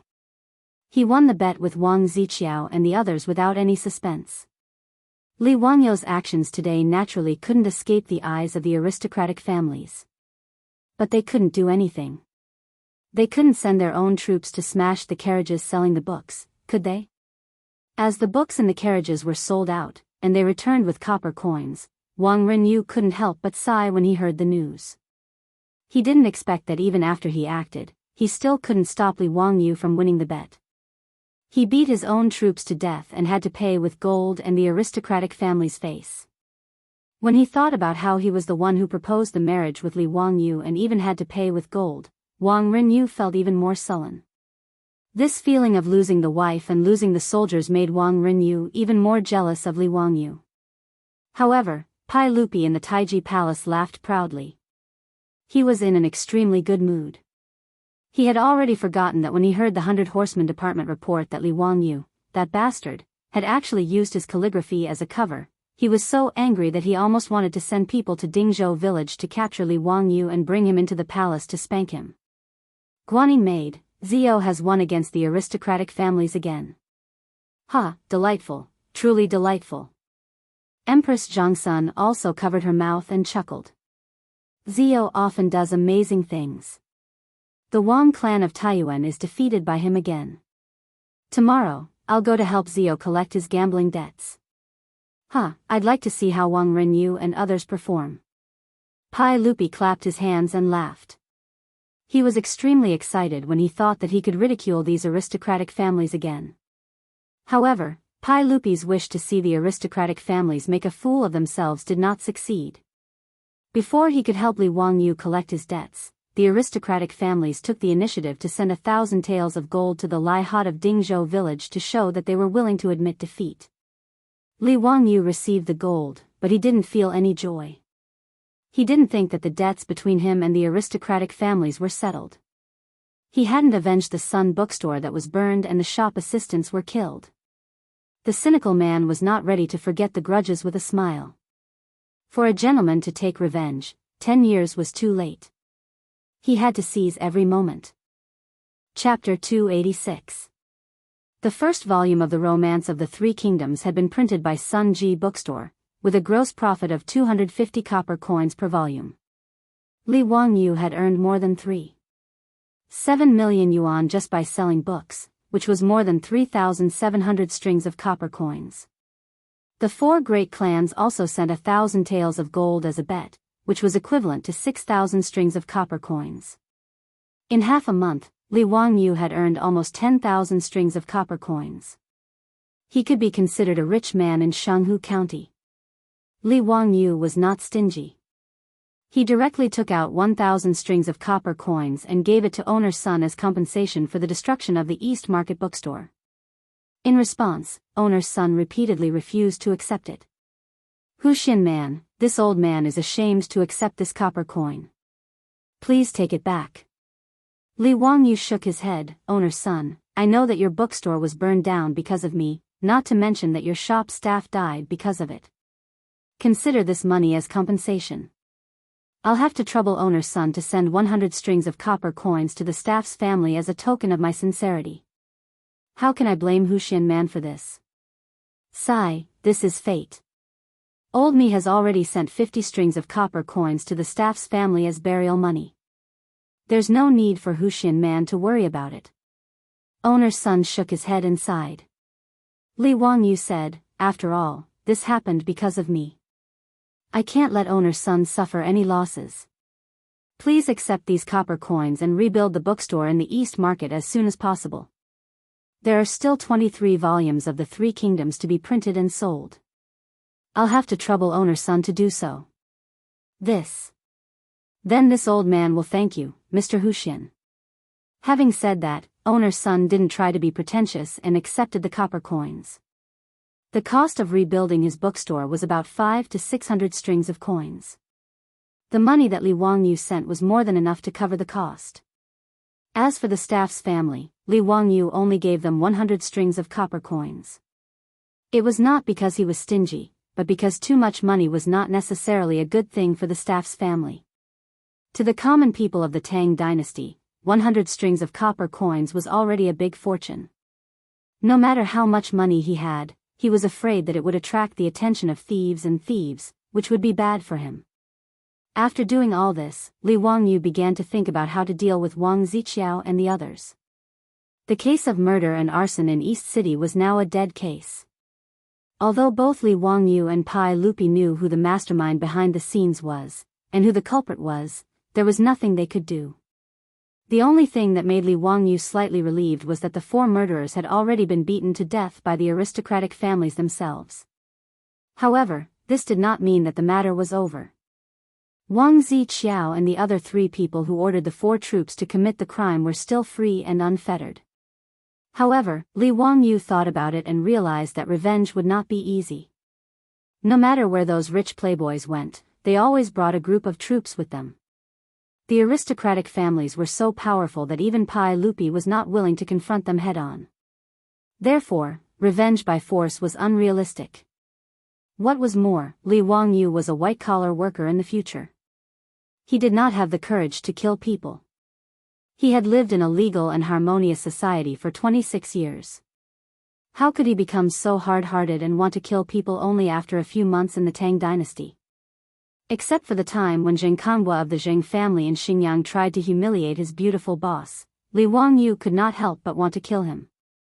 At that time, he was already thinking about how to make black gunpowder. However, at this time, Li Wangyu wanted to find a way to kill the 4 playboys. It was not that he could not do it, but that he could not do it. How to punish the aristocratic families and the playboys of the aristocratic families became a problem.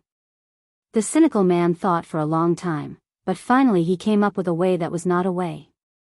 Since the aristocratic families wanted to be whores and set up a monument to their chastity, he would simply let these aristocratic families lose face completely to vent his anger. However, he could not do it by himself. After thinking about it, Li Wangyu was going to ask the playboys for help. He was too lazy to look for these playboys one by one, so he went directly to Marquis Lu's mansion in Yongxing Square and handed his name card to the Qing family's troops, asking for Qing Chumo and his brother. Seeing that it was a county man who came to visit, the Qing family's troops naturally did not dare to neglect. They quickly invited Li Wangyu and Niao Wu to the gatehouse to wait for a while, and then asked someone to invite their young duke. Hearing that Li Wangyu came, the 3 brothers of the Qing family immediately came out to greet him. Wow, ha ha ha, Zio, it's rare for you to take the initiative to come here. Let's talk in the mansion. Let's get drunk today. As soon as Qing Chumo saw Li Wangyu, he gave him a bear hug, which almost suffocated Li Wangyu. Without waiting for him to speak, it was a double bear hug. Qing Chuliang and Qing Chubi each gave him a bear hug, which made Li Wangyu suddenly wonder if coming to Marquis Lu's mansion today was a mistake. Brothers, let's go outside to drink. Call Chai Lingwu, Fang Yai, and the others. I have something to ask brothers for help. As Li Wangyu spoke, he looked behind Qing Chumo and the others, afraid that Qing Yaojin, that old hooligan, would appear. Ever since Qing Yaojin and Yuchi Jingda, that group of old hooligans, caused a ruckus at home, fireproofing, burglary, and old hooligans became the top priority of the Li family. He did not want to drink in Marquis Lu's mansion. Wouldn't that be walking right into a trap? If he met Qing Yaojin, that old hooligan, he would definitely not have a good time. Seeing Li Wangyu say so, Qing Chumo and his brother did not refuse. Okay, go to Peace Square or the Hu Wine Shop. Li Wangyu was sweating like a waterfall. This group of hedonistic hooligans. When it came to drinking, they would go to these two places. They really were hopeless. He thought that today's matter was not suitable for others to know. It would be more convenient to go to the Hu Wine Shop. Let's go to the Hu Wine Shop. As soon as Li Wangyu finished speaking, he saw the Qing brothers winking at him. What are they doing? Li Wangyu was baffled by the three brothers' actions. Ziyu, how was that Hu Ji you bought from the wine shop last time? Are you satisfied with her service? Qing Chubi had a lascivious smile on his face. Li Wangyu was speechless. He gave the three hooligans a middle finger to express his disdain. Qing Chumo smiled and said, calling me brother is useless. Hurry up and tell me, have you opened that Hu Ji's bud? Is the taste ecstasy? That Hu Ji is a bit ugly, but her figure is really not bad, Li Wangyu rolled his eyes and couldn't be bothered with these three hooligans. He turned and walked out of the door. In fact, Li Wangyu also wanted to show off to these hedonistic sons, but he hadn't even touched Aphrodite's little hand. How could he endure this? At the thought of this, Li Wangyu's heart was filled with sadness.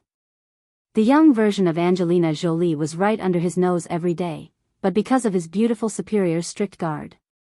Sigh, it was all tears. Qing Chumo summoned the troops in the mansion and had them send letters to the various manors on horseback, telling the hedonistic sons to meet directly at the Hu Wine Shop. It didn't take long for the hedonistic sons to gather at a Hu Wine Shop in Shi City. As soon as they met, Fang Yai was the first to shout, Ziyu, how long will it take for you to finish the second book of the Three Kingdoms? My lord has been thinking about it every day. I'm also waiting to read it. Chai Lingwu and the others also chimed in, that's right, Ziyu, your writing is too immoral. Just when we're itching to read it, we'll break it down next time. Aren't you immoral? I'll give you 10 days to produce the second book. Otherwise, don't blame me for living in your mansion and watching over you while you write. A bunch of people who want me to write faster, you win. Li Wangyu repeatedly begged for mercy and punished himself with several cups of wine before the hedonistic sons finally let him off with a laugh. Chapter 287. After 3 rounds of wine, when the atmosphere was at its peak, Li Wangyu suddenly chased all the Hu concubines out. Ziyu, what are you doing? Fang Ai asked, puzzled. Li Wangyu chuckled and said, brothers, I have something that I would like to ask for your help with. What's so mysterious? You even chased all the Hu concubines out? Ziyu, if there's anything you need us to help with, just say it. Li Wangyu said, brothers, I'm sure all of you know about the grudge between me and the Wang clan of Taiyuan. This time, I invited Sun Ji Bookstore to sell my 3 kingdoms, but I implicated Sun Ji Bookstore and caused the bookstore to be burned down. I really can't take this lying down, so I want to ask you to help me vent my anger and take care of these lawless aristocratic families. Hearing Li Wangyu's words, the debauches agreed without hesitation. Qing Chumo slapped the table in front of him. Bastard, I've long been unhappy with Wang Ziqiao and those bastards. Ziyu, tell us, how can we help you? Fang Yi rolled up his sleeves. Are we going to beat them half to death or what? Ziyu, tell us the plan, we won't be vague about it. That's right, kill these sons of bitches. Ziyu, why didn't you say so earlier? I've long wanted to beat those bastards up. Li Wangyu hurriedly stopped them when he saw that the silk pants were about to pick a fight with Wang Ziqiao and the others. Hee, brothers, don't be impatient. Beating those bastards up is easy, but it's too easy for them. Qing Chimo said impatiently, Ziyu, what's your plan? Tell us quickly, don't keep us in suspense. Li Wangyu looked left and right, lowered his voice, and told everyone his plan. Hearing this, the debauches nodded their heads. After listening to Li Wangyu's plan, Fang Yi slapped Li Wangyu's back. Zio, you little rascal, you're really bad. Ha, this is a good plan, I like it. Waha, Zio, you're really bad. Let's do it this way. I support you. Qing Chimo also laughed. Chai Lingwu, Yuchi Baolin, and the others roared with laughter, their faces filled with excitement. This group of silk pants felt that Li Wangyu's idea was too much to their liking. The rich playboys' families were all meritorious ministers who had followed Pai Lupi to conquer the world. Unlike the rich and powerful families like the Five Surnames and Seven Hopes, they disliked each other and despised each other. In the eyes of the aristocratic families, Pai Lupi was just a nouveau riche, not to mention Qing Yaojin, Fang Xianling, and the others. They were not even worth mentioning. As for Fang Xianling and the others, they had all been conferred the title of Grand Duke and held great power in the imperial court. They were even more displeased with the aristocratic families who controlled the local politics and economy. They had long wanted to get rid of them as soon as possible. One party was in the local area, while the other party was in the imperial court. For the time being, neither party could do anything to the other. Now that Li Wangyu wanted to make things difficult for the aristocratic families, how could they not be happy? After a discussion, they did not drink anymore and dispersed to make preparations. A few days later, in the morning, the whole city of Chang slowly woke up with the beating of the morning drum that resounded throughout the city. The old soldiers who were in charge of guarding the gate pushed open the heavy gate with force. After the gate was opened, the old soldiers suddenly noticed that a few large pieces of paper had been pasted on the gate by someone, like a notice from the government. These old soldiers were illiterate and did not know what was pasted on the gate. They only thought that it was a notice posted by the government last night. When a passerby dressed as a scholar was about to go out of the gate, he was stopped by the old soldiers and asked what was written on the paper pasted on the gate. The scholar fixed his eyes on it and could not help but be stunned on the spot. He stared blankly at the several pieces of paper and his face turned red. However, he did not answer the old soldier's questions. Lang Jun, what exactly is written on the notice? More and more people began to gather around the notice posted on the door of the workshop.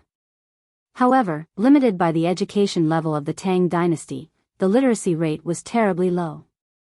There were not many people who could understand the notice. Those who could understand the notice all had strange expressions on their faces. No matter how others urged them, they did not answer. However, they were reluctant to move their feet. They just stared at the paper pasted on the gate. Finally, under the constant urging of the onlookers, someone read out the content on the paper in a low voice. It did not matter. The crowd gathered at the gate became more and more, but they were still very quiet and did not make any sound. They were afraid that they would miss a word or two from the scholar's mouth. They all looked very excited. They stretched out their ears and listened attentively to the scholar reading out the content on the paper in a low voice. There were even some young people who were listening to the scholar's reading and blushed. They were so excited that even the pimples on their faces were glossy. Such a scene was happening at the gate of many important houses in Chang'an City. Wang Ziqiao, Cui Daogu, and the other two people spent the whole night in Pingkong Square. At this time, they were yawning and walking out of the square under the protection of a group of troops, ready to go home. They walked to the gate of Pingkong Square. However, they were shocked to find that the originally wide gate had been blocked by the crowd. There was no way to get in or out. What happened? Someone go and have a look. Wang Ziqiao rode on the horse and could not help but yawn. He impatiently waved his hand to his troops, indicating that they should go and have a look. Immediately, a troop jumped off the horse and tried to squeeze into the crowd. After a while, the troop squeezed out with sweat on his forehead. However, the expression on his face was strange. He bowed to Wang Ziqiao and replied hesitantly, "Sir, I don't know who pasted a few pieces of paper on the gate of the square. On them, it is written, what is it? Make it clear." Wang Ziqiao shouted angrily. It is a piece of erotic literature." Erotic literature? When they heard the troops say this, Wang Ziqiao and the others could not help but be interested. They immediately shouted to their subordinates, "Go, disperse the crowd." The troop accepted the order and rushed out after a sound of acknowledgement. This troop was strong and no one was willing to provoke the Taiyuan Wang clan and the Chui clan of Qinghe. When the troop revealed their aristocratic identities, the crowd gathered at the gate of the square dispersed. However, these people did not go far. After they opened the gate, they still gathered together and pointed at Wang Ziqiao and the others. From time to time, there would even be bursts of laughter from the crowd. Wang Ziqiao and the others felt that it was strange. When they saw the troop disperse the crowd, they squeezed their horses' bellies and urged their horses forward. They wanted to see what was written on the paper on the gate of the square. When they saw it, the originally curious four people's faces instantly flushed red. Wang Ziqiao was so angry that his eyes were bloodshot. He lashed the paper on the door with his whip and roared angrily at his subordinates, "Are you all King dead? Tear it. Tear this thing off for me." After he finished speaking, he shouted at the old guard guarding the gate, "Who is it? Who pasted this? Do they not want to live anymore? I will tear them into pieces." Chapter 288. The reason why Wang Ziqiao and the others were so furious was because of the notice posted on the door of Ping Kong Fong. On it was a piece of erotic text that made people blush. The main characters of the erotic text were the Taiyuan Wang clan, Xingyang Jing clan, Boling Chui clan, Qinghe Chui clan, and Fanyang Lu clan. It did not even try to cover it up. It directly wrote the names of Wang Ziqiao and the others, as well as their families, in the text. This erotic text was very explicit, delicate, and vivid. Its imagination was so strong that it made people stunned. It was no wonder that the onlookers were so excited. Erotic texts had long existed in Wuxia. In the pre-Qin period, erotic texts had appeared. In the Book of Songs, National Wind, there were many chapters about love between men and women. In the Song dynasty, Zhu Shi even thought that the wind was obscene. Since Wuxia had etiquette, men and women should not touch each other. Everyone thought that these erotic texts were bad people's thoughts, and forbidden texts that made people's imagination run wild. But in every dynasty, these erotic texts were endless. It reached a record high in the Ming and Qing dynasties. For example, Cut Lamp Newspeak, National Beauty, Spring Dream in the Red Chamber, and so on. These books had a large scale of erotic descriptions that made people speechless. Even the well-known Jin Ping Mei belonged to the category of novelty in front of these erotic novels. These books were forbidden books since ancient times. Li Wangyu once found these ancient forbidden books out of curiosity and read them one by one. As for Li Wangyu, who had experienced the baptism of Japanese action movies, he didn't think much of these so-called forbidden books. At most, they were just a little more erotic. But for the ancient scholars of Wuxia, these erotic texts were too lethal. They could be called mental bombs. And now, the erotic text posted on the door was created by Li Wangyu to take revenge on the aristocratic families. The aristocratic families boasted of being a 1,000-year-old family, and what they valued the most was their reputation. Even if Wang Ziqiao and the others were unruly in Chang and city and did all kinds of ugly things, they were covered up by the aristocratic families using their power. In order to maintain their prestige, these aristocratic families did not hesitate to throw out huge amounts of copper coins every year to let the literati cheer for them.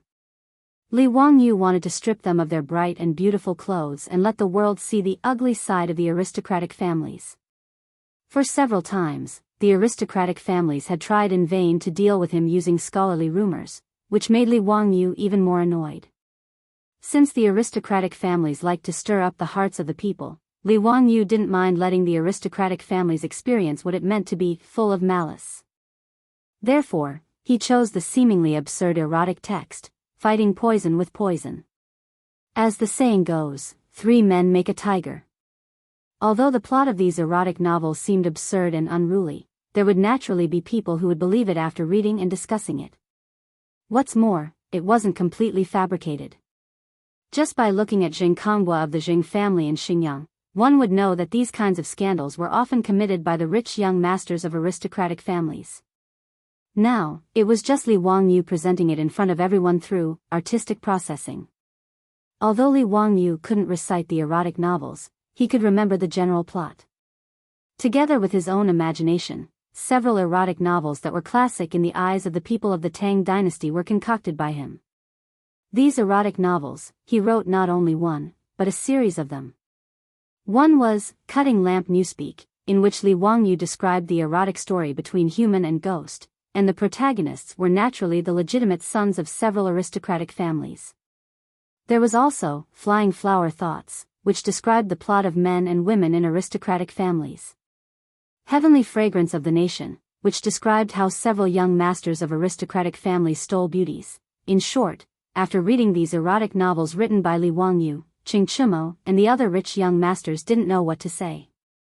However, these erotic novels had a surprisingly good effect on the Tang people.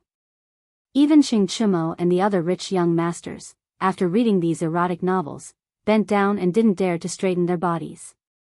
Fortunately, they were in the Hu Tavern at that time. This group of rich young masters, who were burning with anger and had blood rushing to their bodies, could only grab a Hu prostitute each, carry her and run into the room. Li Wangyu gave all the erotic novels he had concocted to the rich young masters. His plan was to distribute these erotic novels describing the aristocratic families in Chang and city and paste these erotic novels all over Chang and city, so that the aristocratic families could show their faces. However, Li Wangyu didn't want the aristocratic families to find out the truth. He didn't have the ability to stand up against the aristocratic families face to face. He was sure that once these erotic novels were made public, the aristocratic families would definitely go crazy. As for the crazy aristocratic families, they were capable of doing anything. Therefore, it was not easy to secretly paste these erotic texts all over Chang and city without anyone noticing. At least, Li Wangyu, who was alone, couldn't do it. Therefore, he found the rich young masters, hoping to make use of their family power. Qingchumo and the others were also very excited. It was so fun, and it could make Prince Qiao and the others feel disgusted. Now, they couldn't even chase them away. The group of rich young masters finally vented on the Hu prostitutes. After seeing the negative reactions caused by the erotic novels, they gathered again and began to discuss how to trick the aristocratic families. The discussion was so heated that even Li Wangyu couldn't get a word in. He could only drink helplessly at the side and listen to the rich young masters discuss how to proceed. First of all, how to make these erotic novels. They planned to paste them all over Chang and city, so they needed a lot of them.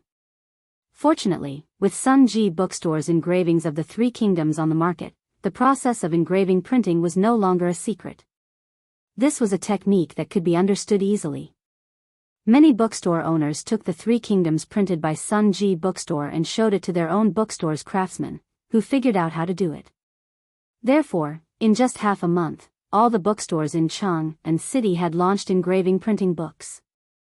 Moreover, the technology of engraving printing was rapidly spreading throughout the Great Tang along with the spread of all kinds of books and books. This was also the reason why Li Wangyu gave the technology to owner Sun just because he gave it to him for free.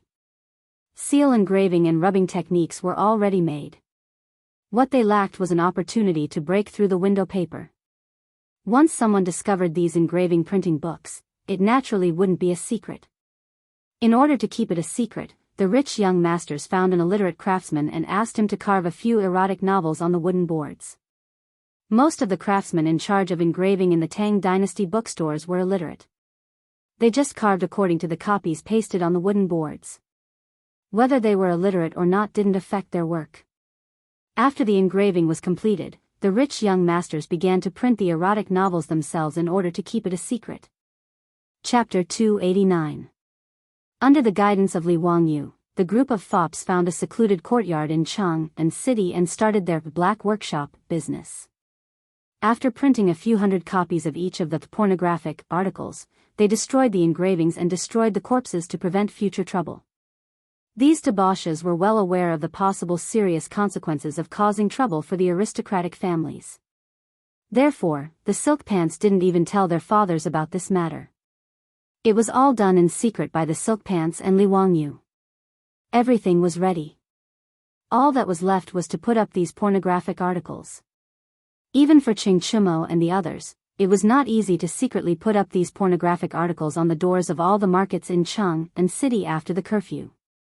Fortunately, 3 stinkers were better than 1 zhuge. After some discussion, the fops really did come up with a solution. Weiguo City had a total of 11 main streets in the north and south and 14 main streets in the east and west. After the curfew, other than the Marquis on night patrol, there were only the left and right golden guards in charge of the palace and the capital. Of the 16 guards of the Tang dynasty, other than the left and right golden guards, the left and right golden guards, and the left and right 1,000 ox guards, who were the emperor's personal attendants, the rest of the guards were stationed outside Jianghu city to guard the capital. The generals of the 16 guards were basically military bigwigs like Qing Yaojin, Qin Xiong, and Yuqi Jingda.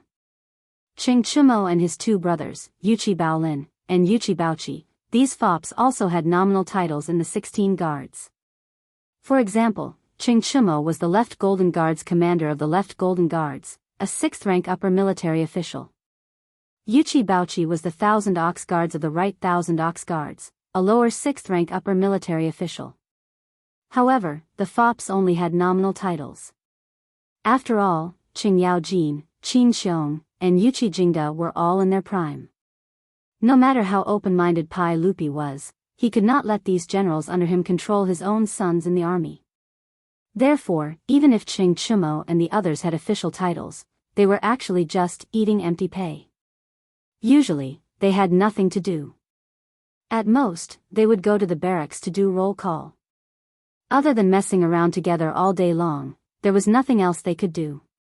But although Qing Chumo, a trusted general of the E-Guards, did not care about the actual situation, he was still an official of the left Jianghu Guards. This gave the foppish sons a chance to execute their schemes.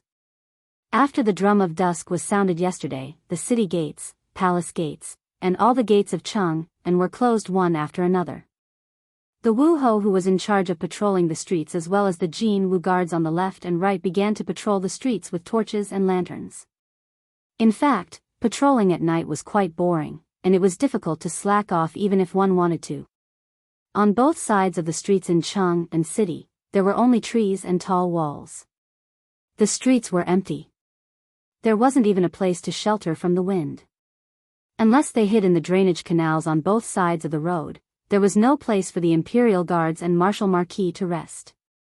As for those drainage ditches that were full of filth, as long as one had a normal brain, they would not have such thoughts. On these main streets, only the residences of nobles, and officials of the 3rd rank and above near the imperial city could open their residences. On the wide streets, only the lanterns hanging above the doors of these mansions could give off some faint light. The Jianghu guards who were in charge of patrolling the streets had just passed by Duke Lu's residence when they heard the door creak open. The squad leader of the Jianghu guards turned his head and saw the person clearly with the help of the lanterns hanging on the door. "Greetings, General Cheng." The squad leader hurriedly jumped off his horse and saluted Qing Chumo. The Jianghu guards under him also dismounted and saluted. "Is your Jianghu guards patrolling today?" "Brothers, thank you for your hard work. It's still early now, come in, I'll treat you to a cup of wine to warm your bodies," Qing Chumo said casually. His words made the squad leader of the left Jianghu guards hesitate for a moment, but he nodded in agreement. "Then I'll thank General Qing on behalf of my brothers." The squad leader respectfully saluted. They patrolled the streets of Chang and city on a daily basis, so no one restrained them. Since it was late at night, the general of the left Jianghu guards was not worried that they would slack off. Furthermore, they had to patrol the streets for a night and could only report back to the military camp when the morning drum sounded. As such, it did not matter if they were delayed for a while. Moreover, this was Duke Lu's eldest son, the general of the left Jianghu guards Imperial Guards. How could a small squad leader like him have the courage to refuse? The Jianghu guards of the left Jianghu guards tied their horses respectfully and put down their weapons, then followed Chingchumo into Duke Lu's residence. After entering Duke Lu's residence, the group of Jianghu guards dared not even breathe loudly. They lowered their heads and followed Chingchumo closely. They were only ordinary Jianghu guards, and there was a huge difference between their statuses and Duke Lu's, so they dared not be presumptuous. Although they did not know why the general of the left Jianghu guards suddenly summoned them today, the squad leader of the Jianghu guards and the other soldiers were not qualified to refuse. Chingchumo led them to a side room in the front yard of the residence, then pushed the door open and entered. In the side room, there were a few tables with dishes and wine. Chingchumo called out to the Jianghu guards, "Come, come, all of you are comrades in the army, so there's no need to be polite. Take off your armor first, and just eat and drink without worry." The squad leader was slightly hesitant. "General Cheng, I still need to patrol at night later." Chingchumo did not give him a chance to speak, and waved his hand. "It's fine, I'm in a good mood today, so I want to treat my fellow soldiers to a drink. You don't have to be restrained. As for the night patrol, it's even easier. Don't worry, I'll explain it to the general." There was a general in the left Jianghu guards, and it was Duke Lu, Qingyao Jin. There was also a great general, who was a primary grade 3 official, and 2 generals, who were secondary grade 3 officials. Below them were the 4 generals, who were secondary grade 4 officials. The general was in charge of arranging and supervising the day and night patrols in the capital. With Chingchumo's status, it was indeed very easy for him to inform the general that he wanted to reserve some Jianghu guards for a drink. Since Chingchumo had said so, the squad leader of the Jianghu guards naturally had to be tactful, so he ordered his men to take off their armor and sit beside the tables. Chingchumo smiled as he watched everyone sit down. He clapped his hands, and a servant girl from the Qing residence entered the side room, took away the armor, and poured wine for the Jianghu guards. "Come, fellow soldiers, let's drink. You can't drink this wine in the winery, but this is Shaodao wine personally brewed by the county men. It has a strong taste like fire, and it's a rare wine." Chingchumo did not say anything, and began to pour wine into their cups. These Jianghu guards were all soldiers, so how could they not drink wine? Since Duke Lu's son said so, they naturally did not hesitate, and after thanking Chingchumo, they raised their heads and drank the wine in their cups. In the room next to the side room, there were still many people, including the group of foppish sons, Li Wangyu, and the others. Chapter 290. According to the military system of the Tang dynasty, 10 people were one fire. Excluding Chingchumo and Li Wangyu, there were exactly 10 people in the room. Everyone didn't have to wait for long before a servant girl from the Qing residence brought in the armor that the imperial guards had taken off. Qing Chuliang greeted everyone, picked up the armors of the left golden guards and began to put them on. Du He, Du Go, Wei Shuyu and Li Wangyu did not know how to put on the armors, so the maidservants came forward to help them. "Ziyu, is there any problem with your wine? These rough men in the army can drink a lot." Qing Chuliang asked as he put on the armor. Li Wangyu laughed, "Unless they are immortals, they will definitely get drunk. Brothers, you can rest assured. Let's hurry up, we have to go to many places later." "That's good." The group of foppish men did not say much. With the help of the maidservants, they put on the armors of the imperial guards and turned to leave the room. The 10 people directly left the Lu mansion, put on the weapons of the imperial guards, and mounted the horses of the imperial guards outside the mansion. Under the leadership of Qing Chuliang, they slowly walked to the streets of Chang and under the night curfew. This was the plan that the group of foppish men had discussed. They disguised themselves as imperial guards of the left golden guards and went to the doors of the various houses to post the printed erotic texts. Cross the sea by deception, steal the beams and replace the pillars. They quietly entered the village and did not want to shoot. The imperial guards that were left in the mansion by Qing Chumo to drink would not be able to come out for a while. Even if Li Wangyo's wine could not make them drunk, Qing Chumo would still make them stay. The imperial guards who were kept in the dark were still confused. They did not know what kind of luck they had today to be called by the eldest son of Lu Guogong to drink in the mansion. In fact, Qing Chumo wanted to be with the foppish men rather than stay in the mansion to act. However, he could only blame himself for his bad luck. He lost to his brother in a finger-guessing game and could only sullenly continue his career as a movie king.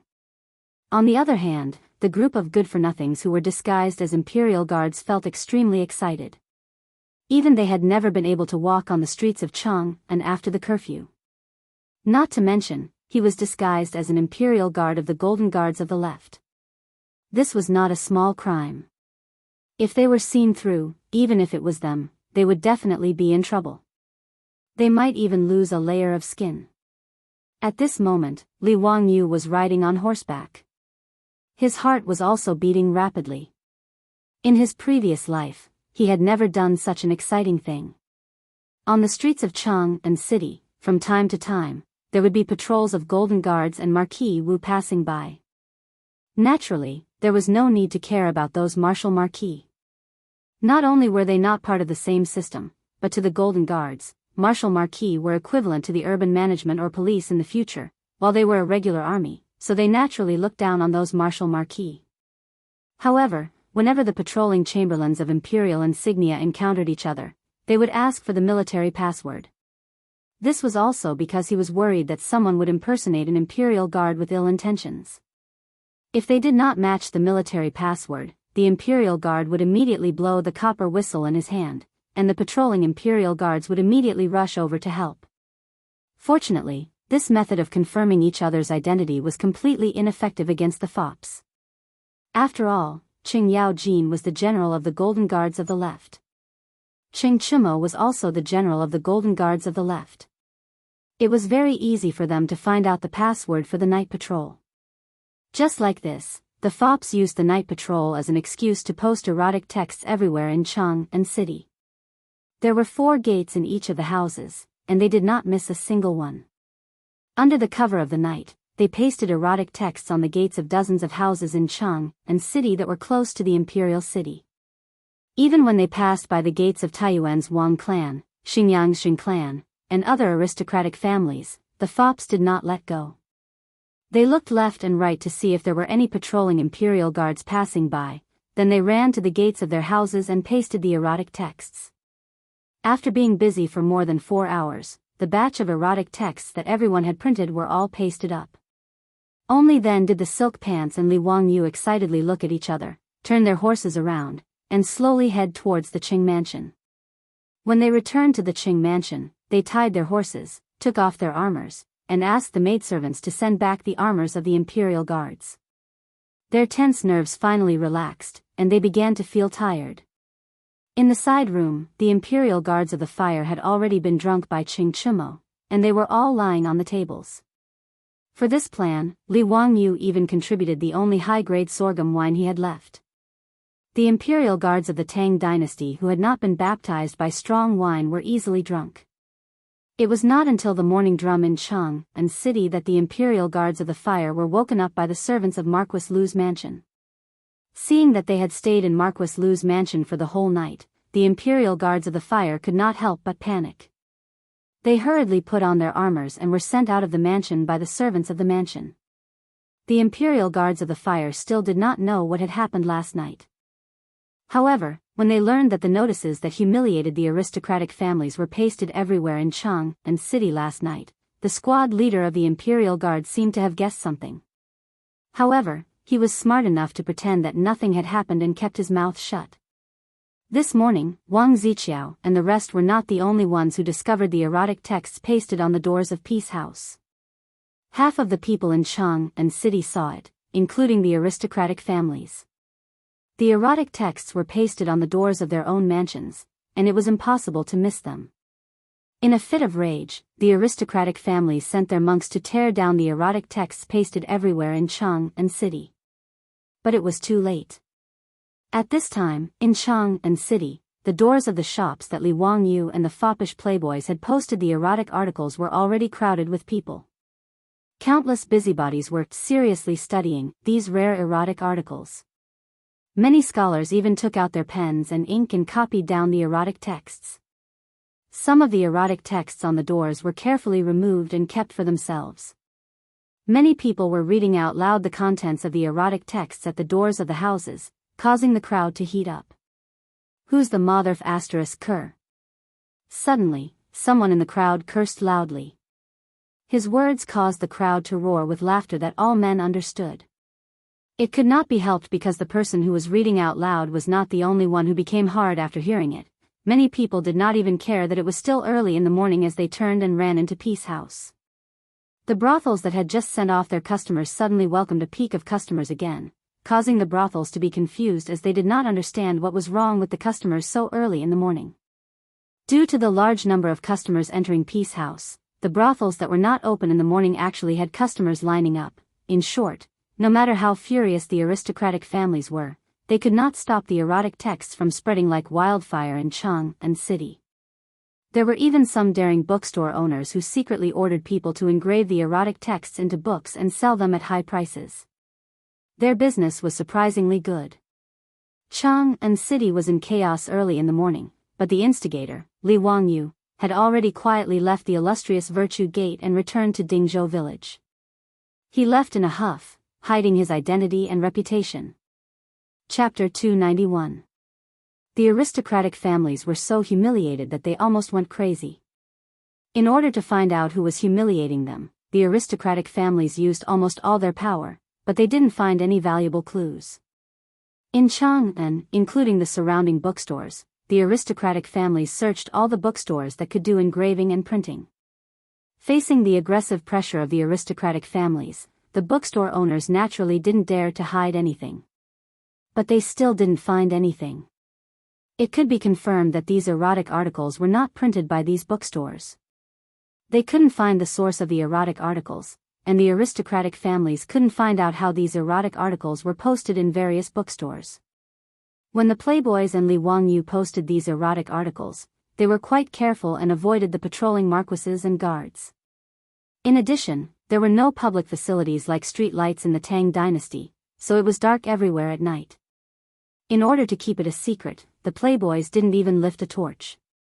They all worked in the dark by the weak moonlight.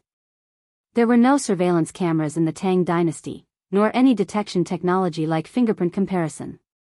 This trick of the silk pants was quite successful.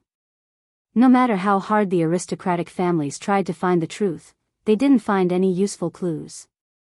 No one knew how these erotic articles were posted on the door without anyone noticing. After searching for a long time and finding nothing, the aristocratic families were even more annoyed. They were full of anger, but they didn't know who to vent it on. This made the maids and servants of the Wang clan of Taiyuan and the Jing family of Xinjiang all keep quiet out of fear of angering the angry masters in their mansions. By now, Wang Renyu, Jing Yuanshou, and the others had a guess in their hearts. After the curfew, no one could post hundreds of erotic articles in Chang, and with such fanfare. It seemed that except for the one in Taiji Palace, no one else could do it. When the aristocratic families didn't find anything, Wang Renyu and the others were more convinced of this guess. In their hearts, the resentment for Pai Lupi grew stronger. Pai Lupi didn't know that he would help Li Wangyu and the playboys take such a big blame. Naturally, the 100 Cavalry Department had already reported to Pai Lupi about the commotion in Chang'an. Even those erotic texts were collected by the 100 Horsemen Department and sent to Pai Lupi's desk. After Pai Lupi saw the erotic stories created by Li Wangyu, he just laughed. He didn't even bother to ask the 100 Cavalry Department to investigate who did it. However, Pai Lupi, who had seen these erotic texts, put them away and couldn't help but sleep with a few of his concubines that day, not to mention how Pai Lupi was licentious in the harem and how angry the aristocratic families were. The reputation of these aristocratic families, as well as the protagonists of the erotic literature, such as Wang Ziqiao and Cui Daogu, was notorious in Chang, and even his friends from the aristocratic families couldn't help but smile strangely when they saw them. Chang and city was also filled with all kinds of discussions. Some people, after reading the erotic literature, had a righteous look on their faces. Who wrote this? It's so vulgar. Using such unsightly words, it's really a disgrace to the educated. That's right, the person who wrote this is extremely morally corrupt. How could such a wicked article be written? It's a bad atmosphere, the moral of the world is deteriorating day by day. The person who wrote this should be punished for his evil intentions. These few defenders, while scolding angrily, carefully took down the erotic literature pasted on the door and put it into their arms. Then, they angrily scolded and moved out quickly. However, the direction they were walking in was towards Peace Square. Most of them were the onlookers in Chang and city. TSK, I didn't expect the eldest son of the Taiyuan Wang clan to be so playful. Not only did he not let go of his maids, sisters, his father's concubines, even the dogs in his mansion. That's right, there's also the Jing family of Xingyang, the Chui family of Bowling, the Chui family of Qinghe, and the Lu family of Fanyang. I originally thought that these millennium-old aristocratic families were the leaders of the scholarly world, but I didn't expect them to be so filthy, hiding filth and accepting filth. Shoo, quiet, you guys don't want to live anymore, talking about the aristocratic families like this. That's right, did you guys see that erotic literature? It said that between the young masters of these aristocratic families, each other. The more he spoke, the lower his voice became, but the more excited the crowd heard. Similar scenes were playing out everywhere in Chang and city. The image that the 5 families and 7 families had painstakingly built up was almost destroyed by Li Wangyou's erotic literature. Even those officials from aristocratic families, whether in the imperial court or in the government office, could not avoid the strange looks of their colleagues. This made the aristocratic families so angry that they almost vomited blood. And the initiators of all this, Qing Chumo and the other foppish young masters, were naturally very happy. The erotic literature that Li Wangyu threw out was simply a mental bomb. It made Wang Ziqiao, Cui Daogu, and the others feel absent-minded. Intolerable bullying, intolerable bullying. Who on earth wanted to destroy the pride of their aristocratic families? Who on earth wanted to humiliate them so viciously? This was a mortal enemy. Wang Ziqiao and the others did not dare to go out of their houses now. They felt that wherever they went, they were the center of the crowd's attention, and they always felt that someone was pointing at them and whispering.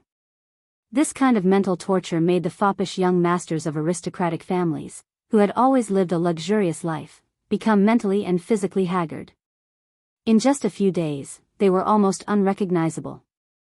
Seeing this situation, Wang Renyu and the others simply asked the family to send these legitimate sons out of Chang and city, to Taiyuan and other places to recuperate and avoid the limelight. Outside Chang and city, by the Ba Bridge, Wang Ziqiao and the others looked lonely. They turned their heads to look at the towering walls of Chang and city behind them, but there was no one behind them to send them off. Now, these people's reputations were so bad that even the foppish young masters of aristocratic families, who usually called them brothers, did not send them off when they left the capital. It was very sad. When Wang Ziqiao and the others left Chang and city in a sorry state like stray dogs, Li Wangyou's second volume of the Romance of the Three Kingdoms was ready to be sold. Li Wangyu did not want to let owner's son print the first volume of the Romance of the Three Kingdoms, because he was shocked to find that there were already pirated copies in Chang and city. The demand of the scholars of the Tang dynasty was obviously not something that the 15,000 copies of the Romance of the Three Kingdoms printed by Sun Ji bookstore could satisfy. Under the situation that they could not buy the Romance of the Three Kingdoms, the owner of the bookstore immediately found craftsmen to remake the engravings and directly print them for sale on the market. In this regard, Li Wangyu could do nothing. There was no such thing as intellectual property protection in the Tang dynasty, so he could only admit that the books were pirated. What's more, Li Wangyu also pirated Luo Guanzhong's books. He did not have the face to accuse others of pirating. The second volume of the Romance of the Three Kingdoms was ready to be sold, and the fans of the Three Kingdoms in Chang and city had been looking forward to it for many days. Now, even generals like Qing Yaojin and Yuqi Jingda were fascinated by the Three Kingdoms. Regarding Li Wangyo's delay in updating, the few old hooligans did not directly kill him with their knives. It could be said that Li Wangyu was blessed by the heavens. Chapter 292. In the Eastern Market, the Sun bookstore that had been burned down had been rebuilt. After all, the shops in the Eastern and Western markets were not residences. There were not so many painted beams and carved rafters. Moreover, the structure was very simple. Owner's son threw out a lot of copper coins. With enough money, the craftsmen were naturally attentive. Li Wangyu also asked his beautiful superior to lend a few four-wheeled carriages to owner's son to help transport the wood. It only took 5 to 6 days for the 3 shops to be rebuilt. The second volume of the Romance of the Three Kingdoms had been printed long ago. Now, owner's son's bookstore in Hu County had already started to carve the third volume. However, Li Wangyu had been holding back the release of the book. He was waiting for the Sun bookstore in the Eastern Market to be rebuilt. Since he won the bet with the aristocratic families, the bookstores in Chang and City naturally did not have to pay attention to the aristocratic family's ban on the sale of the Three Kingdoms. However, although Li Wangyu did not blame these bookstores, he was not willing to give them benefits like this. He would rather wait for the Sun bookstore to be rebuilt. First, the Sun bookstore would start to sell the books. Then, he would let owner's son send the books to other bookstores to sell. In this way, the benefits that it would bring to the Sun bookstore were self-evident. Owner's son was naturally aware of Li Wangyo's sentimental and righteous actions, and he was moved to tears. In the old man's opinion, it was very rare for a noble like Hu County to be considerate of a merchant like him. Owner's son was very attentive to Li Wangyo's instructions. He wanted to make sure that Li Wangyu was satisfied. After the Sun bookstore was built, a notice was posted early to inform everyone that the second volume of the Romance of the Three Kingdoms was about to be released. This news was immediately noticed by many fans of the Three Kingdoms who were looking forward to it. Now, not only did the Book of the Three Kingdoms have many fans, but the storytellers in the brothels had also started to talk about the Three Kingdoms. Storytelling actually started from the Tang dynasty. Originally, in the temples, in order to attract believers, spread Buddhist scriptures, and preach to the public, there were secular stories. Secular stories were stories that the monks used to explain Buddhist scriptures that were easy to understand. The content was interesting and very popular. As a result, storytellers began to appear in the brothel.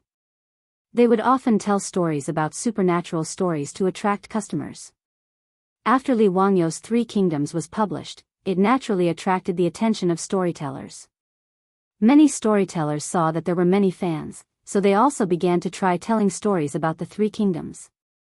However, because Li Wangyo's Three Kingdoms had only published the first volume, there were only 5 chapters and about 20,000 words. The content was too little, and this made the storytellers extremely vexed. Now that the second volume of the Three Kingdoms was about to be released, the most excited people in Chang and were the storytellers who made a living out of it. On the day of Sun's bookstore's reopening, Li Wangyu brought Niu Wu out early in the morning to congratulate owner's son and also to check on the sales of the second book. He still remembered the time when he confidently went to see how the first volume of the Three Kingdoms was selling. In the end, only a few big and small cats bought the book. The scene was very awkward. He even inexplicably got into a conflict with Wang Ziqiao and the others. In the end, it led to the destruction of owner's son's bookstore and the death of his employees. Now that Wang Ziqiao and the other aristocratic playboys were chased out of Chang, and Li Wangyo's mood improved a lot. When he arrived at the East Market, it was not yet noon, and the East Market was not open yet. When he arrived at Sun's bookstore, owner's son, who had received the news, immediately came out to welcome him. Owner's son, congratulations, congratulations. I wish you a prosperous source of wealth and a prosperous business, Li Wangyu said with a smile. At the same time, he asked Niu Wu to deliver the congratulatory gift he had prepared. Thank you, Mr. Huxian. Old me is very grateful. Please come in. Today, the second volume of the Three Kingdoms is on sale. Old me has already prepared everything. Owner's son was wearing new clothes today, and his face was full of wrinkles from smiling. He asked his employees to take the congratulatory gift, and he respectfully invited Li Wangyu into the store. Li Wangyu looked around the newly renovated bookstore. There were already many scrolls, calligraphy, and paintings placed inside. However, in the most eye-catching position of the store, there was a wooden table with the second volume of the Three Kingdoms neatly stacked on top of it. Seeing that everything was ready, Li Wangyu nodded in satisfaction. He went to the back of the store with owner's son to drink tea and chat, waiting for the East Market to open at noon. Because Son's bookstore was opening for business today, owner's son had prepared a lot of firecrackers for the auspicious time to burn. Firecrackers were the predecessor of firecrackers. Before the Tang dynasty, people used fire to burn bamboo, causing it to crackle and explode to drive away the god of plagues. At the beginning of the Tang dynasty, saltpeter was placed in bamboo tubes and burned, resulting in an even louder explosion. This was the firecracker. In the Tang dynasty poem, Early Spring Poem, there was a line like, "The new calendar is only half open, and the small courtyard is still full of firecrackers." However, before the auspicious time arrived and the firecrackers were lit, the employees of the bookstore rushed in. "Boss, bad news. Our bookstore has been surrounded." Owner's son was also shocked when he heard this. How could there be trouble before his bookstore had even reopened? He hurriedly apologized to Li Wangyu and hurriedly followed the worker to find out what had happened. Li Wangyu was also worried, so he followed them to see what was going on. He was worried that those aristocratic families would not let Son's bookstore go and find people to cause trouble again. Outside the bookstore, there were indeed many people gathered. They surrounded the entrance of the bookstore so tightly that not even a drop of water could trickle through. When owner's son and Li Wangyu saw this situation, their hearts couldn't help but thump. The two of them didn't dare to go out rashly, so they waited for the door to open and listened to what was going on outside. When they heard the voices of the crowd outside the bookstore, the two of them couldn't help but heave a sigh of relief. They heard a few people talking loudly outside the bookstore. "Sigh, I wonder if that bastard Dong Zhuo will be caught by Zhang Fei and Zhang Ida. Every time I read about that bastard plotting to kill the Han Emperor, I hate that I can't break his bones and suck his marrow to vent my anger. That's right. How could a hero like Lu Bu help a treacherous official like Dong Zhuo? What a pity. I still feel that Guan Yu and Guan Yunchang are amazing. That Hua Xiong killed several generals, but he was killed by Guan Yunchang's warm wine. It was so satisfying." It turned out that the people outside the bookstore were all fans of the Three Kingdoms. Because the employees didn't know what was going on, they made a ruckus and nearly gave owner's son a heart attack. The old man glared at the employee who came to report in a panic and then said respectfully to Li Wangyu, "Congratulations to Mr. Huxian. The people outside the bookstore are all customers waiting to buy books." Li Wangyu naturally heard the voices of the people outside the bookstore and was secretly happy. He didn't waste his time copying books. However, as more and more customers gathered outside the bookstore, Li Wangyu couldn't help but frown. Son's bookstore only had 3 shops, but there were at least thousands of people gathered outside the bookstore. If they were to open the bookstore to sell books, there would be trouble if so many customers rushed in. Li Wangyu didn't want a happy occasion to turn into a sad one. If there were too many people and they got trampled, it wouldn't be good. He frowned and thought for a while. He had a plan in mind. Chapter 293. Whether it was Li Wangyu or owner's son, they did not expect the bookstore to reopen today and attract so many customers. He had underestimated the influence of the Romance of the Three Kingdoms. As one of the 4 classical novels of Wuxia, it naturally had its own unique charm. Even in the Ming and Qing dynasties, when all kinds of novels were constantly emerging, the Three Kingdoms stood out, not to mention the Tang dynasty.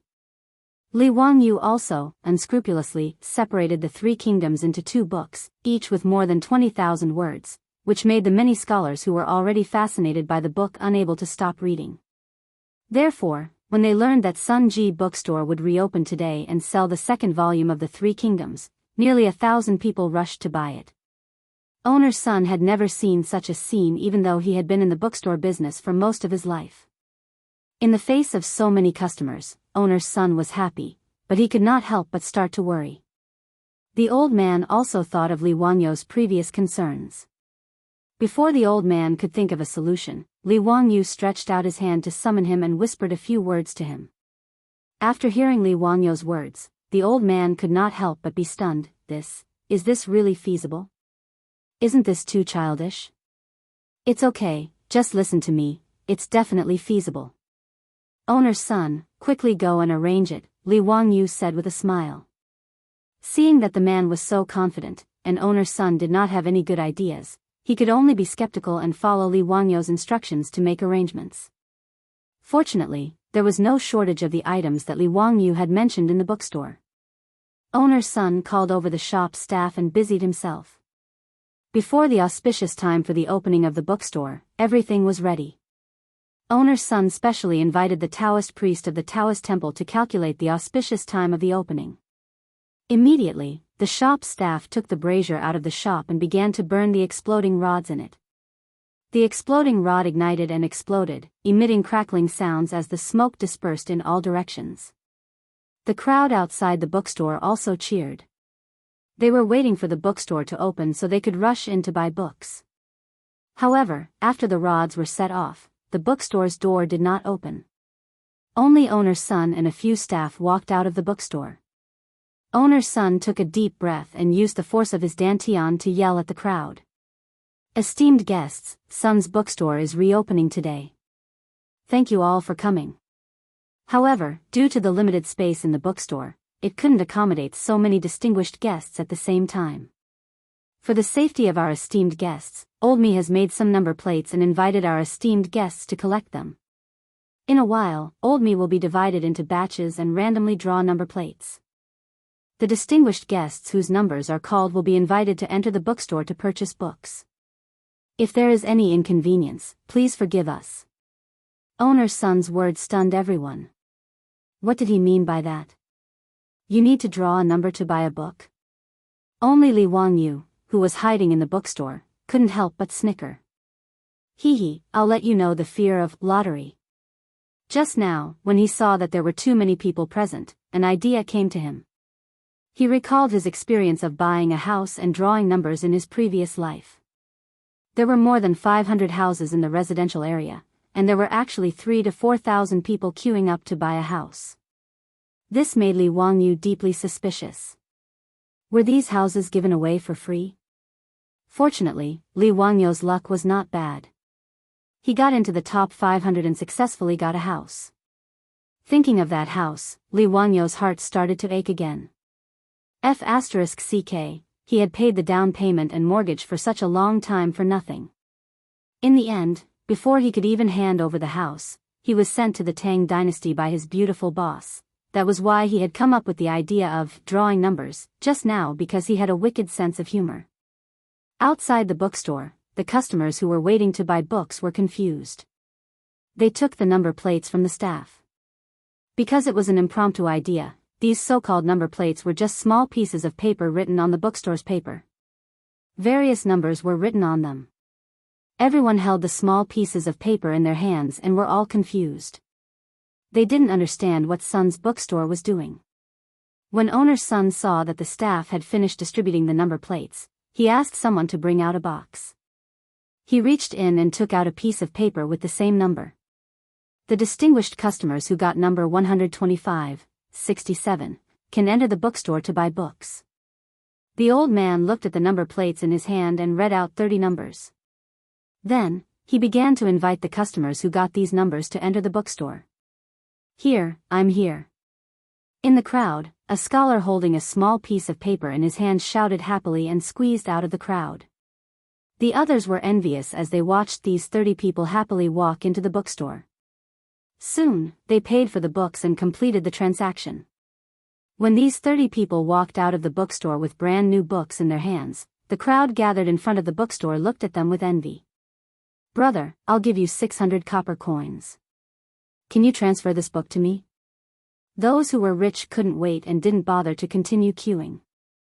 They simply squeezed to the side of the first batch of people who bought the book and wanted to buy it. The scholar who was stopped was actually a little embarrassed. He had to grit his teeth and fork out the money to buy the 3 kingdoms. Seeing that someone was willing to pay 100 copper coins for the book, he didn't hesitate and immediately nodded in agreement. The two of them immediately settled the transaction. The poor scholar who got the copper coins asked the shop assistant for a new number plate and started queuing up again, waiting for the numbers to be drawn.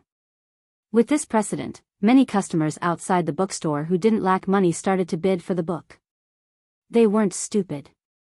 It was understandable that the bookstore was afraid of having too many people.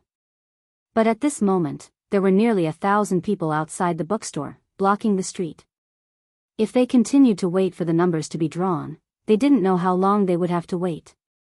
It was better to spend a little more money. 100 copper coins.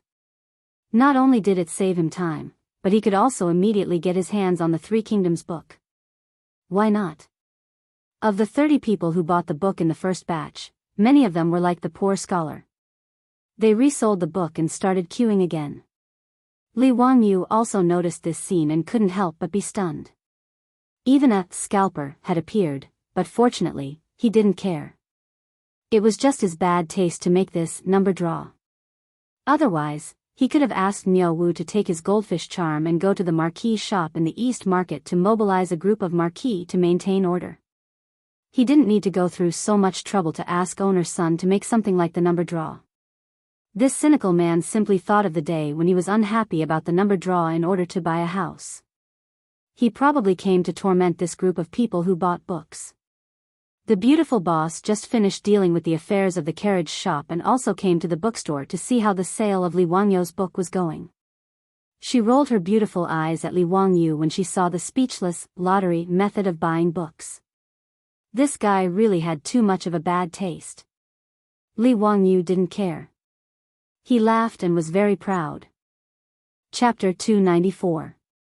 Li Wangyu didn't expect that copying the Romance of the 3 Kingdoms would cause so much trouble just to pass the time and also out of bad taste. Fortunately, all the troubles had been resolved. The Romance of the 3 Kingdoms not only set off a craze for the Tang dynasty, but also brought a lot of profit to Li Wangyu. Li Wangyu only planned to print 10,000 copies of each volume of the Romance of the 3 Kingdoms. However, there were 24 volumes of the Romance of the 3 Kingdoms. If he copied all of them, he could make 60 million yuan just by selling the books, which was equivalent to 60,000 strings of copper coins or 10,000 taels of gold. Even he was shocked by the number that he had calculated. Wasn't this money too easy to earn? Now Li Wangyu had completely gotten rid of the embarrassment of being a second-generation rich person when he first transmigrated to the Tang dynasty. His family's businesses were everywhere, and they were all profitable. The royal family owned 50% of the four-wheeled carriage business, and the Li family owned 30%. However, the daily average profit of each carriage was consistent, and the Li family could earn 300 copper coins. Now, under the management of the beautiful boss, the SF Express carriage business had more than 300 carriages in just over a month. In this way, the Li family could earn 90,000 copper coins a day just by the carriage business alone. Moreover, this income was still rising. According to the beautiful boss's business plan, the SF Express would reach the scale of 1,000 carriages in the future. At that time, the Li family could earn 300,000 copper coins a day just by relying on the four-wheeled carriage business, which was 300 strings of copper coins. It should be known that this was only a day's income. Pai Lupi used his official position for personal gain and sent the Ministry of Works to rush the construction of the wine workshop.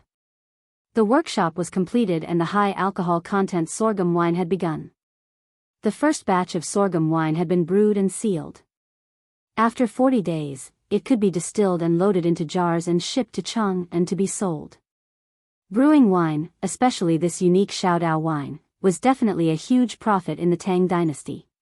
Even if Pai Lupi didn't have an economic brain, he knew that the wine workshop would be another money tree for his royal family. In order to protect the secret of the brewery, he had even dispatched the imperial army to seal off the valley where the brewery was located. As for the craftsmen who made the wine, they were not allowed to enter freely.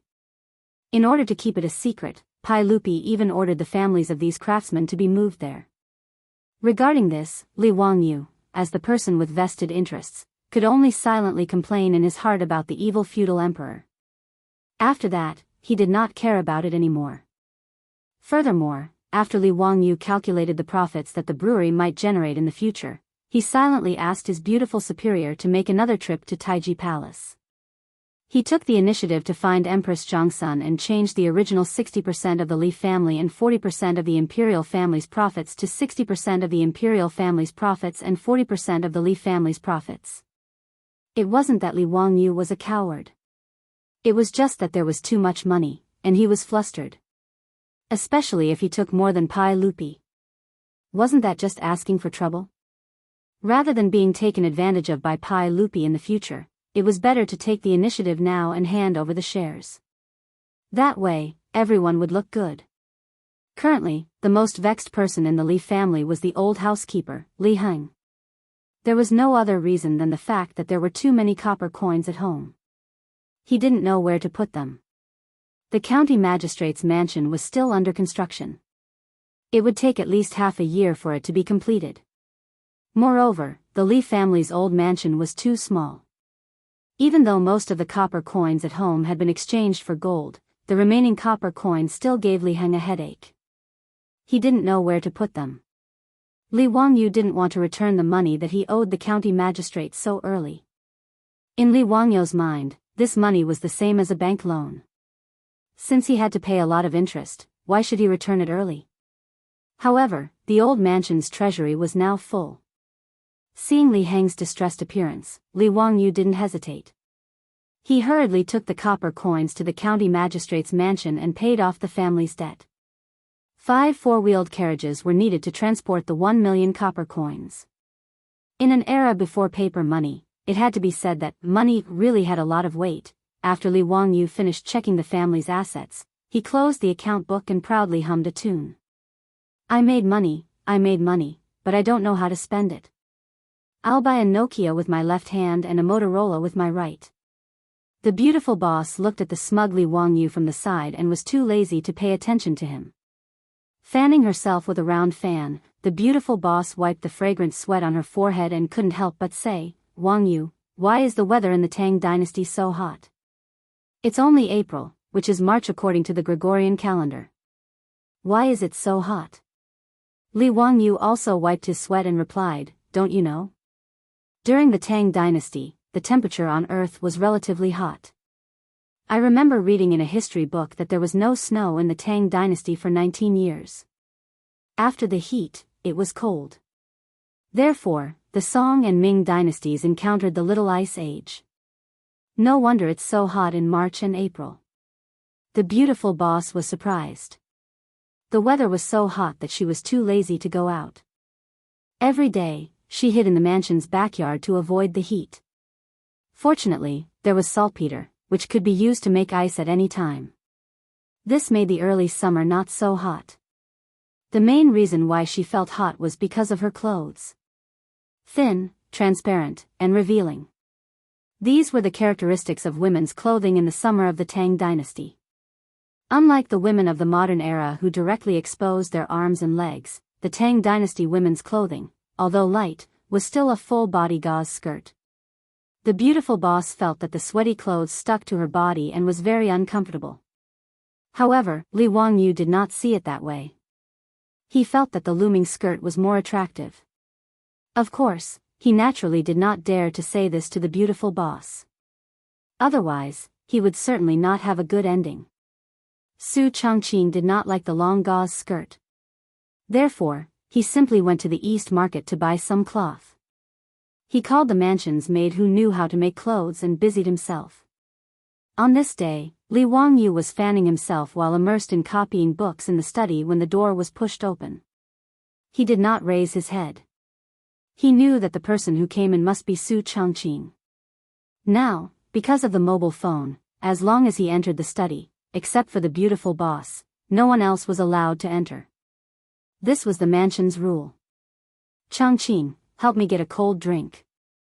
This damn weather is too hot. Li Wangyu said while copying. Seeing that the beautiful boss opposite him did not speak, Li Wangyu curiously raised his head, but he was directly petrified. Had he transmigrated back to the modern era? The beautiful woman in front of him was wearing hot pants that revealed her snow-white, slender thighs. She was also wearing a tight-fitting t-shirt that showed off her impressive figure. She even revealed a small part of her snow-white waist, which made Li Wangyo's Adam's apple bob a few times. The beautiful boss was actually dressed in a cool outfit like the modern era. Li Wangyu, who was used to seeing Tangs in long skirts, felt his mouth go dry. Su Chongqing motioned for Li Wangyu to put away the mobile phone. He then turned to open the door of the study and pulled Aphrodite in. After seeing Aphrodite's outfit clearly, Li Wangyu could no longer hold it in. He felt his nose heat up and 2 lines of blood gushed out uncontrollably. Chapter 295. Dumbstruck, Li Wangyu stared blankly as Avro entered the study. The young girl's face was full of shyness. She slowly took off her clothes, revealing her body that was as alluring as a peach. His beautiful superior also did the same thing, exposing her snow-white skin in front of Li Wangyu. Just like that, the 2 naked women slowly walked in front of Li Wangyu. When Li Wangyu suddenly woke up, he was shocked to find that last night was actually a wet dream without a trace. Li Wangyo's heart raced and he blushed at the thought of the embarrassing things he did with his beautiful boss and Avro in his dream. Actually, he couldn't be blamed for this. It was mainly because he had received too much shock yesterday. What he thought about during the day, he dreamed about it at night. A fair and graceful woman is a gentleman's ideal mate. Yesterday, Li Wangyu had already felt his heart palpitate when he saw his beautiful boss showing off her long legs. If it was in the future, it would naturally not be a big deal for young ladies to reveal their arms and legs on the streets. But now that he had transmigrated to the Tang dynasty, Li Wangyu was used to seeing the way the Tangs dressed. So when he suddenly saw his beautiful boss dressed in such a sexy way, he couldn't help but feel a little excited. Although the Tang dynasty was more open, it wasn't as conservative and feudal as it was after the Confucianism of Cheng and Zhu. In the Tang dynasty, it was also very common for women to wear half-exposed corsets. However, no matter how light, thin, and translucent the women's clothes of the Tang dynasty were, they still wouldn't directly expose their thighs like the shorts and miniskirts worn by women in the modern era. Therefore, Li Wangyu couldn't help but stare after seeing his beautiful boss wearing such cool clothes. The reason why he had a nosebleed at the sight of Afro was naturally because the weather had been too hot recently. Li Wangyu would never admit that he had a nosebleed just because he saw a beautiful blonde girl wearing a miniskirt and a tight t-shirt. That would be too embarrassing. The teenage version of Angelina Jolie had blonde hair tied into a ponytail that hung in front of her chest. As for the hand-sewn t-shirt, because of the girl's towering protrusions, it was super full. Li Wangyu suddenly remembered a sentence he had seen on the internet in his future life. It was a crime for a woman with a good figure to wear a t-shirt. At this moment, Li Wangyu deeply agreed. In fact, even the beautiful boss was jealous of the blonde girl's overly good development. How did this European race grow up? His beautiful boss's figure was already very hot among Asian women. Whether it was her long legs or her slender waist, they were all filled with fatal temptation.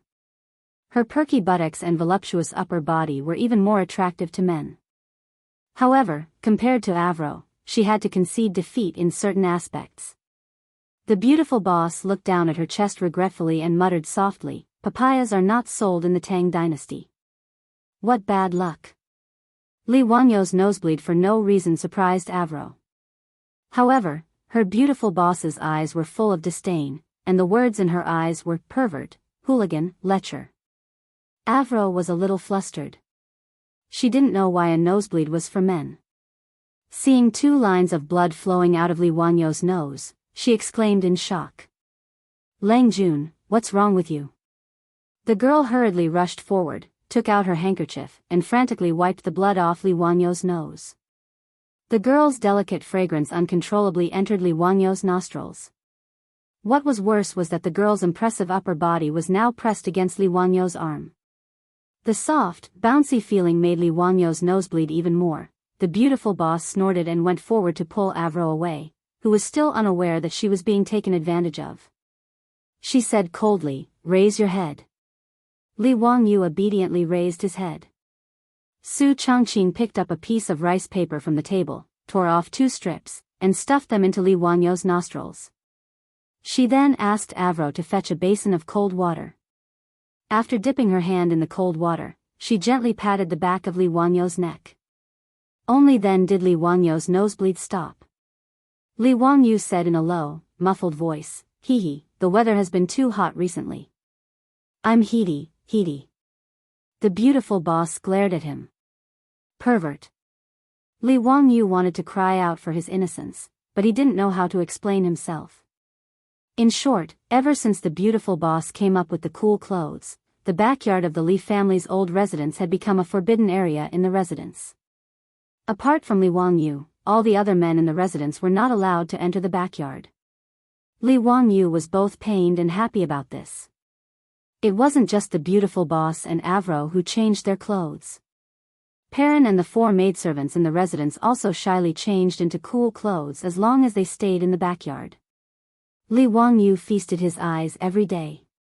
But it was just a look. After a wet dream, Li Wangyu secretly changed out of his underwear. Too embarrassed to let the maidservants wash it for him, he took care of it himself. Speaking of underwear, there were naturally no such things in the Tang dynasty. Strictly speaking, the underwear that the people of the modern era were used to was invented by the Americans in the 1940s. The ancient people of China naturally didn't wear underwear. During the Shang and Zhou dynasties, men didn't wear underwear or pants and only wore skirts, which were called chang. Starting from the Han dynasty, people began to wear pants inside, but they were open-crotch pants, which were called straddles. After the Tang and Song dynasties, open-crotch pants and closed-crotch pants became the mainstream clothing for men. During the Ming and Qing dynasties, closed-crotch pants dominated the world. In addition, many poor people who needed to work had a type of underwear that was similar to underwear called calf-nose underwear. The calf-nose underwear was similar to the underwear worn by Japanese wrestlers in the modern era. It was first wrapped around the sides and then passed under the crotch. This type of pants had been popular for thousands of years. It was originally underwear, but people at the bottom of the hierarchy, such as servants, coachmen, farmers, and other laborers, would directly wear it outside for convenience. After Li Wangyu and Su Chongqing transmigrated to the Tang dynasty, they naturally couldn't get used to not wearing underwear. Not to mention, if Li Wangyu wore open-crotch pants, it would really be terrible. Thus, they self-made a few pairs of underwear and finally avoided the embarrassment of not wearing underwear. As Li Wangyu washed his underwear, he wondered when this bitter, single life would end.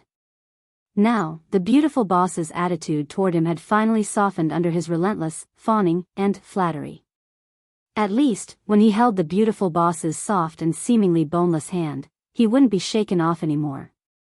The long, cold war, caused by him secretly bringing Aphrodite home had finally ended, but Li Wangyu still had to work hard to achieve the success of his revolution. Just as Li Wangyu was hiding in the backyard and admiring the scenery every day, Pai Lupi found another troublesome matter for him, which gave Li Wangyu a headache. Chapter 296.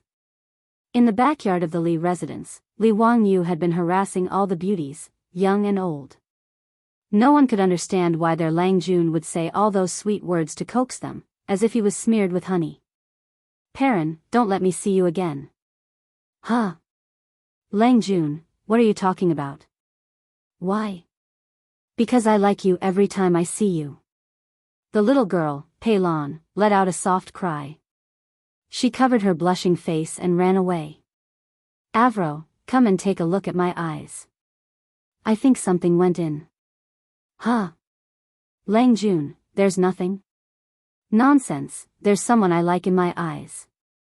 Avro was stunned for a while before she realized what Li Wangyu was talking about. The girl kissed Li Wangyu's face shyly and ran over to him like a little white rabbit. Her jiggling curves made Li Wangyu's eyes sink in. "Chongqing, shut up. I'll beat you to death if you dare to say such vulgar words to me." The beautiful boss waved her little fist threateningly at Li Wangyu. She really couldn't stand Li Wangyu anymore. Ever since he saw those vulgar words on her phone, this guy never got tired of it and used those disgusting words to flirt with girls in the backyard every day. The beautiful boss wanted to bite him to death. Faced with the threat of the beautiful boss, Li Wangyu could only rub his nose awkwardly and retreat in defeat. He then turned his head and continued to flirt with Avro. Li Wangyu felt that life would be wonderful if it could go on like this. However, someone was causing trouble for him when he wanted to steal half a day of leisure. Early in the morning, Li Wangyu was woken up by the palace eunuch. Pai Lupi wanted to see him in Taiji Palace. Although he missed the bed very much, Li Wangyu could only climb onto the horse obediently and head for Chang and City since the big boss had invited him, no matter how unwilling he was in his heart. It was still the legislative hall. Pai Lupi was pacing back and forth unhappily.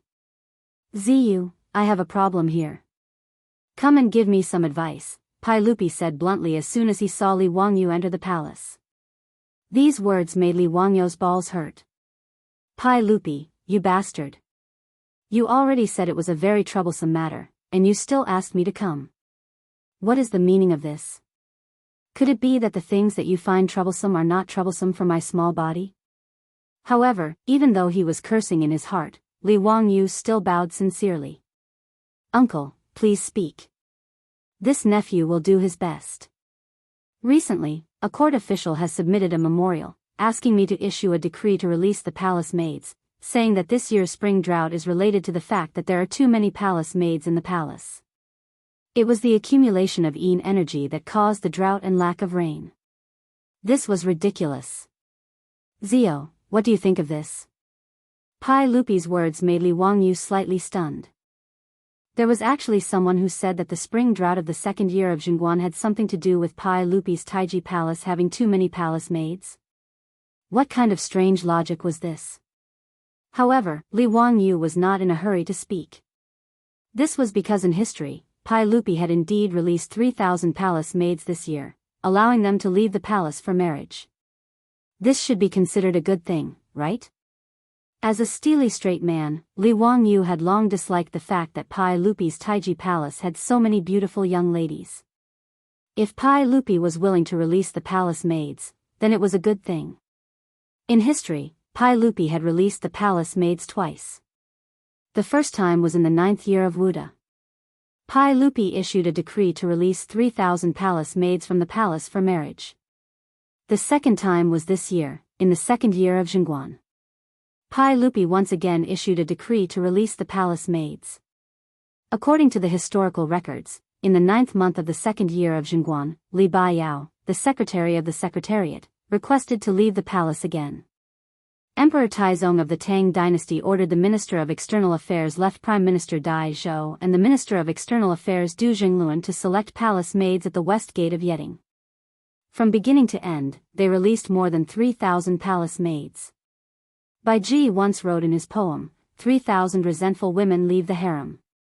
It was referring to this matter. But that should have happened in the 9th month of the 2nd year of Jianghu's reign. It was only the 4th month now.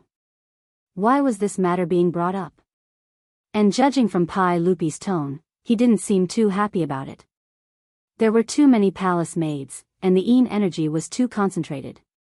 He seemed to remember that in the history books, Li Biyao, the secretary of the secretariat, had used this excuse to impeach Pai Lupi. Although it might seem nonsensical to the people of the future, in an era where even the plague of locusts was attributed to the emperor's immorality, one couldn't ask for too much, right?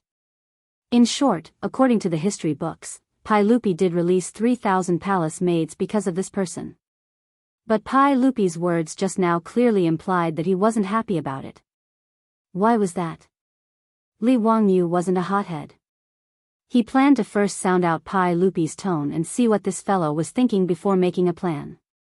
Uncle, these words are simply absurd. How could a gathering of palace maids cause a drought and lack of rain? Who knows how many palace maids there were in the Sui dynasty? Why didn't there be a drought? There were no palace maids on the Turkic grasslands, so why would there be a drought? Li Wangyu retorted agitatedly with an indignant look on his face. His words struck a chord with Pai Lupi's heart, and he couldn't help but nod repeatedly. Well said. We also think the same. This group of courtiers can't see things as clearly as a young man like you. Li Wangyu changed the topic and continued, however, the palace maids are truly pitiful. Many of them entered the palace in the Sui dynasty, right? Since in the 9th year of Wuda, uncle already issued a decree to release 3,000 palace maids, why not continue to push the boat along with the current? His words made Pai Lupi's expression become awkward. In the 9th year of Wuda, Pai Lupi had just passed through the coup of the Xuanwu Gate. He had killed his brother and imprisoned his father, and disgracefully sat on the throne. At that time, he issued a decree to release the palace maids. On one hand, it was to show his benevolence, and on the other hand, it was to disgust Li Yuan. The 3,000 palace maids that were released from the palace were basically the palace maids that had previously served Li Yuan. After Pai Lupi ascended the throne, he naturally didn't want to keep these women. Who knew if any of these palace maids had once been favored by his father? Although Pai Lupi didn't care about these things, he also didn't want to inherit his father's property. There was another reason why Pai Lupi issued a decree to release the palace maids. It was because he was poor. At that time, the Tang dynasty had just been established. After the chaos at the end of the Sui dynasty, the Tang dynasty's treasury wasn't abundant. Later generations' impression of the prosperous Tang dynasty was that it was incomparably wealthy. That was from the Kaiyuan age. To put it bluntly, at that time, the amount of copper coins in the Tang dynasty's treasury was probably less than the amount of money in any of the 5 great clans' treasury. Therefore, Pai Lupi naturally didn't want to raise so many palace maids for nothing. Moreover, they were the palace maids that had served Li Yuan. Therefore, after he ascended the throne, he very happily issued a decree to release those palace maids from the palace. However, now that Pai Lupi had ascended the throne for 4 years, the amount of copper coins and grain in the treasury had gradually increased. In addition, Empress Jiangsun had made 2 good deals with Li Wanyo's family. The daily income of the carriage company from the partnership surprised Pai Lupi, not to mention the wine workshop that had already started production. Moreover, this money didn't even need to go into the treasury. It all went into Pai Lupi's little treasury.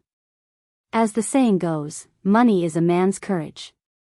With money in his pocket, Pai Lupi didn't want to release the palace maids. Therefore, when the court officials once again submitted a memorial, he became hesitant about this matter. Pai Lupi, who wanted to have a good reputation but didn't want to release the palace maids, thought of Li Wangyu. He hoped that he could give him an idea that could satisfy both sides. Pai Lupi didn't treat Li Wangyu as an outsider. After hesitating for a moment, he still gave him an explanation. After understanding Pai Lupi's thoughts, Li Wangyu felt even more disdain in his heart. Pai Lupi, this fellow, was simply a green tea bitch in the future. Not only did he want to be a bitch, he also wanted to establish a monument to his chastity. Chapter 297. Speaking of which, these palace maids were really pitiful. Many of them had been in the palace for decades or even longer. They were old and could not leave the palace. No one cared about them and no one asked about them. In the end, many of them died in the palace. The palace maids entered the palace at a young age and could not find love in their lives. They did not have the right to have children and could only spend the rest of their lives alone. As the saying goes, once you enter the palace, it is as deep as the ocean. As they had no hope of leaving the palace, many palace maids had escaped in history. The most famous one was in the first month of the first year of the Tang dynasty. At that time, there was a lantern festival in Chang'an City. Emperor Zhongzong, Li Xian, allowed the palace maids to go out and watch the lanterns. In the end, it was recorded, spring, first month, night of Bingyin, Emperor Zhongzong and Empress Wei went out to watch the lanterns in the city. Thousands of palace maids went out, and many died. Many died. It did not mean that they died, but they disappeared. It was the same as the saying, mending the pen after the sheep is lost. Emperor Zhongzong, Li Xian, allowed thousands of palace maids to go out and watch the lanterns. In the end, most of them took the chance to escape. What an irony. Thousands of palace maids all escaped. One could see how terrifying the palace walls were to these poor women. In history, apart from Pai Lupi in the 9th year of Wuda and the 2nd year of Jianghu, he did not release any more palace maids until he died. Pai Lupi's descendants also rarely released palace maids. When Emperor Xuanzong, Li Longji, ascended the throne, he followed his great-grandfather, Pai Lupi, and ordered the palace maids to leave the palace. However, in his later years, he became more and more ridiculous. He went around recruiting women into the palace. In the Daming Palace, there were at most 40,000 palace maids. When Li Wangyu read the history of the Tang dynasty, he sympathized with these poor palace maids. He was also jealous of the emperors who shamelessly took over so many beautiful ladies. From Li Wangyu's point of view, Pai Lupi's current thinking was similar to that of his descendants. Because he no longer lacked money, he was unwilling to release the palace maids again. Li Wangyu could only express his disdain for Pai Lupi's strong possessiveness. Li Wangyu suppressed the urge to give Pai Lupi the middle finger. He pondered for a long time before he decided to follow his heart. If so many palace maids could only die of old age in the palace, it would be an unforgivable crime. Li Wangyu would look down on himself if he went against his conscience to cater to Pai Lupi. However, Li Wangyu wasn't stupid. He wouldn't follow Wei Zheng's example and offend Li Er and give him a death remonstrance. Even if it was for the good of the company, he was still an idiot to make his relationship with his boss so tense. Well, Li Wangyu was just that simple. He looked at the relationship between the monarch and his subjects using the workplace rules of the modern world. Apart from the fact that the boss could only fire you, but the emperor could cut off your head, his view was actually not wrong. Li Wangyu rolled his eyes and thought of a way to deal with Pai Lupi. He casually agreed with Pai Lupi with a few words. He put on a sad expression, which made Pai Lupi feel very touched. Li Er's expression was as if his nephew knew him well, unlike those foreign officials who kept thinking about the palace maids in his palace. Li Wangyu snickered at Li Er's hateful expression. Together with Pai Lupi, Li Wangyu said goodbye to the officials and left the palace. After he found his beautiful boss, the two hid in the room and whispered for a long time. In fact, Li Wangyu's idea was very simple. To deal with the possessive Pai Lupi, a pillow talk was the best choice.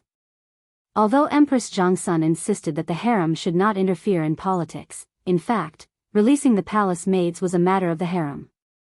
As the master of the harem, Empress Jiangsun was justified in dealing with these palace maids.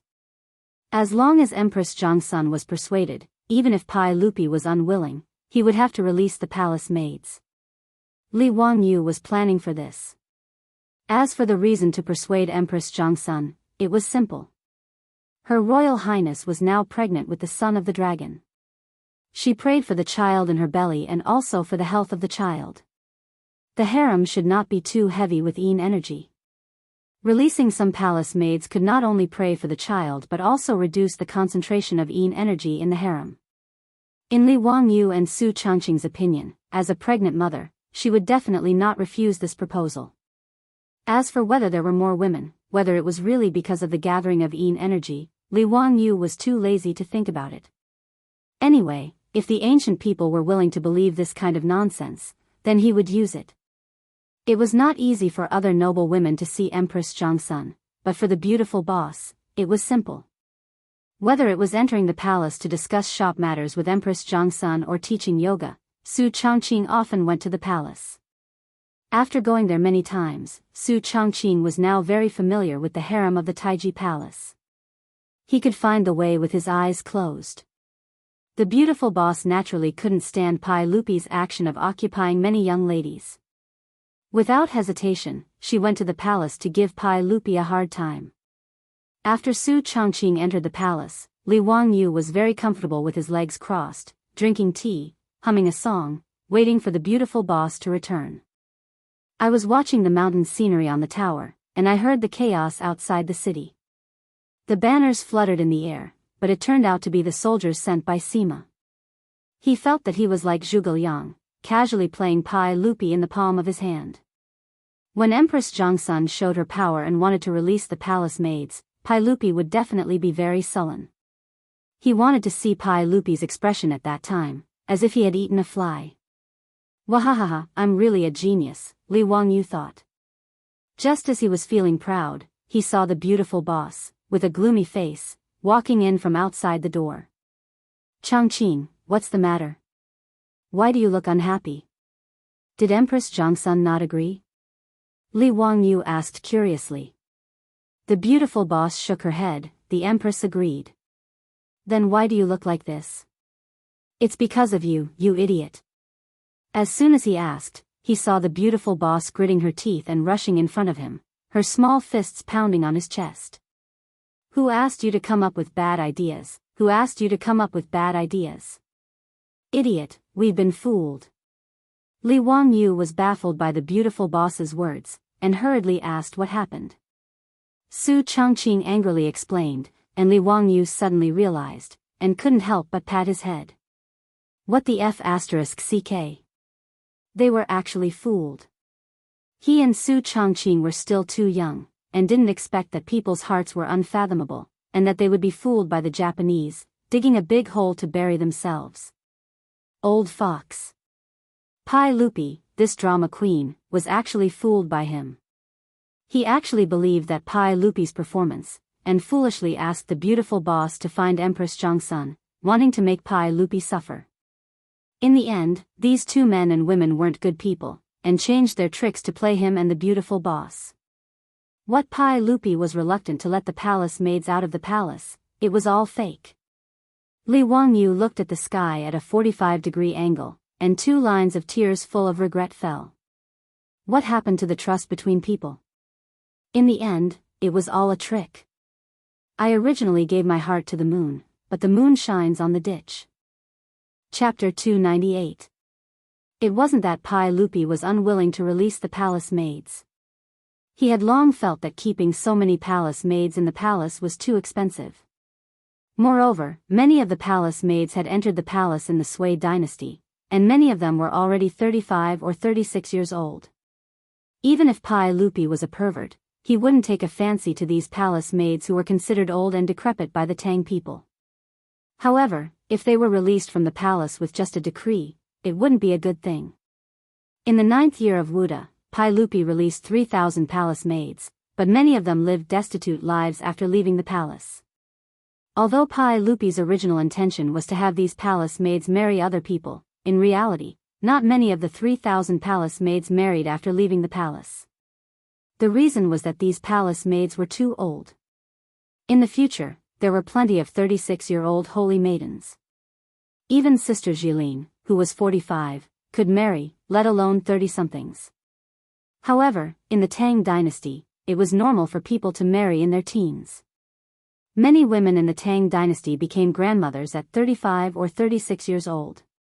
Letting a palace maid, who was considered a grandmotherly generation in the eyes of the people of that era, marry someone was truly too difficult. Even those who successfully married were mostly widowers. Moreover, these palace maids came from the palace and were used to glory and wealth. How many of them would be willing to marry into an ordinary family and become a farmer? Even if it was a merchant's family, they might not be willing. Moreover, even if someone was willing to marry them, it was only because of their status in the palace and they wanted to take them home as concubines.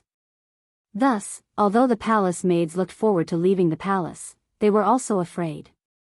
Many palace maids, after leaving the palace, would end up as prostitutes in Peace Square because they lacked a source of income. This made Pai Lupi feel that he had lost a lot of face. Thus, after Li Biyao asked the palace maids to leave the palace, Pai Lupi and Empress Jiangsun thought about it and felt that they needed to find a way for these palace maids to make a living after leaving the palace. The two of them thought of Li Wangyu at the same time. They felt that it was best to leave this matter to their nephew. After all, Li Wangyu's businesses were quite profitable. Moreover, he was a nephew of the royal family. Letting him handle this matter would not bring shame to the royal family. However, thinking about Li Wangyu's languid personality, if he directly gave the decree to him, this scoundrel would definitely think of a way to refuse. Therefore, Pai Lupi and Empress Jiangsun cooperated to put on a show, digging a huge hole for Li Wangyu and his beautiful superior. When Pai Lupi was in the Lijiang Hall, Li Wangyu believed that he was reluctant to let the palace maids out of the palace. He foolishly urged his beautiful superior to go find Empress Jiangsun and give Pai Lupi a bad look. He thought that he had succeeded, but he did not know that with his skills as a white-collar worker in the future, he could copy poems and articles and make so-called inventions. If he wanted to play petty tricks with Pai Lupi, it was simply showing off his skills in front of Guan Yu. He was overestimating his abilities. In Lijiang Hall, the beautiful superior urged Empress Zhongsun to do good deeds and pray for the baby in her belly. She said that the yin energy in the palace was too heavy and was not good for the child's growth. She said for a long time. Empress Zhongsun only listened quietly, her face revealing a difficult expression. The beautiful superior did not notice the smile in Empress Zhongsun's eyes. She asked Her Highness what was troubling her. Changqing, it's not that I don't want His Majesty to let the palace maids out. It's just. Forget it. Let's not talk about it. Empress Zhongsun was obviously someone who could win an Oscar for Best Actress. This sigh made the beautiful superior's heart tighten. Your Highness, is there anything troubling you? Changqing is willing to share Your Highness's worries. This, forget it. Empress Zhongsun wanted to say something but stopped. The beautiful superior was an elite in the workplace in the future. At this time, she was hot-blooded and only wanted to save the palace maids who were persecuted by Pai Lupi. Where was her former shrewdness? Under the repeated questioning of the beautiful superior, Empress Zhongsun told her and Pai Lupi's concerns.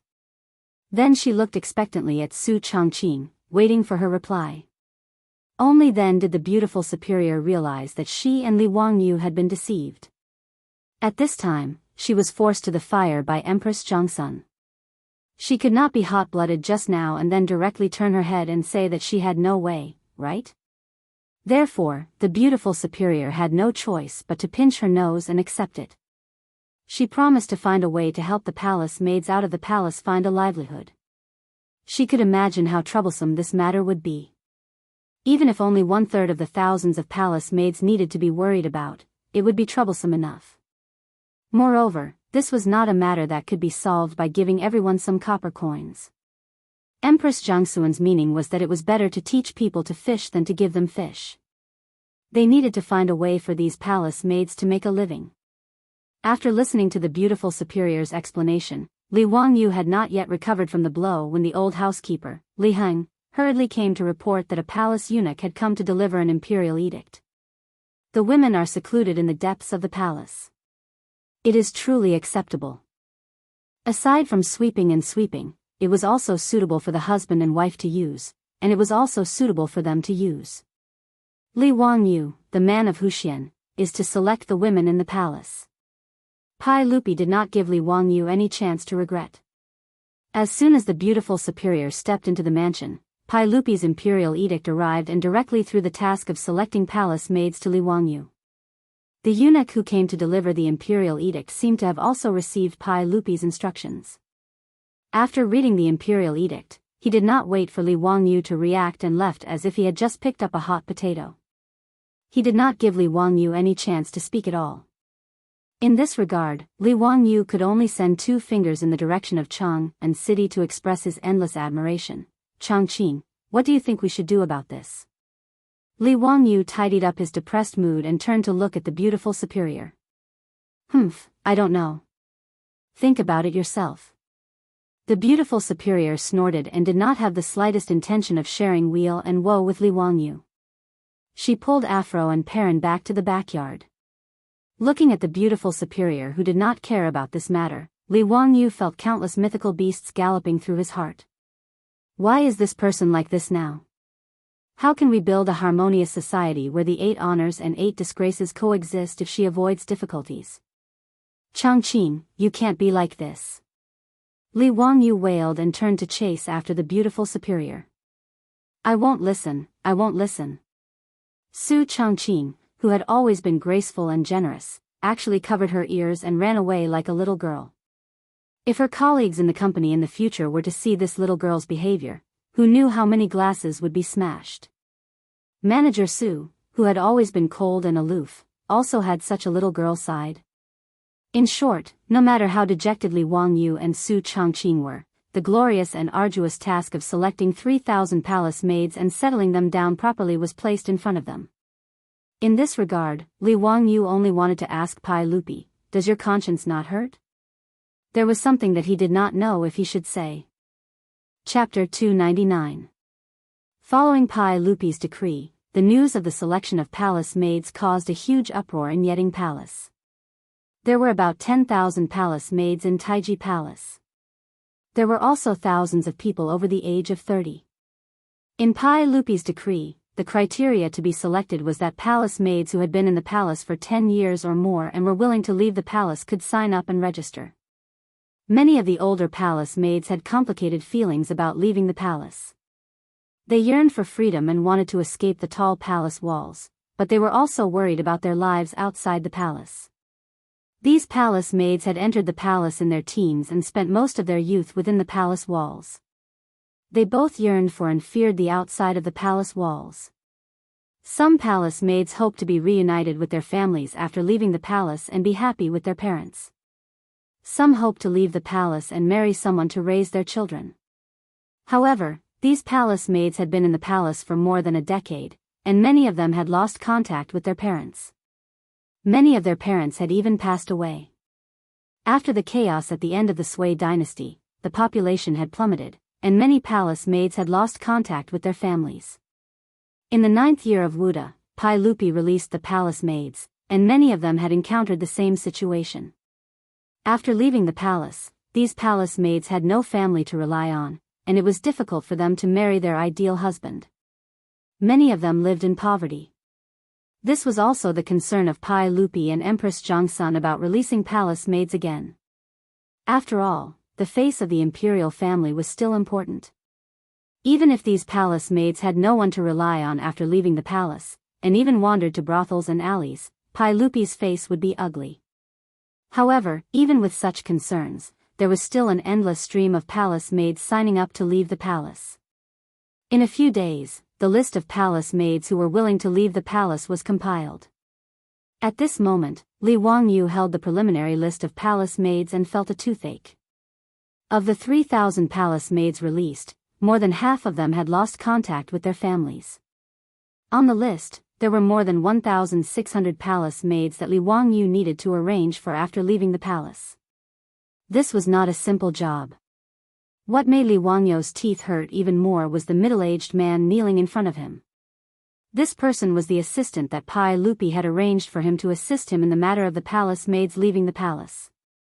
This was the first time Li Wangyu had met this person, but no matter how he looked at this middle-aged man with a flattering smile, he was not happy. The main reason was because this person was extremely famous in history. However, his reputation was not good. Su Jingzong was the man who was kneeling respectfully in front of Li Wangyu in the new Tang dynasty, legend of the treacherous courtier. In fact, Li Wangyu also knew that Su Jingzong was not an evil person, nor had he done anything that humiliated the country. The reason why he was listed at the top of the list of traitorous officials was mainly because he had done too many scandals. For example, tampering with the history of the country, marrying his daughter to a barbarian because of his greed, sucking up to the powerful, working with Wu Zetian to ostracize the loyal, and so on. Using Su Jingzong as a fence-sitter was the most appropriate way to describe him. Li Wangyu naturally kept a respectful distance from this kind of person. However, he had never thought that Pai Lupi would order Su Jingzong, who was currently the vice minister of the imperial clan temple, to assist him. This made him feel extremely disgusted. Looking at the middle-aged man in front of him, Li Wangyu did not know how he should interact with him. What he didn't know was that Su Jingzong, whose face was full of smiles at this moment, was even more perturbed. Su Jingzong had previously targeted Li Wangyu several times, especially at the imperial clan temple. When faced with the Li clan leader of Hu County, who had come to complain, Su Jingzong had used a sinister move to deal with the young man in front of him. However, he had never thought that the Hu County Li clan would go for wool and come home shorn. Not only had he not been able to do anything to the young man, but he had also been reprimanded and grounded by Pai Lupi. He had not even been allowed to enter Chang'an city. Moreover, this young man, who had shone brilliantly at the Zhujiang Lake Poetry Festival, had been conferred the title of founding prince of the country in the short span of a month. Su Jingzong could not help but feel despair. Later on, Li Wangyu had fought with the 5 clans and 7 Wangs, and the crown prince and King Yu had taken Li Wangyu as their master. This series of events made Su Jingzong feel even more regret. How could this young man be someone he could provoke? Now that he was facing Li Wangyu again, Su Jingzong's jealousy had long since dissipated into thin air. After all, the current Su Jingzong was not the right minister of the Zhou dynasty. He was still the vice minister of the imperial clan temple.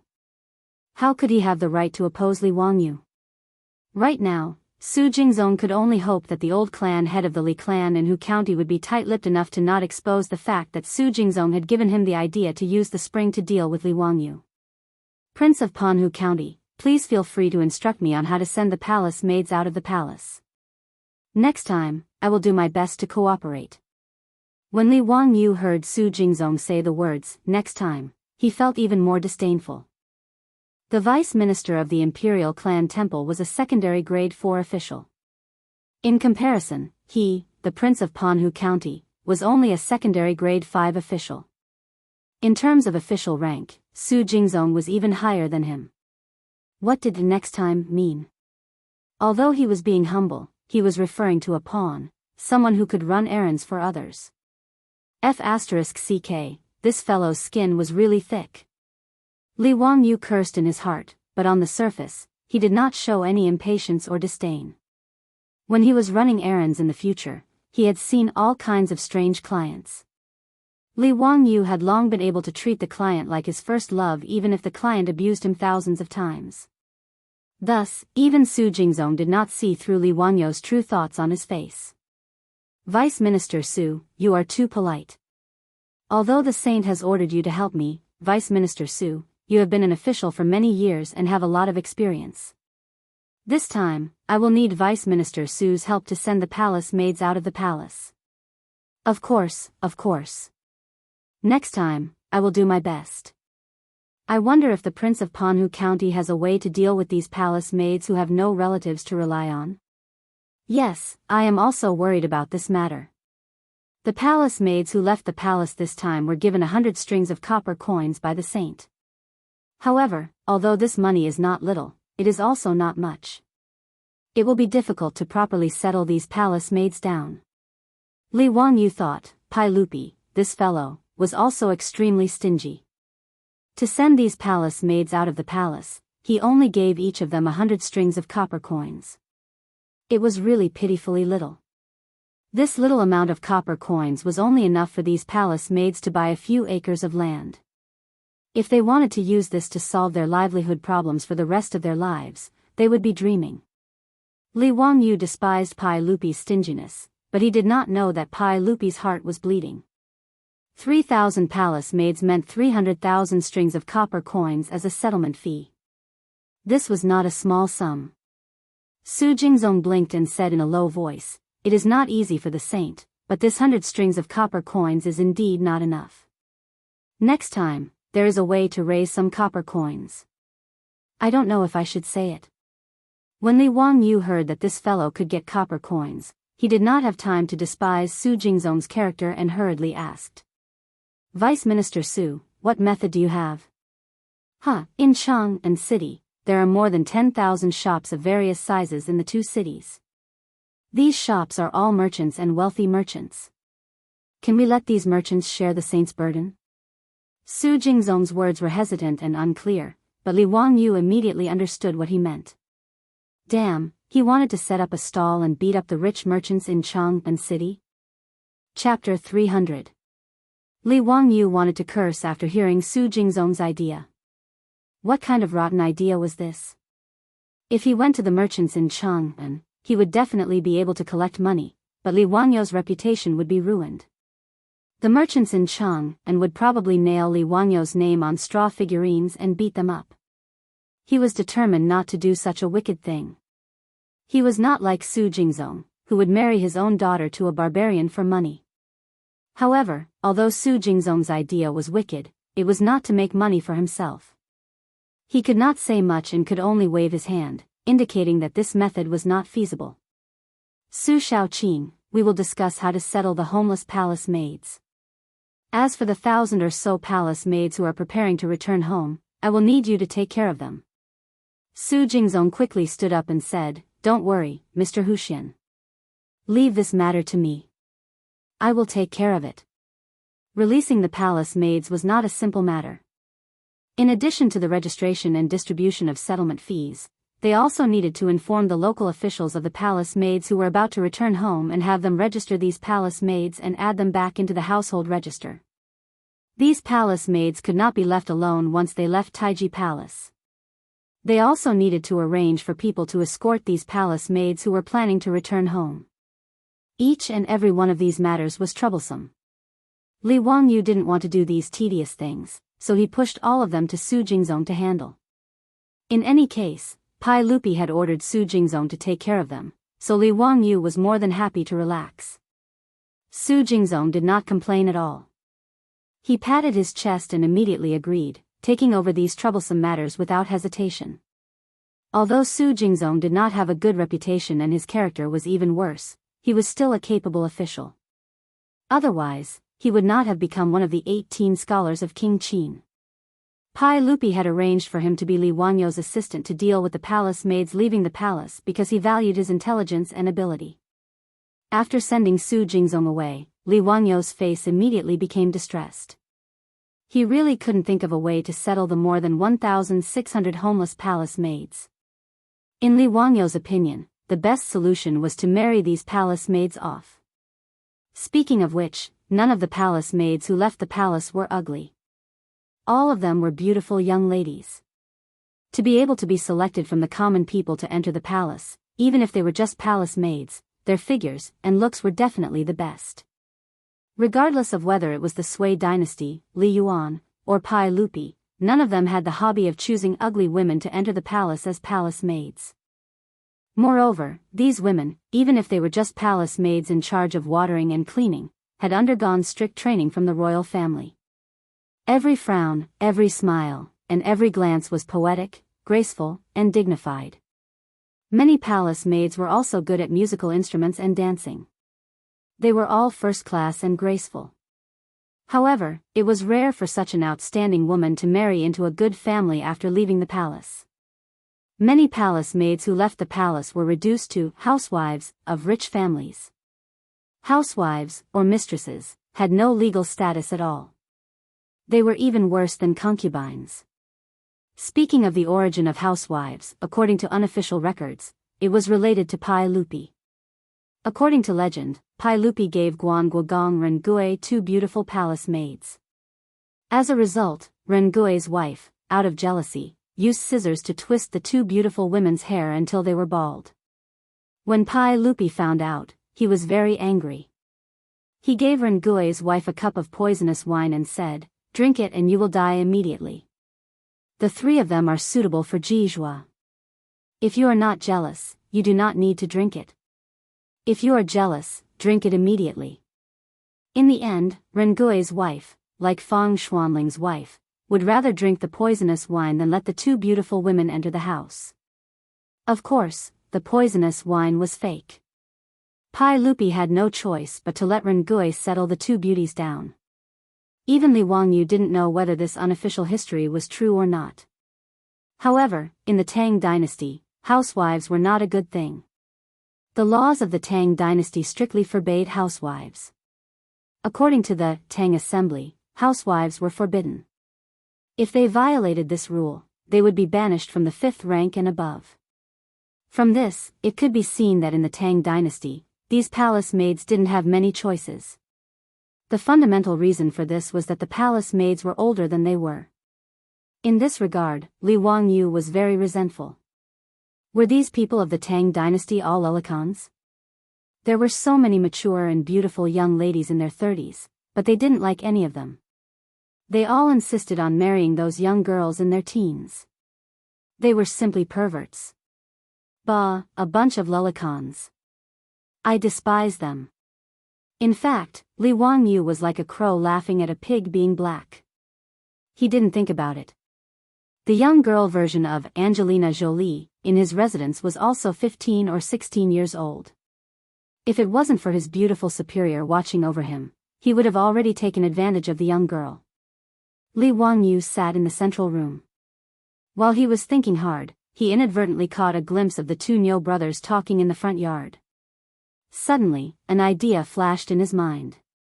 He hurriedly called out, "Niu Yong, Niu Wu, come here. I have something to ask you." "What is it, Lang Jun?" the Niu brothers asked, puzzled. Li Wangyu chuckled. He looked the Niu brothers up and down for a long time. When the two of them felt a little scared, he asked, "Niu Yong, Niu Wu, the two of you are in your 30s this year, right?" Niu Wu was puzzled. "I'm 36, and my brother is 38. Hee, the two of you are single." "Oh, no, you haven't married yet, right?" Niu Yong and Niu Wu looked at each other, wondering what was wrong with their Lang Jun today. It wasn't like he didn't know that the two of them weren't married. Li Wangyu didn't wait for them to speak. He continued to ask, "Do the two of you want to get married?" These words made Niu Wu a little embarrassed. "My brothers are both disabled. How can there be a girl from a good family who is willing to marry us? Just tell me if you want to." "Yes," Niu Wu answered. Niu Yong didn't say anything, silently agreeing with his brother's answer. "Do you mind if the girl is a little older? But regardless of her figure or appearance, she is first class." Li Wangyu asked again. Niu Wu rubbed his hands. His only eye was shining. "What does that matter? Older people know how to care for men. What right do we have to dislike others? The problem is, will others like us? Which family is she from?" Seeing that Niu Wu had so many questions, Li Wangyu hurriedly waved his hand, not allowing him to continue talking. This tall and strong man was actually so gossipy when talking about marrying a wife. It seemed that he had neglected the Niu brothers before. Their hearts were cold but passionate. However, the reaction of the Niu brothers confirmed Li Wangyu's previous thoughts. These palace maids who left the palace, even if they were a little older, it wasn't that they couldn't get married. The key was to find the right person. For example, in Dingzhou village, there were many old bachelors like the Niu brothers. Originally, these old soldiers were so poor that no one was willing to marry them. But now, with the operation of the carriage business, the pockets of this group of bachelors were all bulging. To be able to marry a 30-year-old, educated, and beautiful young lady home, wouldn't this group of bachelors be overjoyed? Bah, they were lucky. Chapter 301. Li Wangyu reflected on himself and felt that he seemed to have made a mistake before. In fact, there were many palace maids who were sent out of the palace because of their old age and beauty. Not to mention the distant ones, millions of people gathered in Jianghu and the surrounding counties. Was it difficult to find more than 1,000 men who were willing to marry palace maids? Although the situation like the Niu brothers was not many, it was not rare. It was just that in the Tang dynasty, where information was blocked, most people did not have the channels to get information. It was too inefficient to rely on those matchmakers to connect the two sides. No wonder so many palace maids were homeless after leaving the palace, wandering among the people, and living a wandering life. Li Wangyu thought of the bald host in the future and the dating show. Would he be able to organize an unprecedented matchmaking event in the Great Tang and solve the problem of more than 1,000 unmarried young ladies from there?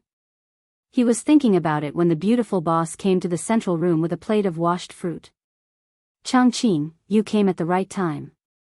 I have something to discuss with you," Li Wangyu said as he reached out to grab the fruit in the plate, but the beautiful boss slapped his hand away. "How old are you? Wash your hands. Hey, you are dirty. You will not get sick after eating it." The beautiful boss did not speak but just stared at him. Li Wangyu was embarrassed and ran to wash his hands with a smile. "Changqing, you are really like my mother. You care about everything."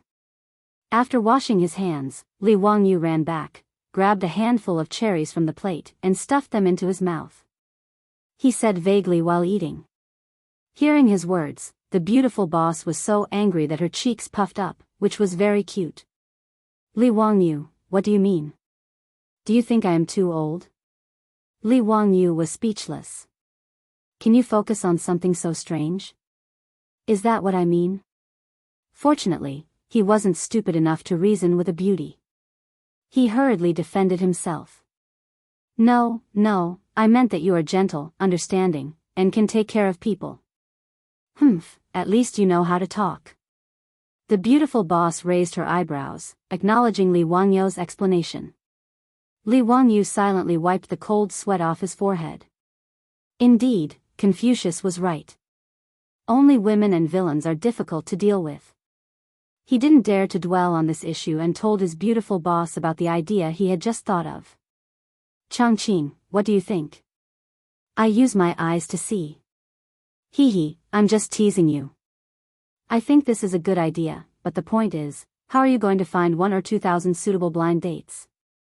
In this day and age, there are no newspaper advertisements or TV advertisements for you to advertise. The beautiful boss covered her mouth and chuckled. Li Wangyu glared at her. Don't think that you can do whatever you want just because you're pretty. Isn't that simple? Ask Pai Lupi to announce the imperial notice. Li Wangyu stretched out his hand and snapped his fingers. Su Changqing rolled his eyes. Posting the imperial proclamation, to think that he could think of it. Wasn't he making a mountain out of a molehill? What's more, it would be strange if Pai Lupi was willing to announce the imperial notice to the world just to find a husband for the palace maids. Even if Su Changqing didn't study history, he knew that this kind of thing was unreliable in ancient times. Li Wangyu didn't feel that there was anything wrong with it. Finding a husband for the palace maids was not his private matter. Whether or not he could smoothly find a husband for more than 1,000 palace maids was related to Pai Lupi's face as the emperor of the Tang dynasty. It was related to whether or not the Tang dynasty could build a harmonious, prosperous, strong, and prosperous society. Why wouldn't Pai Lupi announce the imperial notice? What, you don't believe me? How about we make a bet? Li Wangyu rolled his eyes and said when he saw his beautiful boss's expression of disbelief. Bet on what? Bet that I can make Pai Lupi announce the imperial notice and find a husband for the palace maids. Do you want to bet or not? His beautiful boss snorted. Humph, do you think I'm afraid of you? Let's bet. What if you can't do it? Li Wangyu looked around, then leaned close to Su Changqing's ear and said with a sneaky smile, if I lose, I'll be at your beck and call without any complaints. If I win, you'll give me. After he finished speaking, his beautiful boss's face couldn't help but turn red. She reached out and punched Li Wangyou's shoulder. Bah, ugly rogue, what are you thinking? What rogue? Hee, I'm making a very serious request, okay? Li Wangyou's face was full of smiles. I don't care. I said you're a rogue. Hee, there's no reason to lose a bet. Are you sure you're going to lose? If you can't afford to bet, then forget it, Li Wangyu said. His beautiful boss raised her swan-like slender neck. Who said I'm going to lose?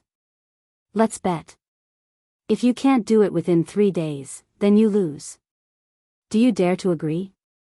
Hee, come, let's make a pinky promise. Keep your word, pinky promise. You can't change your mind for 100 years. Whoever changes their mind is a dog. Li Wangyu took Su Changqing's little hand and hooked it with his little finger. He even shook it a few times like a child. This made his beautiful boss helpless. She could only make a pinky promise with him and seal it. This somewhat absurd bet was set. After making the bet with his beautiful boss, Li Wangyu was like he was injected with chicken blood. He immediately led Niuwu to Chang'an to meet the emperor. In Taiji Palace, Pai Lupi heard Li Wangyou's words. He was so angry that his beard couldn't help but tremble a few times. He resisted the urge to take off his boots and hit him. He scolded, Zio, don't mess around. How can you use the Palace Gate manuscript to write a marriage notice? If the imperial censor finds out, he will definitely accuse you of being so impudent. The Palace Gate manuscript that Pai Lupi mentioned was the imperial bulletin that Li Wangyu had mentioned before. Actually, Li Wangyu and Su Changqing's imperial bulletin was incorrect. The imperial bulletin referred to the list of grand scholars that were announced after the imperial examinations. Because it was usually written on yellow paper, it was also called the Yellow Bulletin. The Palace Gate manuscript was used to convey news of the imperial court. After the imperial court made a copy, it was posted at the palace gate for people to copy. Therefore, it was called the Palace Gate Manuscript. This was also the earliest way of publishing news in Wuxia. The Palace Gate Manuscript later evolved into the Imperial Court Bulletin. The relay station conveyed news of the Imperial Court in Chang, and to all parts of the country. Pai Lupi didn't know whether to laugh or cry when Li Wangyu wanted to post a marriage notice on the Palace Gate Manuscript. It was as unreliable as posting a marriage notice on the People's Daily in the future. Uncle, why not? Isn't it because you love the people like your own children that you want to find a good husband for the palace maids? Who can accuse me of this? I will spit on his face. Li Wangyu persistently tried to persuade him. Now, this matter wasn't just about finding a husband for the palace maids. This was a bet between him and his beautiful superior. It was related to his personal happiness, so he couldn't help but take it seriously. Pai Lupi only felt a headache. He began to regret handing this matter over to this brat. This bastard brat. He had asked him to properly arrange for the palace maids to leave the palace, but he actually had the idea of plundering the Palace Gate Manuscript. It was really absurd. He was too lazy to argue with Li Wangyu. He still had a bunch of important matters to deal with. He didn't have the time to play around with him. Pai Lupi simply said perfunctorily, "Okay, you can discuss this matter with the minister. If he nods his head, I will agree." Li Wangyu still wanted to continue to argue with Pai Lupi, but he was chased out by the impatient Pai Lupi. Chapter 302. After Li Wangyu was chased out of the Li Zheng Hall by Li Er, he grumbled helplessly and went to the imperial city outside the Taiji Palace. Fang Xianling was the left servant of Minister Fang Xianling, who worked here. However, as Pai Lupi expected, after hearing Li Wangyu's words, Fang Xianling shook her head like a rattledrum. No matter how eloquent and eloquent Li Wangyu was, he refused to nod his head in agreement. Prime Minister Fang, this is a good thing for the country and the people. Isn't it a good story to publicly select a son-in-law for the palace maids in the palace? Why don't you agree with me? For the sake of the friendship between my lord and you, can't you make an exception for such a small matter? Li Wangyu also worked hard. In order to persuade Fang Xianling, he even mentioned the dead Li Zhou. But no matter what he said, Fang Xianling refused to agree. She was really annoyed by his pestering, so she simply said, "Zio, this is a matter of great importance. I can't make a decision. Why don't you go to Prime Minister Du? If he agrees, I have no objection." Li Wangyu rolled his eyes at Fang Xianling's words. Why did the officials of the Tang dynasty learn to kick the ball? Was it because they were good at Kuju? Unexpectedly, they were all good at it. He didn't need to go to Du Ruhui to know that Prime Minister Du would certainly not agree. Maybe he would kick the ball to someone else. Li Wangyu raised his head and sighed. Why was it so difficult for him to do something? Wasn't it just a notice of selecting a son-in-law on the palace gate? Was it necessary? He didn't think about it. The palace gate represented the voice of the imperial court. Every time the notice was pasted on the palace gate, the imperial court officials of all provinces and counties in the country would immediately order people to copy it and send it to all provinces and counties of the Tang dynasty through the post stations. Neither Pai Lupi nor Fang Xianling thought that the matter of selecting a son-in-law for the palace maids was qualified to be written on the palace gate and let the whole Tang dynasty know. After being repeatedly rejected, Li Wangyu couldn't help but feel a little dejected. If he hadn't made that bet with his beautiful boss, he might have given up. He wouldn't have bothered to waste his energy. But when he thought about how he could win the bet, Li Wangyu couldn't help but feel a fire in his heart. His originally somewhat discouraged heart rose again. He didn't want to waste any more time looking for Du Ruhui, so he simply left the imperial city. He called for Niu Wu, who had been waiting for him outside the imperial city, and returned to Dingzhou village. How is it? That won't do, right? Hee, you should just admit defeat. Don't waste your time. You won't succeed. Seeing Li Wangyu's gloomy face, how could the beautiful boss not know that this guy must have been rebuffed? She couldn't help but laugh proudly. Humph. Just wait and see. I won't lose. Li Wangyu turned and walked to the study. Don't call me to eat. I have something to do. After saying this, Li Wangyu locked himself in the study. He had been writing and drawing. No one knew what he was busy with. The beautiful boss was too lazy to care about him. She just thought that this guy was afraid of losing face and was too embarrassed to admit defeat. Li Wangyu had been busy in the study for half the night. The next day, he got up before dawn and called Niu Wu. The two of them hurried to Chang'an City. Today, Li Wangyu specially put on his court uniform and rushed to the Vermilion Bird Gate of the imperial city. He just happened to catch up with the officials of the Chang dynasty waiting for the court. When Yu Shinan and others saw Li Wangyu come, they couldn't help but ask curiously, Zio, why did you come to the court today? After Li Wangyu was conferred the title of county founding man, he naturally had the qualifications to participate in the court. However, this guy had always been lazy. In addition, he didn't have an official position in the court. Naturally, he didn't have to go to court every day. He only had to attend the court meeting and the court meeting on New Year's Day. Li Wangyu chuckled and didn't explain. He went to stand among the hundreds of officials. Only Fang Xianling seemed to have realized something. She frowned slightly and thought, is this guy here because of yesterday's incident? However, at this time, the imperial physician had already begun to ask the officials to line up and be quiet. They were ready to go to court. Fang Xianling naturally couldn't say anything to Li Wangyu. She could only wait and see. In the main hall of Taiji Palace, the officials greeted Pai Lupi and took their seats. Pai Lupi, who was sitting high on the throne, suddenly saw that there seemed to be a strange creature mixed in with the officials. Only when he looked over did he notice that Li Wangyu had also come to attend the court session. He couldn't help but feel puzzled. He wanted to go out of the main hall and look at the sun. Did the sun rise from the west today? Was that why this tired guy came to court? This brat wouldn't want to cause any trouble, right? Pai Lupi and Fang Xianling were the same. They both looked at Li Wangyu, who was sitting in the main hall. They didn't understand what he wanted to do. However, at this time, the court meeting had already begun. Some officials stood up and began to report the state affairs. Pai Lupi didn't have time to think about Li Wangyu. During the Jianghu period of the Tang dynasty, the court was still very pragmatic. The morning court meeting was dealing with various state affairs. In the main hall, from time to time, there would be officials arguing fiercely in front of Pai Lupi about how to deal with certain government affairs. Li Wangyu didn't say a word from beginning to end. He just listened quietly, as if he really came to attend the court meeting. When today's court meeting was finally almost finished, Pai Lupi stood up from the throne.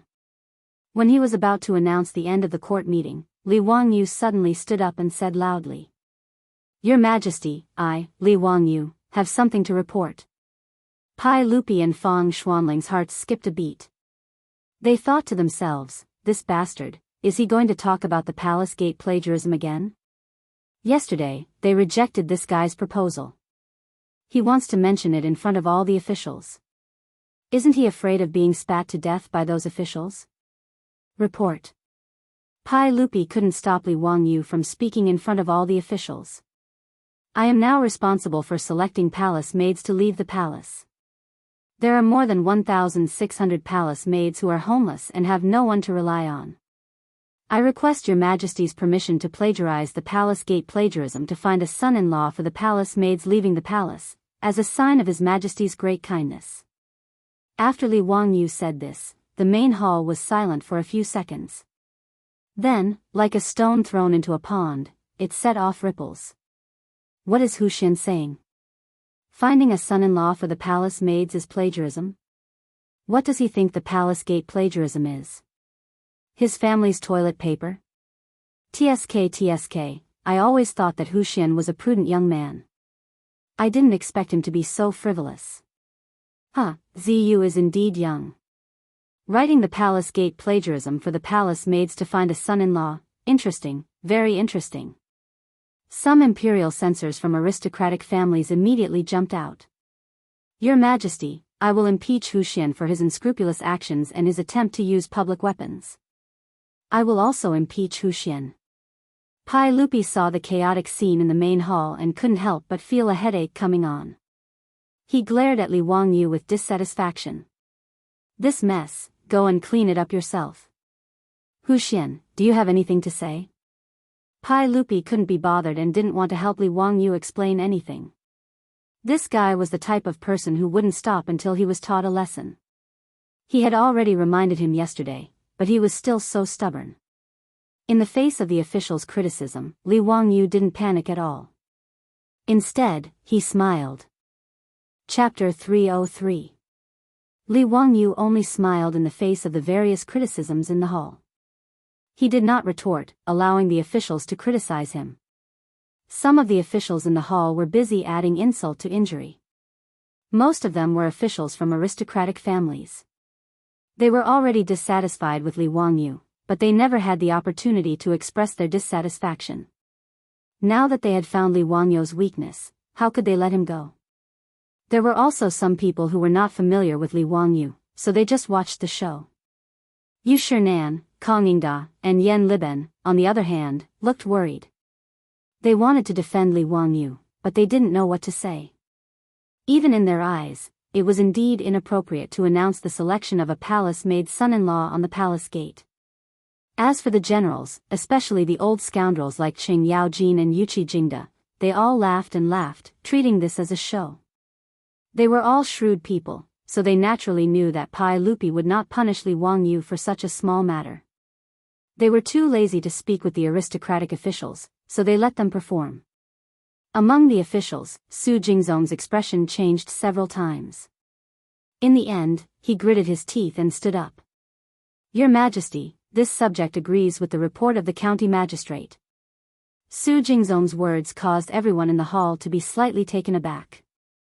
For Su Jingzong to stand up and support Li Wangyu, this was not in line with his personality. There were many people who despised Su Jingzong's conduct. In the past, Su Jingzong's rank among the 18 scholars was the lowest, and he was in charge of the imperial clan temple. The main reason was not that Su Jingzong had no talent, but that Pai Lupi was dissatisfied with his character and was unwilling to put him in an important position. After all, when Su Jingzong's father, Su Shanxin, was killed by Yuan Huaji, Su Jingzong, in order to survive, had danced around to express his joy. In the eyes of Pai Lupi and the others, this kind of behavior was truly unworthy of an important position. Thus, in history, Su Jingzong was only given the title of Gaoyang County Assistant Minister of the Yellow Door in the 17th year of Zhongguan era because he participated in the writing of the true records of Wusheng and true records of Zhongguan era. Did such a slippery person take the wrong medicine today? Unexpectedly, in the face of everyone's opposition, he stood out and echoed Li Wangyu's tune. Li Wangyu was also confused by Su Jingzong's words, but he still nodded to Su Jingzong to express his gratitude. The reason why Su Jingzong stood up to support Li Wangyu was because he wanted to take a gamble. Su Jingzong didn't care at all whether these palace maids who had been sent out of the palace could marry or not. However, since Pai Lupi had ordered him to assist Li Wangyu, he wanted to bet on how much Pai Lupi valued Li Wangyu. In any case, even if Li Wangyu's tune was refuted by Pai Lupi, or even if Li Wangyu was punished because of it, it didn't have much to do with him. However, if Pai Lupi really valued Li Wangyu, his actions of helping him in his hour of need would leave a good enough impression in Pai Lupi's heart. In Su Jingzong's view, Li Wangyu was now the crown prince's imperial tutor, and his future was limitless. He naturally had to hold onto such a promising thigh tightly. Su Jingzong also felt that Li Wangyu's tune was a bit ridiculous. Using the palace gate to find a husband for the palace maids was something that this young man could think of. But so what? He didn't believe that Pai Lupi would heavily punish Li Wangyu because of this. At most, he would just reprimand him. How could Li Wangyu guess that Su Jingzong had so many twists and turns in his heart? Even if he guessed, he wouldn't care. In the Great Hall, the voices opposing Li Wangyu's impeachment quieted down a bit. Pai Lupi lightly coughed and prepared to reprimand Li Wangyu a bit and then let this matter pass. Just as Su Jingzong had guessed, Pai Lupi naturally wouldn't punish Li Wangyu because of his tune. However, without waiting for Pai Lupi to speak, Li Wangyu suddenly spoke in a clear voice. Your Majesty, I have recently composed a few poems. Would your Majesty be willing to hear them? Compose poems? What kind of poem was he composing at this time? Pai Lupi and the officials didn't understand, but Pai Lupi still waved his hand. Read them. Yes, Your Majesty. This poem is called Palace Ci. Li Wangyu paced a few steps and walked to the front of the imperial steps. He opened his mouth to recite, 3,000 miles from my homeland, 20 years in the palace. He Manzi, my tears fall in front of you. Li Wangyu was reciting a Tang dynasty palace grievance poem. It meant that I was far away from my homeland and had been confined in the palace for 20 years. When I heard He Manzi, I couldn't help but cry. In the Tang and Song dynasties, palace grievance poems were at their peak. Bai Ji, Li Bai, Du Fu, Lu Yu, these big shots, all wrote many palace grievance poems. These palace grievance poems used all kinds of euphemistic verses to express the palace maid's grief and melancholy in the palace. Li Wangyu planned to use these palace grievance poems to cry out injustice for the palace maids, hoping to arouse the sympathy of the court. As expected, after he finished reciting Palace Ci, no one spoke in the great hall. Pai Lupi's face was a bit ugly. F***ck, this brat, what do you mean by reciting a poem? Don't all palace maids serve me, Pai Lupi? Isn't the grievance in this poem all directed at me, Pai Lupi? Li Wangyu didn't look at his face and continued, Your Majesty, I have another palace. In the ancient palace, the palace flowers are lonely and red. White-haired palace maids sit idly and talk about Emperor Yang. The last line of this poem was originally about sitting idly and talking about Xuanzong, which was Pai Lupi himself. Fortunately, Li Wangyu didn't make a mistake and changed it to Emperor Yang, which was Emperor Yang of the Sui dynasty, Yang Guang. This poem made Pai Lupi's face slightly better. Yes, it was about the palace maids of the former Sui dynasty. However, after he carefully thought about it, he gnashed his teeth in hatred. Wasn't this palace maid of the former Sui dynasty also in Pai Lupi's palace? Li Wangyu, you little bastard, you're indirectly cursing the locust. Your Majesty, I have another Palace Ci. When the silent flowers are closed, the beauties stand side by side in Chongxian. Speaking of palace matters with passion and desire, the parrot doesn't dare to speak before. Fine, it was another palace maid's grievance poem. In the great hall, the officials didn't want to speak. What Li Wangyu meant, even a blind person could see, not to mention that none of the officials were fools. The poems were all good, and the mood was also quite poignant. However, was it really okay for you to recite these palace grievances poems in front of Pai Lupi? It was simply pointing at a monk and cursing a bald donkey. Pai Lupi's face alternated between green and red. If it wasn't for the fact that they were in the great hall, he would have already dragged Li Wangyu over and fiercely spanked his butt. Wasn't it because we didn't allow you to use the palace gates to search for a husband for a palace maid yesterday? Was there a need for you to write so many palace grievances poems? Pai Lupi was now somewhat regretful. If he had known earlier that this brat was so difficult to deal with, he would have just agreed yesterday. Why would he have been put on the spot by this brat now? Su Jingzong was also dumbstruck by Li Wangyu's palace grievances poems. This battle strength was simply too shocking. In order to help a palace maid find a husband, this county man was really going all out. So many amazing poems, and he was reciting them as if they didn't cost money. It was truly unbelievable. Looking at the speechless officials in the great hall, Su Jingzong couldn't help but laugh.